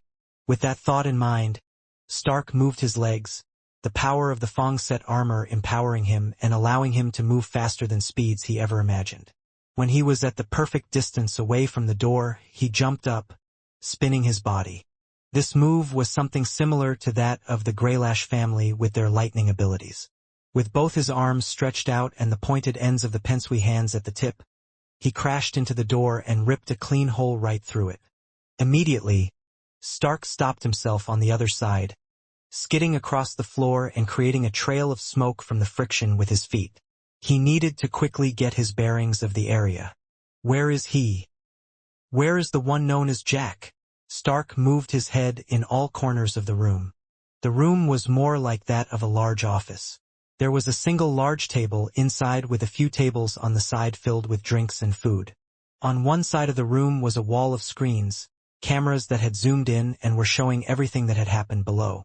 Stark was able to see it, the battle of Syl and H that was going on. Thankfully, it looked like the two were still fighting, which meant that there was a chance that Stark's actions could affect the outcome of the fight. What is going on? A voice shouted as he stood up from his seat and turned around. It was a human, whom Stark could only presume was Jack. He was in the right location, and the room was secure. On top of that, his worst fear was true. There was also a 5-spike Dalki that was by his side. I can do this. There is something else that I can do. Stark turned around in the room, and in doing so, he ran towards the door again. When he did, he jumped up, spinning his body and tearing through the metal-like steel door, then waited on the other side. Okay, the hole should now be big enough for me to get through if I was to bring Jack with me as well, Stark thought. Rather than fight, Stark believed it was better for him to just run away with Jack and try to force him to use his powers, than face the Dalky in the room. Stark was ready to run back in again. That was until the door was smashed right through and the Dalky was seen breaking through the door. "Arg!" the Dalky shouted, looking for Stark. "I forgot how hot-headed these guys were. I could have just got him to break the door all along. Well, that has just made things easier for me now." Stark ran straight ahead towards the Dalky, but he didn't run at full speed. As usual with the Dalky, they were confident in their strength and speed, so it lifted its hands ready to slam them right down on Stark. When the fists moved down, that's when Stark ran out at full speed and went completely around the Dalky. After that, he could see Jack just standing there aloof, almost unable to comprehend what was happening around him. Grabbing him and putting him under his arm, Stark then ran back out, past the Dalky who was in mid-turn and looking behind him, and the two of them were gone. Stark continued to run, going through the cruise ship without slowing down. He remembered seeing an area void of people. It was in the section of the ship being unused. It was almost a desert-like area. Eventually, Stark had gotten there, and when he did, he let go and threw Jack across the floor. His body bounced a couple of times until he eventually stopped and slowly got up from the floor. "What are you doing?" Jack said, propping himself up. "Do you have any idea who I am? Now that you have gone and done this, everyone on this ship is going to be after your life. You won't be alive much longer." Jack started to look at the alien in front of him. He recognized it as one of those involved in the attack, and he wondered how it even got on the ship and to this situation where he was face to face with them. "If you want to live, then you better do what I say," Stark stated. You have the power to take the power away from those that you call the Dalky. I want you to use your power to take them all away. If you don't..." Stark quickly ran up to where Jack was, in an instant and quicker than Jack could keep up with. He then lifted his foot and slammed it down right on his ankle. He was expecting Jack to scream in pain, but he did no such thing and instead pulled his foot out and rolled, standing up.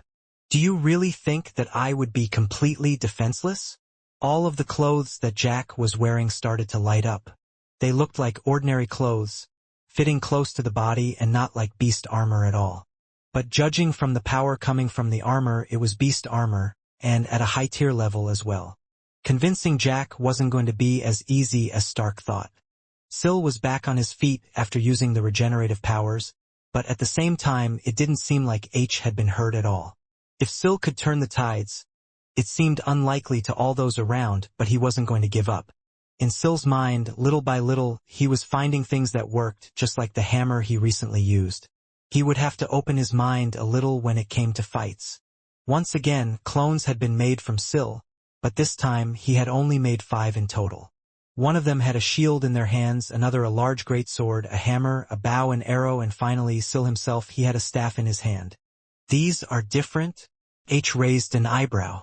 The weapons that had been used by the clones so far had been strong.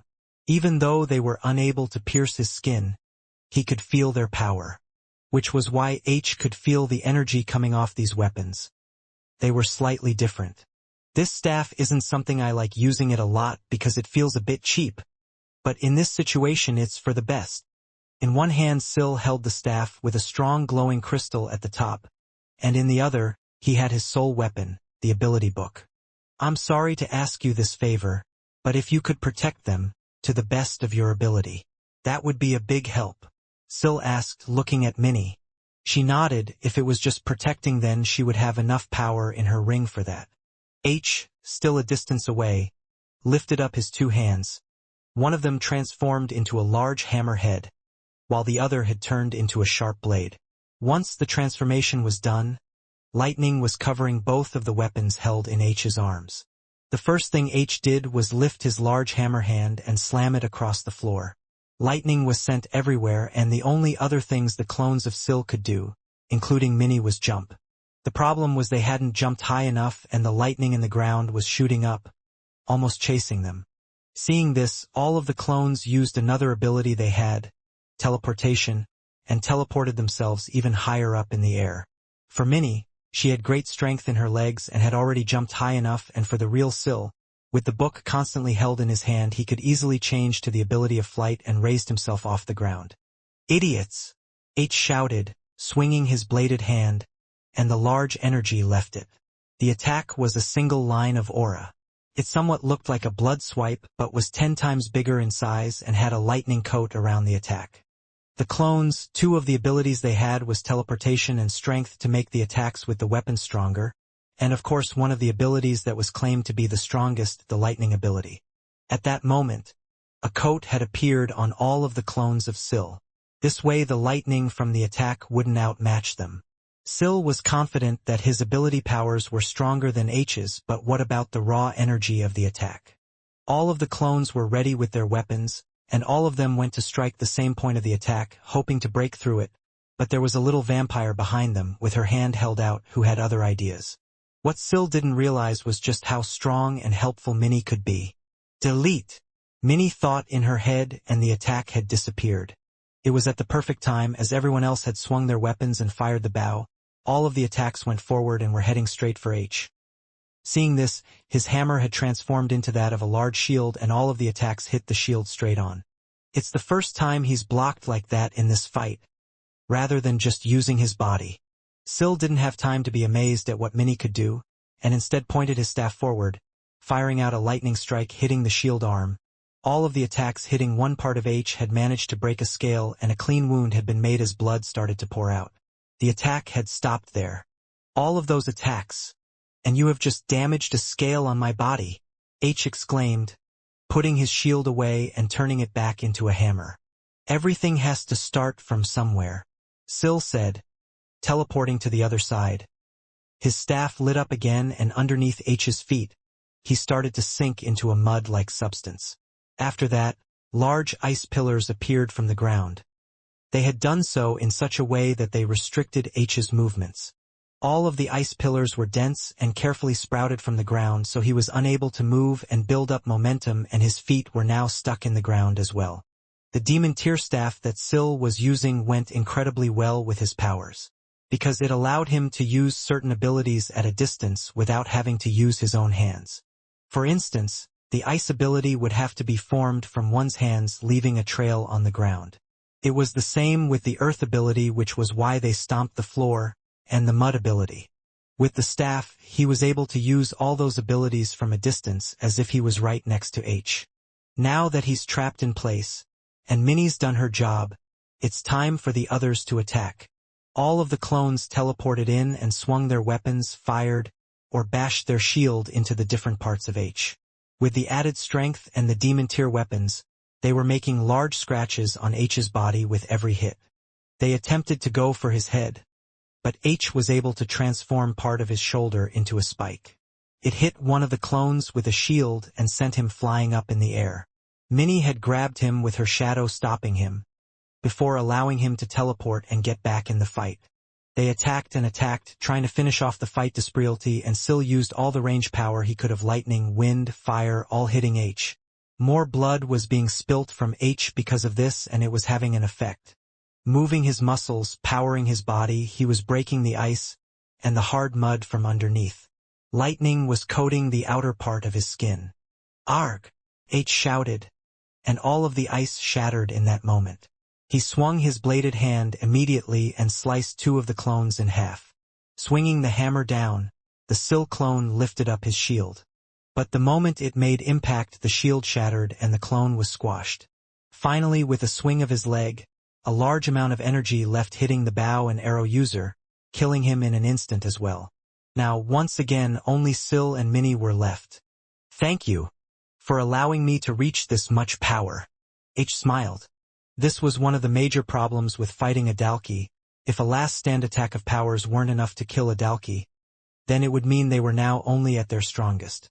H looked strong, he just had marks here and there all over his body, but his power seemed to have increased by a large amount.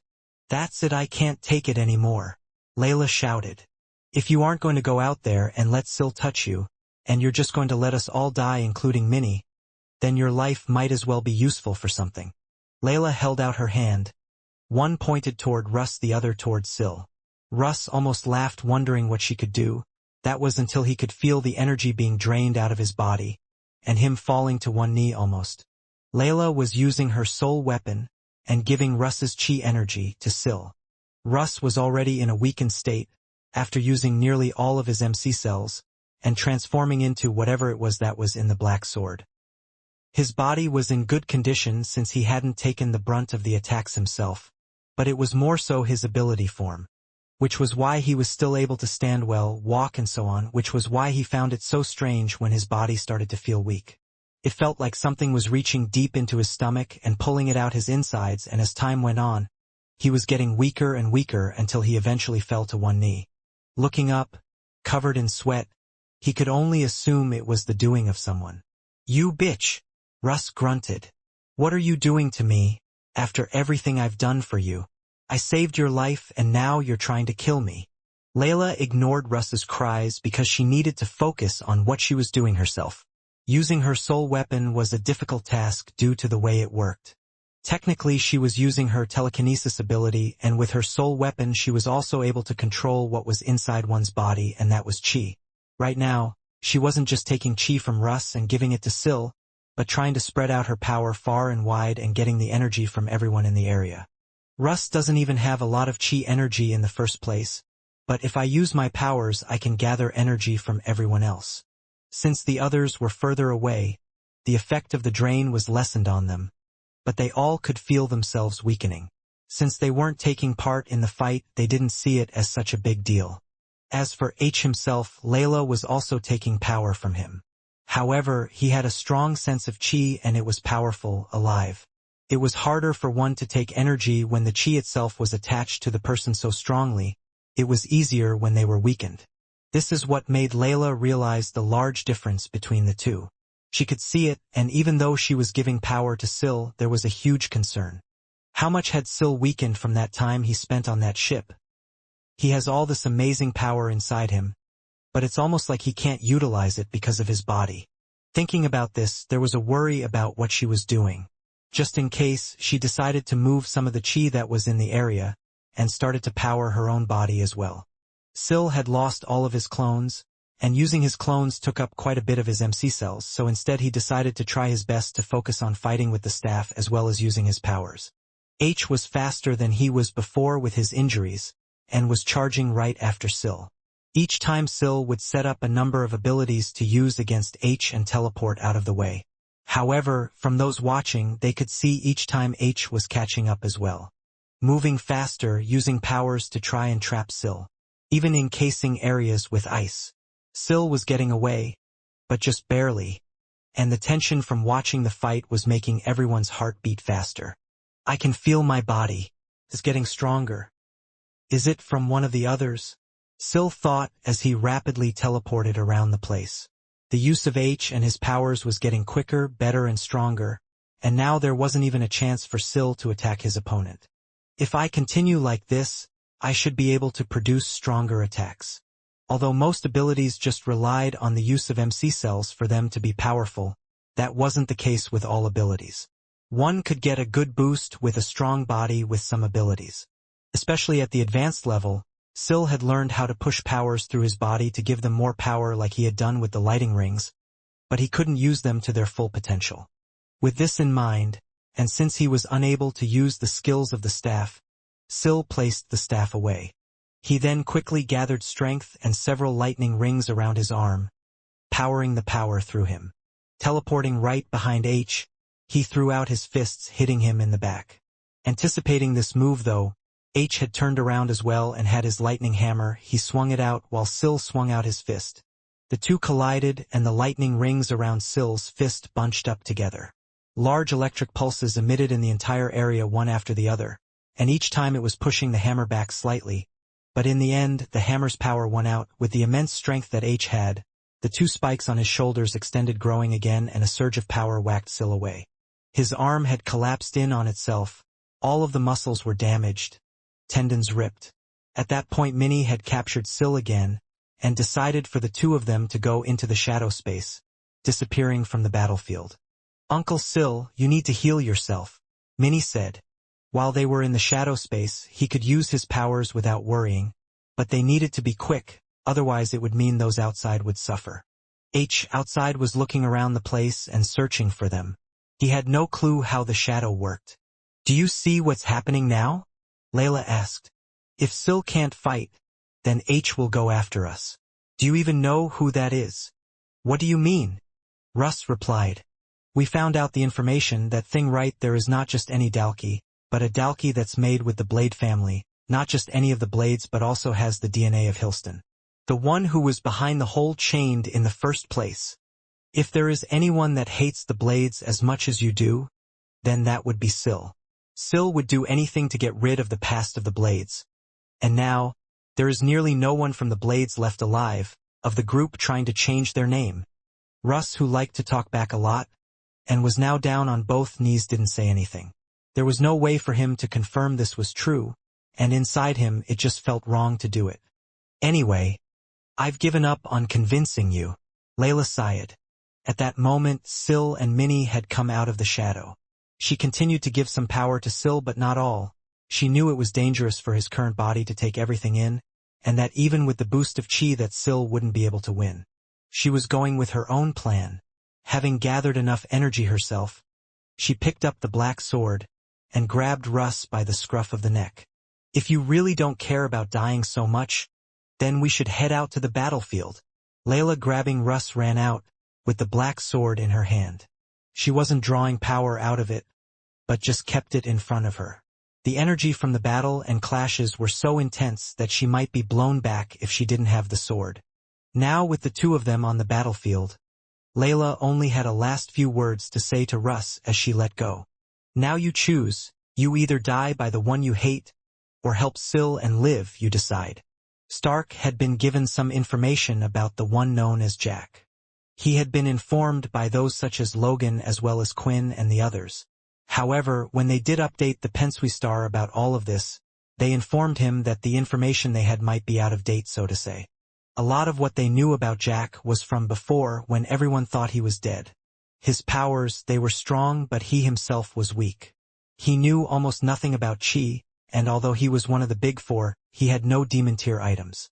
After all, in the past, the demon tier beasts and weapons were almost impossible to find. So much so that when they came across a demon tier beast, all of the leaders had to decide who would get the demon tier crystal for fear that it would change the power hierarchy. Because of this, the general consensus was that Jack himself wasn't too strong, and instead it was those around him. Which was why now that he had him here in this desert, he thought it would only take a little pain to convince someone like him. "I can see the look on your face," Jack said, all of his clothes lighting up. There were patterns on the whole entirety of his uniform, mostly lighting up in a white and green-like color. It wasn't any normal type of armor, that was for sure. "You thought that, if you were to get to me alone, that you would be able to finish me. You stupid purple alien." Jack laughed. Out from the armor a strange energy had pulsed out, and now there was a see-through bubble that could be seen around Jack. When looking at the energy, the grains of the sand had been pushed out as well. "Crap, what type of armor is this?" Stark ran forward. He didn't charge straight ahead trying to attack the ball of energy, but stopped right in front of it. With his sharp hand, he went to touch the edge of the strange bubble of energy. The ball flickered, and with his strength he tried to push through, but force could be felt pushing back against him. "Is this a defensive type of skill coming from the armor?" Stark thought. He pushed harder and harder, but it wouldn't budge, and Jack, who was in the ball, looked to be doing nothing but standing there. "What is this?" Stark asked. "Do you think I would tell you?" Jack smiled. "You thought you had everything, but you have nothing, and you will soon realize that. All I need to do is buy time. I told you before, everyone on this ship will be after you. They will be here at any moment. For you, this is a race against time. Of all the things for a specially made armor to do, to create a defensive barrier. It was expected of someone like Jack. Never fighting directly himself, and instead just a way for him to buy time until someone else would come over and deal with the problem he had. Stark pulled his hand back, still staying in the position he was in. He didn't charge forward, because there was a chance that running into the shield of energy would hurt him, so he moved his fist as fast as he could. He used the power that was given to him by the armor and slammed right into the bubble of energy. The energy bubble rippled several times, and the energy was passing through the whole thing, shifting some of the sand as well. For a second, the face on Jack looked slightly nervous. He had never expected for an attack from one of the aliens to be that strong, but the energy ball still held up.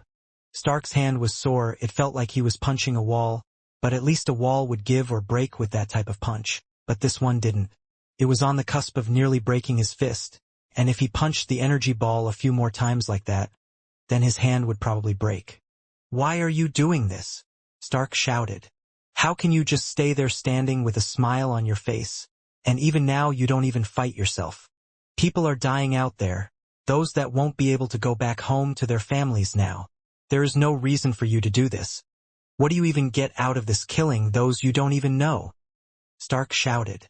It was in one's nature to try to understand the other, their reasons behind doing something like this.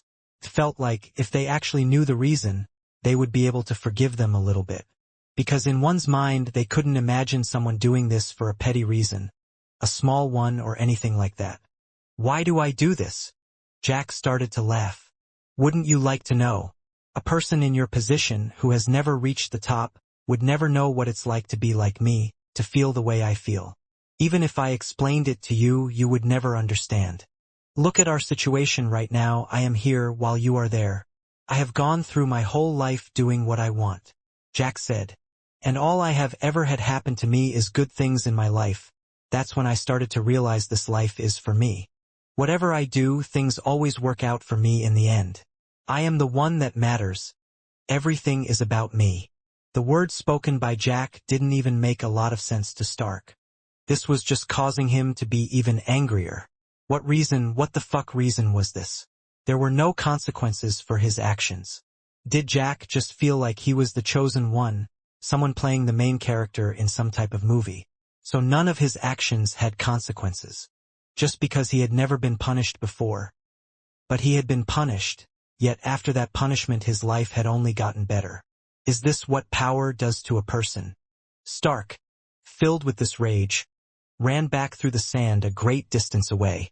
He sprinted across the sand as fast as he could, and at the last moment, just like he had the times before, he jumped up, spinning his body with both of his arms pointed out. Hitting the bubble-like shield, he spun on the outside like a drill. It spun and the ripples on the bubble continued, and eventually it was being pushed back. Jack, inside the bubble, had fallen over as if he had been pushed, but the shield of energy didn't break and was still there. Eventually, Stark had stopped spinning, and when doing so he fell to the floor on the sand. Blood soaked the sand underneath him. His hard hands had been ruined by the shield due to the power of his attack. "You fool! This is a demon tier armor set," Jack shouted. "Did you think your attacks would ever be able to get through something like this? Now look at you, you were the one that was attacking and are even more hurt." The bones in Stark's hands were completely crushed. When he got up the floor, even the slightest movement of his hands caused a large amount of pain. I can't let someone like this win." Stark ran back once again. His legs were intact, they were still strong. "Even if every bone in my body is broken, I will take you down, and use my mouth, my ears, whatever I can to force you to take their powers away." Stark yelled at the top of his lungs. Nitro Accelerate activated. The battlefield had so far remained empty. Those who were able to stay somewhat close to the fight between two titans had tried their best, whereas others had passed out simply for being too close to the energy given off from the abilities and the attacks. In particular, it was H's attacks that, even when missing, would send heavy vibrations through the air. When hitting the humans and those who were watching, it would just pass through their bodies, causing them to shut down. Once fallen on the floor, since no one was brave enough to go help them, they would meet an unfortunate death when H displayed some larger attacks to the ground. It was all of these actions that made it so no one would dare go directly onto the battlefield unless they were willing to lose their life. That was when everyone could soon see two figures that had joined the battle. The two of them had become quite familiar to all of those watching since they had seen them deal with the last threat. "What are they doing out there? Are they trying to get themselves killed?" Shiro shouted. Using his powers, Shiro had been moving further and further away until he had managed to see Vicky, Logan, and Jake all together. The building they were originally in had crumbled, and now they were standing behind some broken debris that had been made of some of the special strong material of the armor planet. Shiro went to join them behind the piece of rock as well, since there were only a few of these pieces that were spread out or made of parts of the buildings. They were able to survive the shockwaves, and using them as a shield they could watch the fight. Although from time to time they did have to make sure their entire bodies were behind the rock, otherwise they would get hurt. The two of them were able to deal with Pine, so maybe they have recovered enough, Vicky stated. "I'm sure you felt it. All this energy that was escaping from us." "I doubt that," Jake added. "For one, H is a lot stronger than Pine. Even without abilities, I think he could smash his head in. On top of that, Layla looks to be in good condition, but I can't say the same for Russ. At the end of the day, Russ was the one who managed to defeat Pine as well. I doubt Russ will be able to regain enough MC cells to do that sort of thing again." Which made them wonder, why were the two of them out there in the first place then? Out on the battleground itself, Russ had fallen over a few times. As he was hit by the shockwaves, he had no power to protect himself, and the chi that had surrounded him was completely gone. The fight was still going on as the two had ignored the other two who had joined. With her sword, Layla would hit and get rid of the bigger shockwaves from time to time, the ones she thought would damage Russ. "What is wrong with you? First, you drain me of all my energy so I can't even fight, and then you bring me out here in the middle of the fight. I know what you're trying to do. You're trying to force my hand, and I hate it when you do things like that." There was a lot of anger building up in Russ, but he couldn't gather any strength. However, in that little sprout of small anger, he realized something. His feelings were so strong that he was imagining himself taking down Layla. He couldn't do it because of his energy levels, but he still gave it a good go in his mind, at least. Yet, there was no ache in his head when he had these thoughts, no pressure creeping toward his brain. This woman, was she getting rid of that thing called chi in my body? In doing so, did she also get rid of what Quinn had put on me?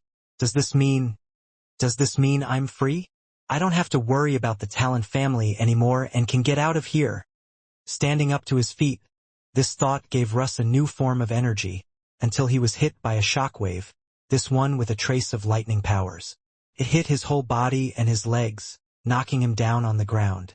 Shit! Russ screamed in his head. Layla didn't expect Russ to get up like that and suddenly run away. She thought she had drained most of his energy, making it next to impossible for him to do things like that. "What is a bug doing here on the field?" it shouted. The voice was loud and powerful as expected. It was only a matter of time before H noticed. Sil was battling against H but was doing next to no damage to him. H was confident enough to let his focus go elsewhere, and the sight of others was an eyesore in his view. H transformed his hand into what looked more like a spear and charged forward, pushing off the ground. "This is it, huh? This is how I die, by a damned Dalki blade. Maybe I should have listened to that damned woman." Russ gritted his teeth. "I promise, if I get a second life, I will make sure to take you and everyone down." Russ was ready to run forward into the attack. If he was going to die, he wanted it to seem like it was at least somewhat his decision. But a frail man appeared in front of him and placed his hands on the ground. Several large slabs of earth rose from the ground, appearing darker in color. They were condensed down with Sil's ability, forming even harder walls. However, the strong H broke through each and every one of them, piercing them with his spear and shattering them to pieces. As he went through each slab, Sil then used his ice powers to surround them, making the substance stronger. Finally, he turned around. "Get out of here. He's too strong. I can't protect you and fight back." "I'm not strong enough," Sil shouted. The large ice slab had somewhat managed to stop H. His attack didn't cleanly go through, but all he had to do was move his hand back and shove it through again to break it. "Protect me," Russ thought. All this time, I have been fighting to get rid of the blades, and now one of them is trying to protect me? It didn't make sense to Russ. How many blades had fallen due to his powers, due to his order? The two of them should be mortal enemies as they killed and fought each other. So then why did it seem like Syl didn't have a clue who he was? Fuck, Russ said to himself. My real enemy. I guess all of them are already gone. No, there's still one. Syl struggled as he extended the slab of earth and ice and decided to create a dome around the entirety of H's body. Then, while inside, he would extend the earth to create sharp pillars. As somewhat expected, when the sharp spikes from the earth hit H, it did nothing but break against his skin. A stronger body, a stronger ability. Maybe if Quinn was here, he would have been able to beat H, Syl thought. Thinking this, a hand could be felt pressed right up against Syl's back. Listen well. I'm going to tell you how to use my power so you can beat that bastard. The faster one was, the more damage one could make. This was the philosophy and the way of fighting for the Pensui. Adding more weight to the attack with their sharpened hand claws would allow them to almost pierce anything. Yet, Stark was unable to pierce Jack's special shield of energy. He even had his own set of demon-tier armor that supported him, making him faster than before, his body and strength stronger than before. He was unable to break through the barrier. Stark's hands were bloody. They were in pain.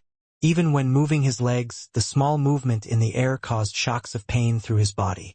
His hands had never been in this state before, but it made sense. He had used his whole body as a weapon in an attempt to crash through the barrier, and now all of the damage had been reversed to him instead. Many in his situation wouldn't dare do what he was attempting to do next after what had happened, but it was the only thing Stark knew. I have to go faster. Nitro Accelerate activated. The skill had cooled down since he had last used it, so he could use it once again. Running through the sand, one moment Jack saw Stark. The next, he was out of sight. His bloody fist was raised and slammed right into the energy shield. Just like before, the shield rippled due to the attack, and it was rippling much faster compared to before. Ha! Ha ha! Jack had nervous laughter. He had braced himself this time and hadn't fallen over, but he now had a good look at Stark's hand. It was unrecognizable. Blood had even splattered on top of the energy shield and started to disperse into the air. I never expected to take it out in a single hit. I'll get you. I'll get you no matter what, Stark shouted. As if Stark had teleported, once again Jack had lost sight of him, but he could see a large impact coming from behind on the energy shield. He turned his head, but Stark wasn't there, and now ripples were coming from all over the place, all over the energy shield with nothing but a blur that could be seen from time to time. On the energy shield, there were blood splatters all over. The entire thing was being covered in parts of blood here and there as the entire area shook. Even being inside the energy ball, it felt like he could feel the energy slowly seeping in, hitting his body, causing a tingling sensation on the outer part of his clothing. What is this? Just how fast is he moving? Will it really not hold up? For now, the shield was holding up, but Jack hadn't really been in a situation where he needed to test the full capabilities of the shield in his armor set. It was always a defensive measure to just buy time until others started to arrive. And it didn't take long for that to happen. Breaking into the sand area from above was a Dalki that crashed into the sand.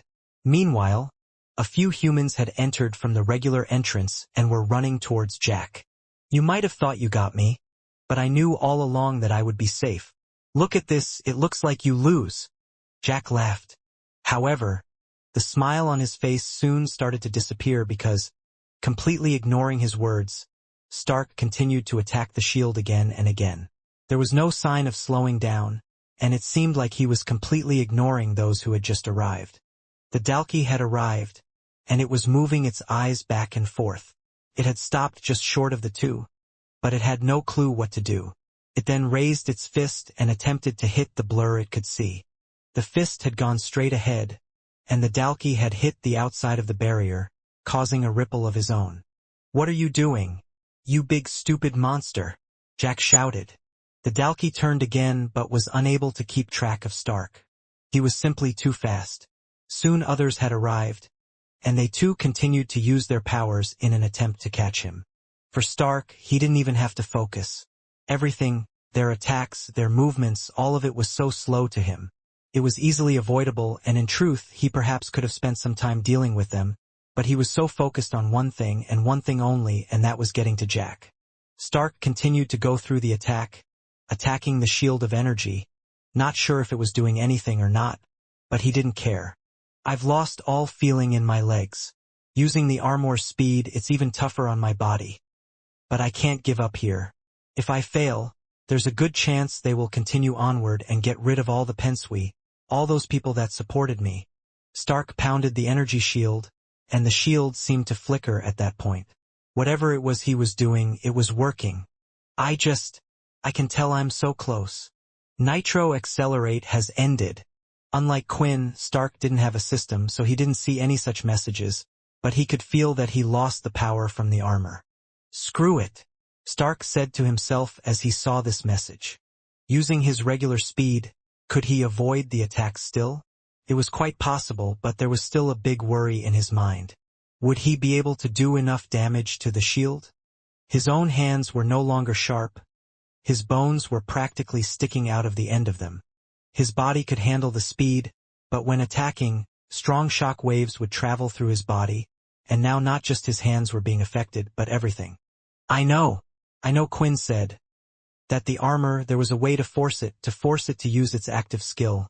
Stark thought as he ran back away from the others. He stood still, and for the first time the humans and the Dalki were able to see who it was, and Jack could take a good look at the one that was causing him so much trouble. A power like that was bound to run out at some point, Jack thought. There was sweat running down the side of his head. He wanted to say more, he wanted to relax his body. But in a way, he felt like that it would just prove that. For a moment, he was afraid. Take him out, Jack ordered. Everyone in the area went towards Stark, and he was left looking at them, trying to come up with a solution. He said that I could lose my life. I never imagined that my life would end like this, Stark thought. But thanks to all of them, thanks to all their cheers and support, I got to live a good life and I got to become the fastest person in existence. What's the point of being fast if I can't use that speed in some way to help out everyone? Come on, armor, you like me, right? So let me ask you one more time, for you to help me out right here and now. Forced Nitro Accelerate has been activated. The armor started to glow faintly, and immediately Stark could feel an energy being sucked out from him. It was a sensation he had never felt before. He was already feeling weak, but it was as if he could feel the life force coming out of him. Although Stark didn't have a system, he could almost feel something was wrong. Error. Celestial blood is not detected. Replacement blood is being used. Unknown effect will take place. During Richard Eno's life, one of the originals and ex-vampire kings, as well as the past 10th leader, the vampire had done a lot of research into a number of things. Every vampire was different, choosing to spend their life following different pursuits. For Richard, he was fascinated by everything to do with how the world worked, how everything worked, and just in case anything happened to him, he made sure that none of his research and information would be lost. In the end, it was all passed on to Logan, and he could do as he wished with that information. In the vast amount of knowledge, one of the things that were researched was beast armor. They held great power, made from the crystals in the beast's body, the source of everything, but there were similarities with the universe's powers just like that with the armor and the active skills, and that was balance. Richard actually knew more about the balances than most, and that was because of his ability. Equivalent exchange was all about balancing, giving something and getting something in return. In the end, all great powers had a type of drawback. If they were incredibly strong, maybe there was a limited time of use. If it granted a person great power, then perhaps it would need a great body to use it as well. Sometimes, rather than a drawback in the skill itself, it might need a high requirement for one to use the armor. However, there have also been cases where just due to the rarity of the crystals used, the balance had already been made. The requirement for getting the armor in the first place was hard enough, which is why so many armors like that just wouldn't exist. In this battle, for Jack, as strong as his energy shield was, allowing him to block the hyperspeed attacks from Stark, it had to have some type of balance. Would constant attacks drain the energy? Was there a limited amount of time for it to be used, or did it significantly drain energy from the user? In Stark's case, he was using the special active skill in his armor, and it was now going beyond what it should have been capable of, going beyond its use for him. Instantly, he could feel the power being drained from his body. He felt incredibly thirsty and hungry almost immediately, and he wasn't sure, but it was as if his armor was eating his body away. What is happening? Stark said to himself. He needed to desperately move, though. The armor seemed to have power that was also surging through his body. It was as if a flash of power would enter him and be taken away at the same time. Move my legs. Stark could see the group of Dalki and ability users coming toward him, but due to the energy drain effect, he was unable to move his legs. I'm going to die at this rate. If I don't move, I need to move. Maybe I need to time it right, when the energy is flowing into me, rather than being taken out. The thing was, Stark was unable to control when the energy was coming in and out. There were times where he would feel enhanced or incredibly weak. I just have to move. Stark forced his body, no matter how weak he felt, taking a step in the sand. It was much slower than he was before using the active skill. The Dalki were fast, and so were the attacks, making Stark wonder if it was all a mistake, until a burst of energy went through the armor. He could feel it bursting through every fiber of his muscles down to his toes. The bottom of the armor lit up with a red lingering glow, spiraling around both of the legs on the outside, and before Stark knew it, he had burst through right to the other side. To his left and right, there were two large mounds of sand that weren't there before, and the view in front of him revealed the wall of the large Marpo cruise ship. But he was in the center of the strange sand resort before. Turning his head, it was only then that he had a realization of what had just happened. As a pensui, not only were they fast, but their brains could process information faster as well. It was what allowed him to still be able to fight when traveling at incredibly fast speeds. When using the Nitro Accelerate, there were times where Stark found it a little bit difficult to see exactly what he was doing, but most of the time it was alright. Only this time he had no clue. It was almost as if he had teleported to the other side. He might have even thought that was the case if it weren't for the large trail left behind. The mounds of sand weren't just next to him, but the sand had been split all across from where he was. There was a trail left behind from where he had run forward, and that wasn't the only part. The Dalki and the humans that were ready to pounce on Stark, all of them had been blasted away through the large desert in completely different places. The Dalki was the first to get up, the outside of his skin bleeding.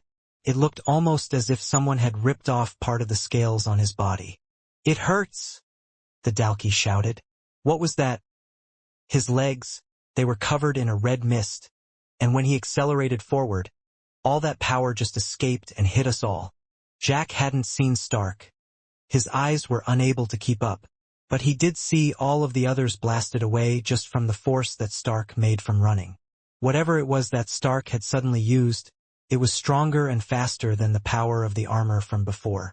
If he creates an attack with that speed and he hits me straight on, I don't think my energy shield is going to last. Jack turned around, looking at Stark. He looked like a man who only had a few seconds to live. His breathing was incredibly heavy, and he could barely keep his eyes open. One of them was flickering while the other was half closed. You're going to die doing this, Jack shouted, and for the first time he had stuttered slightly trying to get his words out. Is it really worth it? I can give you anything you want. I won't attack the pensui. I'll leave you alone, or you can join us, and we can work something out. Stark managed to pull a smile, hearing Jack practically begging. And what of all the pensui that have already died? How do I even know you will have kept your word? Stark replied. Honestly, Stark wouldn't have even considered engaging in conversation. But he was waiting for the armor to stop draining him of power and give him another surge. Why do you think people follow me? It's because they know I keep my word. If people followed a leader that they didn't trust, then everything would eventually fall apart, so you can trust me. Stark lifted up his hands, unable to make a fist due to how damaged they were. Okay. But there is only one thing that I want from you. The energy was rising through his body once more, and not wasting time, he ran straight ahead, throwing out his fist right at the energy shield. It instantly crashed into it, turning into nothing but particles. Stark's arm was hardly hanging on, and the attack had mangled his arm so badly that part of it had gone flying off, ripped from his body and landing far off in the sand. Take your powers away from the Dalki, or the next arm is going through your head, Stark shouted.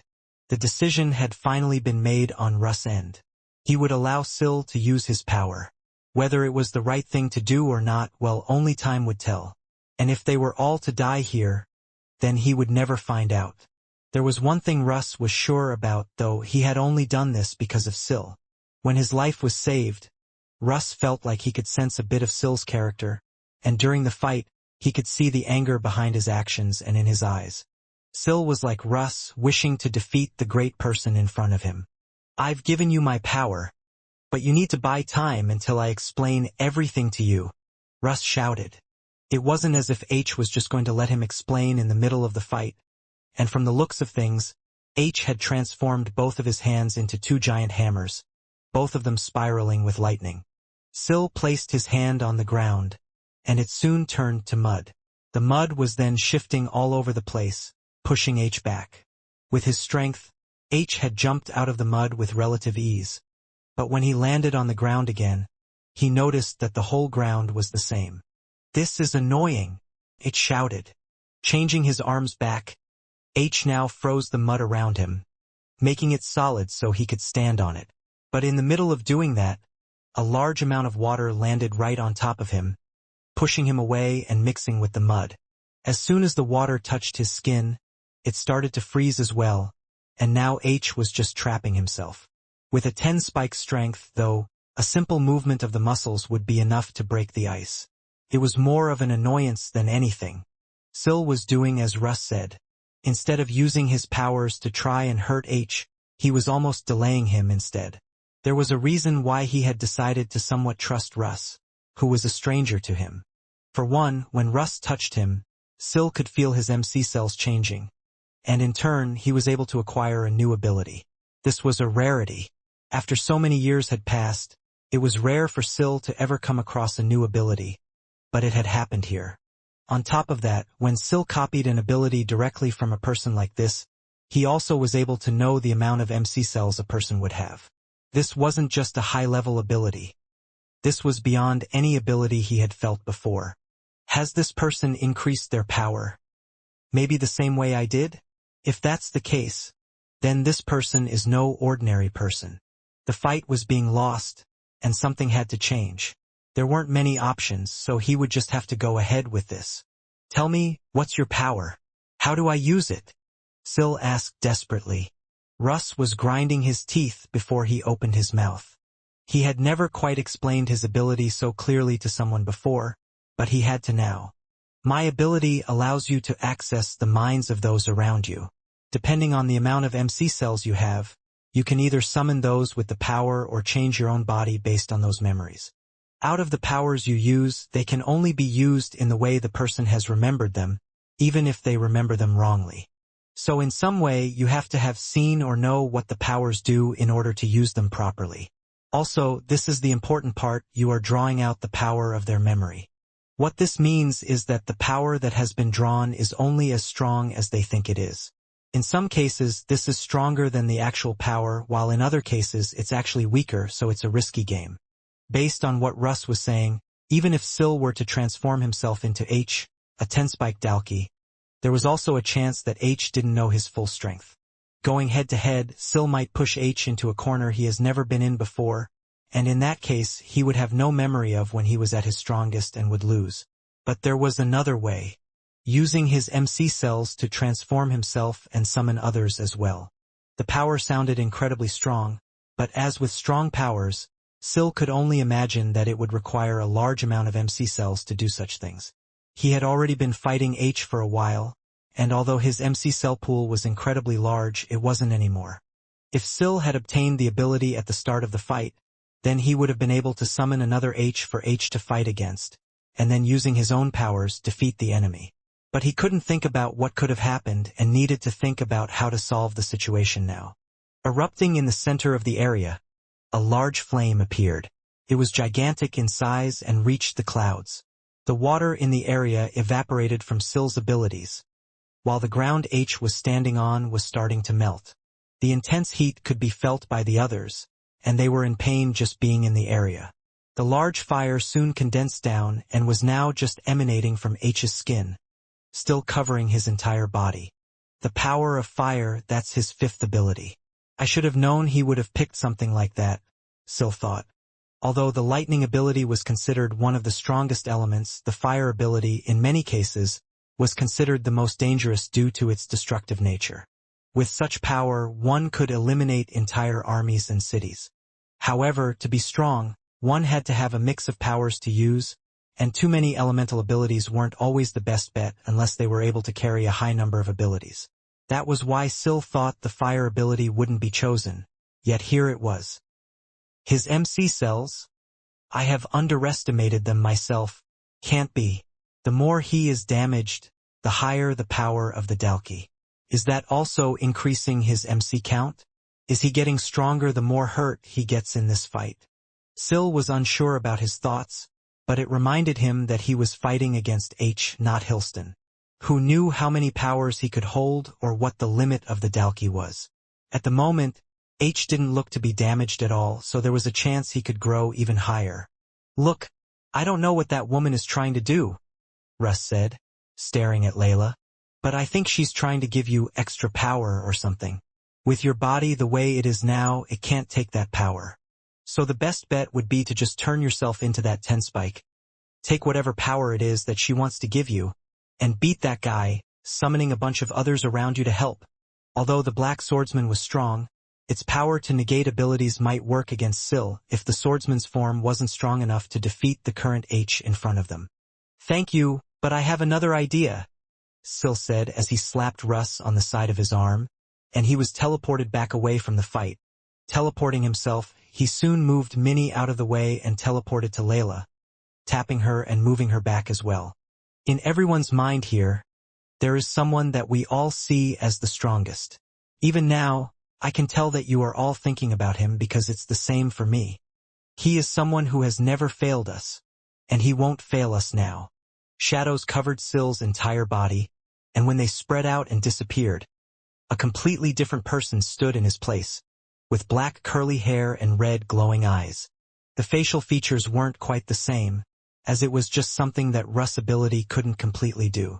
Without a doubt, though, the person that Sill had decided to transform into was Quinn. I know that for all of you who have met Quinn, without a doubt in your minds, you would expect him to beat H. So let's make that a reality. When looking at the man in the black clothing with red armor all over his body, it was almost impossible to tell that the one they were looking at wasn't Quinn. Even the shadow that lingered around his back looked the same. However, from the front, the facial features, the strong sticking nose, and the slightly sunken-in eyes made it clear that this was Sill. Of all people to choose from, in the memories of all those around, Sill had chosen to choose one of the people that he considered the strongest. He picked Quinn's body. Layla was almost taken away when seeing him. She thought, just like the times before, Quinn had arrived to save them once again. This hadn't actually happened, of course, but in some way, to her she still felt like Quinn once again was the one that was coming to her in this time of need. If Sill has decided to take on Quinn's body, then he can definitely take on the chi in his body to the fullest. From the distance she started to use the power of her soul weapon again. From all those watching, including H himself, she tried to put all of that power into Sill, and this time Sill was accepting it all. Sill stood there with H opposite him, who was confused about the sudden change. What this power was, how could it make someone feel so different from him suddenly? With a smile on his face, Sill was the first one to act. He ran across the ground and blood gathered around his hand. The chi in his body and of those around started to form. As the two powers combined, they spun like a giant drill. Seeing this, H decided to retaliate with the same. He transformed his hand into a pointed point, and covered in the power of flames, throwing it outward. The two large powers clashed, the blood drill constantly spinning at H's hand. However, soon shadow started to escape out from Sill's hand and covered the flames. After covering the attack, Sill quickly moved with his speed right into H. He bent down and gathered his blood aura, creating another drill, and struck right from below, right on H's face. It lifted H up off his feet. Such power had never been felt from the blows from before. Blood could be felt filling his mouth, and from before, the scales from his transformed hand, they had started to bend slightly as well. While H was flying through the air, Sill had gathered the blood aura into a large sword and condensed it. He lifted it above his head, and with his other hand created a shadow on the ground. Why is he creating a shadow there? H thought. Before he knew it, while being forced in the air from the attack, a shadow had been created above him. When going through it, H had appeared right through the second shadow that was made on the ground. That meant he was now right in front of Sill. With the blood sword, he swung it down with great force. A wave of blood aura followed from both sides, as if one was splitting a Red Sea in half. It managed to hit right on the top of H's head. As it did, H immediately tried to use his ice powers to create a barrier between his skin and the attack, but the blood aura won out, and a large cut was made on top of H's head. Arg! H screamed at the top of his lungs. His whole body covered in lightning, and soon his whole body somewhat transformed into a bolt. It struck at everything in sight, but Sill was prepared for this as well. He had already gotten the shadow to come back and cover his body. When the lightning strikes had stopped, Sill took the shadow away and could see that H had backed off. He was on the other side of the square where they were fighting. His hand was injured, blood dripping from his knuckles. The top of his head had a deep cut as well, and his mouth was filled with blood. His breathing was heavy, but it was mostly due from shock rather than being tired, and when H realized it, he started to calm down a little. You might have had a sudden boost in strength, but even you must know, unless you can kill me in one blow, all of this is useless, H stated. H had decided for the time being that he wouldn't use the regeneration skill, because he wanted the special trait of the Dalki to activate. It seems that Quinn has either gotten stronger than I thought, or everyone thinks quite highly of him, Sill claimed. You know, I have always wanted to use his shadow ability, but I thought that I might never get the chance to, yet here I am. I guess with this, I can also experience being a vampire without being a vampire. Before H realized, he was completely surrounded by blood swords. At a snap of his fingers, all of the blood swords went straight towards H. Seeing this, he swung his arm and a large burst of energy went out, colliding with half of the swords in the sky. They all disappeared as the large power clashed against the swords. However, the other half of the swords had reached his back. Like a hedgehog, H bent his back slightly, and fire started to emit right from his spikes. It was a large flame like a rocket, blasting out and melting the rocks behind it as well. All of the blood swords had quickly disappeared when the fire finally stopped. H stood there with a large smirk on his face. It seems that my theory might be right after all, that his abilities are getting stronger along with his natural strength. This could be a tough one to fight. H charged forward, running with his full fist out, and Sill did the same, gathering up his chi and the power of the blood aura. Fist collided with fist, shaking the entire planet as the two hit. They continued to hit each other, matching speed for speed. However, with the hits, Sill could tell that H was actually stronger. Once in a while H would use a bit more power, but when this happened, Sill would use the shadow to slip the other. Then when there was opening he would use a blood attack, but he stopped himself just before piercing the skin, continuing to just match the hits for hits, until he eventually stopped, moving away. H could tell that something was up. Why would one suddenly stop hitting? I wanted to see how strong Quinn has become, and it seems that he is just as strong as a 10 spike. But I know the real Quinn would probably come up with a way to beat you, Sill stated. Beat me? You have given me nothing but a couple of scratches. I can tell you are scared to hurt me more, just in case I gain power to overpower you, but you can't last like this forever. Eventually your MC cells will run out, but for me I will only get stronger, H exclaimed. You know, I never planned to beat you as Quinn, Sill claimed. It wouldn't seem right. You know, the blade's ability is strong, but there is just something that I could never do. I could never use more than one ability at once. However, this new power that I have obtained is amazing. If I wished, I could turn my arm into that of a Dalki, while keeping the rest of my body the same. Meaning I could continue to use Quinn's powers. But did you know something? I can use the powers and draw an image of those that the others have seen, and the others were able to see my own powers. The strength of Sil. So by using the power I just obtained, I can use part of my own power and that of Quinn's as well. H wasn't quite following what Sil meant. That was until his body started to duplicate. Just like before when there were multiple Sils, there were now multiple Quinns as well, all spread out on top of that. Lightning rings were emitting from all of their arms as well. With Russ's power, and the vast amount of MC cells that Sil contained, he was able to combine his own power and Quinn's together. It was quite possible, at that current moment in time, that Sil just unlocked the potential to be considered the strongest in the universe. There were around 50 different Quinns, or more accurately, they were all Sil around the place, all of them looking identical to the first Sil that had transformed. They all had rings of lightning around their arms, and they were larger than before. Due to the chi powering him and his new, stronger body, Sil was able to input more power into his attack. There weren't as many clones as there were the first time when Sil was using his own power, but he had already been fighting for a while. He had a bit of a boost in MC cells thanks to Russ, but he still needed to fight and finish off H. I have gone through so much. I won't be taken down by you again, H shouted at the top of his lungs. This was a strange comment to make because technically H hadn't lost to Sil or Quinn before, but due to the DNA being mixed in and how H was created, strange memories were being mixed in. A feeling was starting to enter H, one that he hadn't felt before. It was as if his body knew he was afraid. He lifted up both of his arms, transforming them into hammers once more. They were coated in the strong flames from before rather than the lightning. The moment he lifted his hands, though shadows had covered both of them, completely subduing the flames. Right now, I have the power of 50 Quinns, and all of them are able to use their shadow and blood powers. On top of the shadows being created, large blood swords could be seen from above. They were gigantic in size. From space, from the Marpo cruise, these large swords would have been seen. All of them moved, and all of them were heading straight for H. If I jump, I'll be able to escape the shadow and use my arms, H thought, bending his knees down. Before he could take off, the clones of Sil fired out rings of lightning. They were more powerful than the initial attack from before and coming at him from all angles.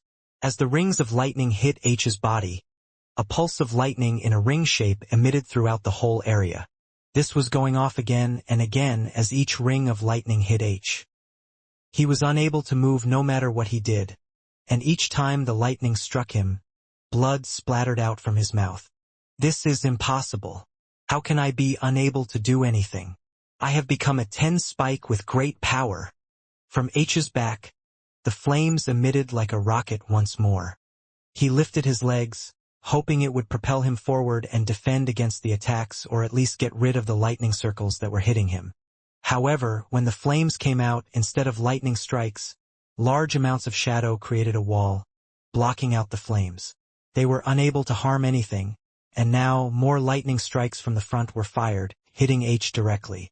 With the damage building up, for the first time, H was able to take a step forward, but as he did, gigantic blood swords fell down from above.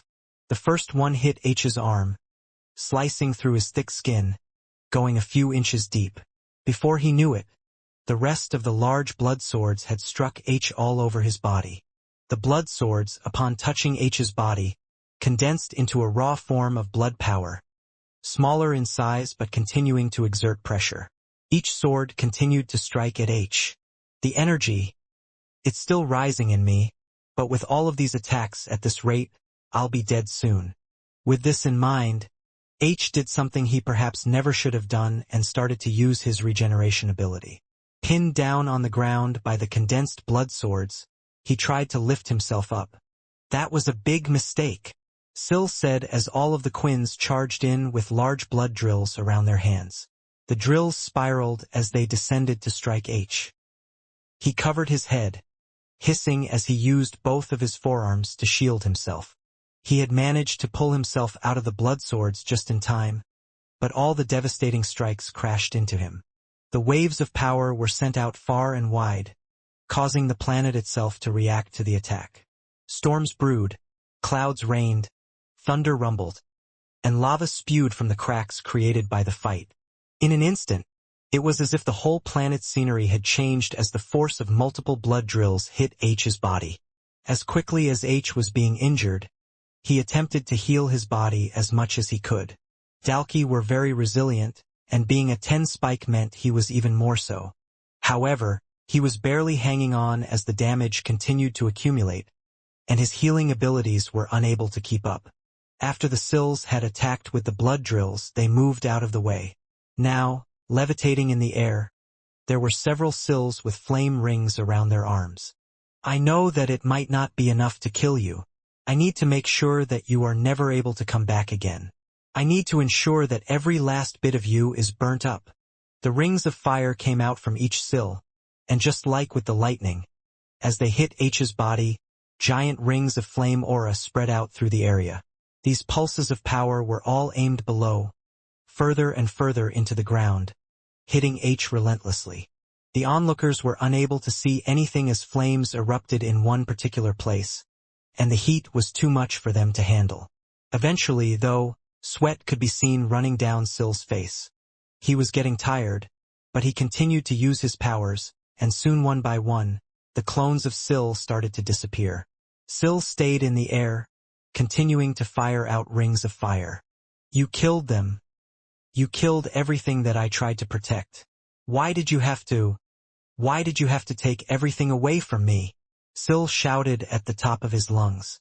Then he was the only Sill left. His hair started to revert back to its original state, and his body weakened, returning to its frail self once again. Using Russ's powers in the way he was using them, even with his seemingly infinite MC cells, was starting to drain, and eventually, Sill landed on the ground, puffing and panting, barely able to stand. The whole planet looked nothing like it did before. The ground was scorched black, and so were all the rocks around it. The unusual environment created by the fighting had caused mass destruction here and there, but now it was starting to settle down as the fight appeared to be over. I can't believe it. Even after all that? Sill stated. His eyes amazed him, and as the others started to approach, they could see why. They expected H to be nothing but a pile of ashes, yet his body was still there. It was hard to call it a body, as its skin had been torn open to shreds, with dried and burnt blood. The bones of the Dalki were on full display. It was clear from the state the Dalki was in, despite its powers and special traits, that there would be no coming back from this. It was astonishing to even see that there was a glimmer of life in H's eyes, his mouth barely intact. You think you've won this, haven't you? H said. I have nothing to lose now that I've lost. So that means we both lose 6 abilities. I have 6 abilities, H said. Looking at H on the ground, there was still life in his eyes, even in the state he was in. Through his ripped skin and his few sharp teeth, Sill could make out what he thought was a smile that soon turned into a chuckle. Ha! Ha! Ha! H stated. This Dalki, everything about him reminds me of H. And that can't just be a coincidence. Sill thought. The vision I saw of all of the blades dying, in the end I was unable to stop it, but there are still a lot of lives on this planet around us. Think if this was H, what would he have up his sleeve? Thinking back to a long time ago, Sill remembered when Hilston had been defeated. At the time, Hilston had a final ace up his sleeve, a trick, and that was the second chance skill. Even if one was killed once, they would be given a second chance. Either way, they were able to predict that, and through predicting it, got rid of Hilston once and for all. Is that it? Has this Dalki taken the second chance skill as well? I have to assume that whatever I have is something that I can use as well. The laughter from H was getting slower and slower. His grip onto life was fading from him. The second chance skill wouldn't make any sense in this situation. I would be able to get to him before he even had a chance to regenerate. At the same time, Hilston wasn't one to make the same mistake twice. I don't know why I keep thinking of this Dalki as Hilston, But if it was him, and he didn't have the second chance skill, then what would he do? Syl thought back to the fight so far. The power of lightning, the power of ice, the power of fire, the ability to transform, and the ability to regenerate. With all these skills, that was 5 abilities altogether. Then, the last words from H had entered Syl's mind. Is he thinking what I think he's thinking? There is one way I can confirm. The book appeared in Syl's hand once more, and soon changed to his foresight ability. In an intense battle like the one he had, it was worse for him to use it, as he needed to see the future images and also react to it. The two of them were too strong and too fast, so much so that it would have only had a negative impact on the fight between the two. Finally, Syl was able to see what was going to happen, and his worst fears had come true. We will both lose. That's it. It's the only ability I can think of. You bastard. Syl screamed. You already took out so many people. You won't even be alive anymore. So why would you even bother to take such a thing? H smiled once again. Wherever I go to, whatever happens to me after this, I will be happy to know that I took everyone with me. There were hundreds of abilities that Syl had copied during his time, and during that time he had memorized all of them, learned how to use them best and come up with new ways to use the abilities. But there was one ability that could never be tested. Its powers he had seen before, it was even written in Hilston's journal. He would force some to learn it so it could be used in cruel ways. It was the power of self-destruction. It was an ability that was incredibly strong because it only had one condition for it to be reached: the user had to die. That ability, it works on the user's MC cells just like anything else. In the usual case, one could really use this ability so the MC cells would still cause it to have a pretty devastating explosion. That's the case in a normal person, but in the case of H, he wasn't able to use much of his MC cells during the fight. I didn't give him the chance to, and if even now as close to death as he is, the Dalki trait is working, it might have boosted his MC cells to the max. Just what type of explosion is going to happen? It seems you've figured it out. Haha. H laughed. H could feel it. Maybe he had 3 more breaths in him, before he would no longer be, and then he could only imagine the destruction and devastation it would cause. Should I try and teleport him? Syl thought. Sweat was running down his forehead and dropping onto the floor. He used his foresight ability once more, and he could see the result straight away. The explosion it would cause is too big. I don't have enough MC cells to take him that far away from here. Never mind coming back again as well. What if I was to try and heal him? If I heal his wounds, then the damage would be smaller, maybe even stop the explosion from happening. Syl thought. Once again though, looking into the future, that wouldn't work either. It would only delay the time before H's death. Syl, use me, Layla shouted. She wasn't sure what was happening, but she could see a large amount of smog that was building up above Syl's head. It was heavy, and she only guessed that perhaps H had something up his sleeve. With her sword, there might be something she could do. She threw it up in the air straight at Syl. He glanced to his right while reaching out for the sword. The life in the eyes of H were disappearing. They were going away. Syl managed to catch the sword in his hand, and immediately he could feel his powers disappearing. At that moment, he believed he had made a mistake. Now he was unable to even use his powers to stop H. There was only the sword, but it was all too late. H had taken his last breath. Syl could no longer feel any life coming from H. Everyone get down. Syl shouted out of instinct, even though it wouldn't matter because all of them would be dead anyway. Instead though, he lifted the black sword, and was aiming to stab it into H, but stopped, as he noticed nothing was happening. What's going on? Was it a trick? No, that's impossible. I saw with my own ability that H would blow up. Dropping the sword on the ground, Syl used his ability once more, but there was no sign of H blowing up anymore. Just what had happened? I've done it! Jack shouted out, blood spewing out from his mouth, most of his teeth having fallen out. Holding him by the scruff of his neck with his one good arm was none other than Stark. I did what you asked. All of their powers have been taken away, so just spare me please. Jack's body was incredibly damaged. Several holes were in his body, as well as broken bones. After breaking the shield, Stark had to do a little convincing, but in the end, He had achieved what he had set out to achieve. I hope what I have done has helped out in any way possible, Stark thought. H had perished and he was no more, and soon his body was turning into nothing but particles, floating in the air. However, some of the particles on the ground had started to gather, and when the rest of the body disappeared, there was now a crystal in its place left behind. The crystal had some dark scales on the outer surface of it, like a type of skin, while the inside was raw with yellow energy bouncing around. It was now all that was left of H. It's over. It's really over, Syl said, looking at the crystal, and he carefully watched as a dark hand picked the crystal up off the floor. Yes. It really is over, Mundus said, with the God Slayer crystal in his hand. Stark's vision continued to go in and out. The desert around him was all but a blur, and it wasn't due to the heat either. In fact, he wasn't quite sure what the reason was. Could it be the armor? Stark thought. Maybe it's blood loss from my arm.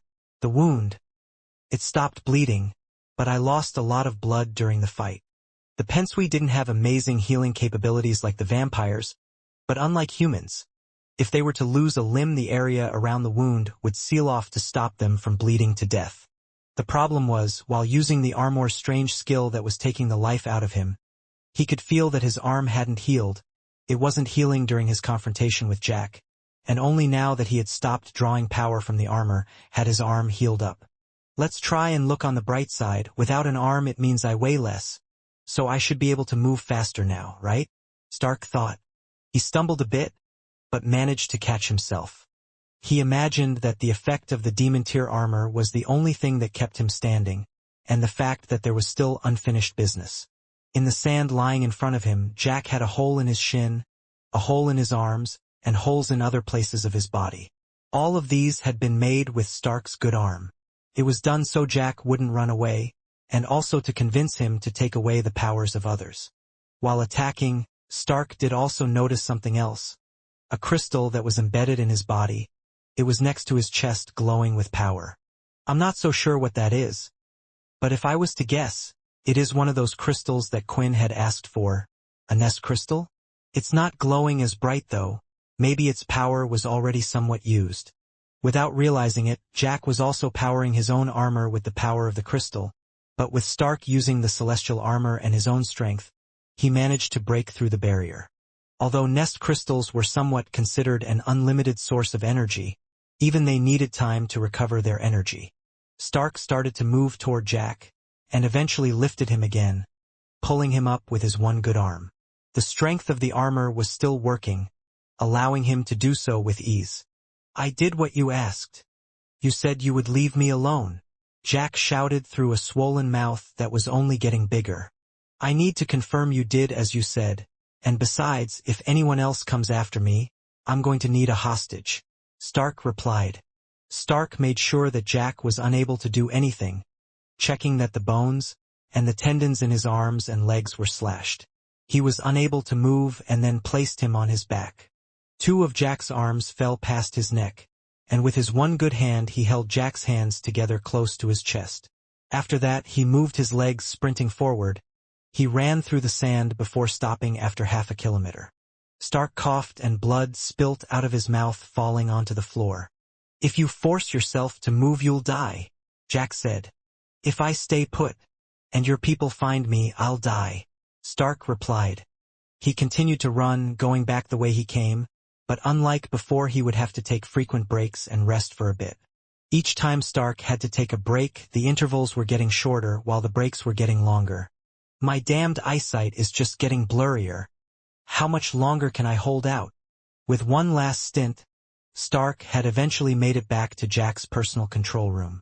There were people running all over the ship, but no one was at the start of the scene of the crime. Perhaps they thought that Stark would never return here with Jack. Maybe thinking that they would do anything they could to get off the ship. After all, if they stayed on it, they would eventually be found and then killed. In the control room, the screens were looking at what was going on down below. Stark could hardly see what was on the screens, but Jack's reaction was enough for him to know what had happened. Where is H? He was down there. He was sent down to fight that person. Jack screamed. Ned. The only usable part of his body was his mouth, it seemed like. Syl is right there, but H is nowhere to be seen. That's impossible. Did they manage to kill H? But how could that be? Even if Syl was at full strength, he wouldn't have been able to beat H. But he was nearly half dead. For Stark, the voice of Jack being unable to comprehend that H had lost to his allies, it was music to his ears. Was it really because of me, because I took H's powers away? But that wasn't too long ago. He would have had his powers long enough to deal with them all. Jack didn't want to believe it, but the scene of the ground and everything around them, it was clear that a huge fight had taken place. Even without H, they should be weak. If the others attack, they will be able to finish them all off, and then I can just ask Jim to help me create a better H. I can't be taken out here like this. My name was meant to live on for the ages, written down and planted in history. Hearing all the useless babble at the side of his ear, Stark moved his shoulders and let go of his hands, allowing him to drop on the floor. Jack now laid there on his back, and Stark soon propped his knees on Jack's arms. "What are you doing?" Jack asked. "You have your confirmation. I did what you asked." Stark then pulled back his one good hand, and putting his fingers together he made the sharp pointed end. "You're going to kill me, you're going to go back on your word. Then you are no better than me." "Me no better than you?" Stark laughed. "You just went on and on about how you would do this all over again. You are someone who cannot live. You have taken their powers away, so there is a good chance you can always just give them their powers back." Jack tried to lift his arms, but he was unable to. Nothing was working.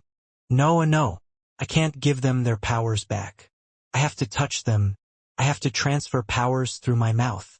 You can make sure that I don't give my powers to anyone. And didn't you say you would use me as a hostage if you kill me? You won't be able to leave this ship." "I'm sorry," Stark said. "But there's no way I can confirm what you said is true. And I think I'm too tired to leave this ship anyway." Stark didn't say anything else. He just threw his hand forward. It went right through Jack's head between his two eyebrows. When pulling it out, there was a large hole in its place, and Jack's entire body was lifeless. He was dead, and there was no coming back from this one. Standing up, Stark waddled again, and now he was unable to see. His eyes were open, but he couldn't see at all. With his one good arm, he reached around until he eventually felt a chair. Making sure the chair was sturdy, he sat down and started to close his eyes. "I'm so tired, my legs. I don't think I can move them anymore. Everyone, I wish you good luck. I need to go to sleep now." Stark's eyes closed, and his one arm fell dangling by his side.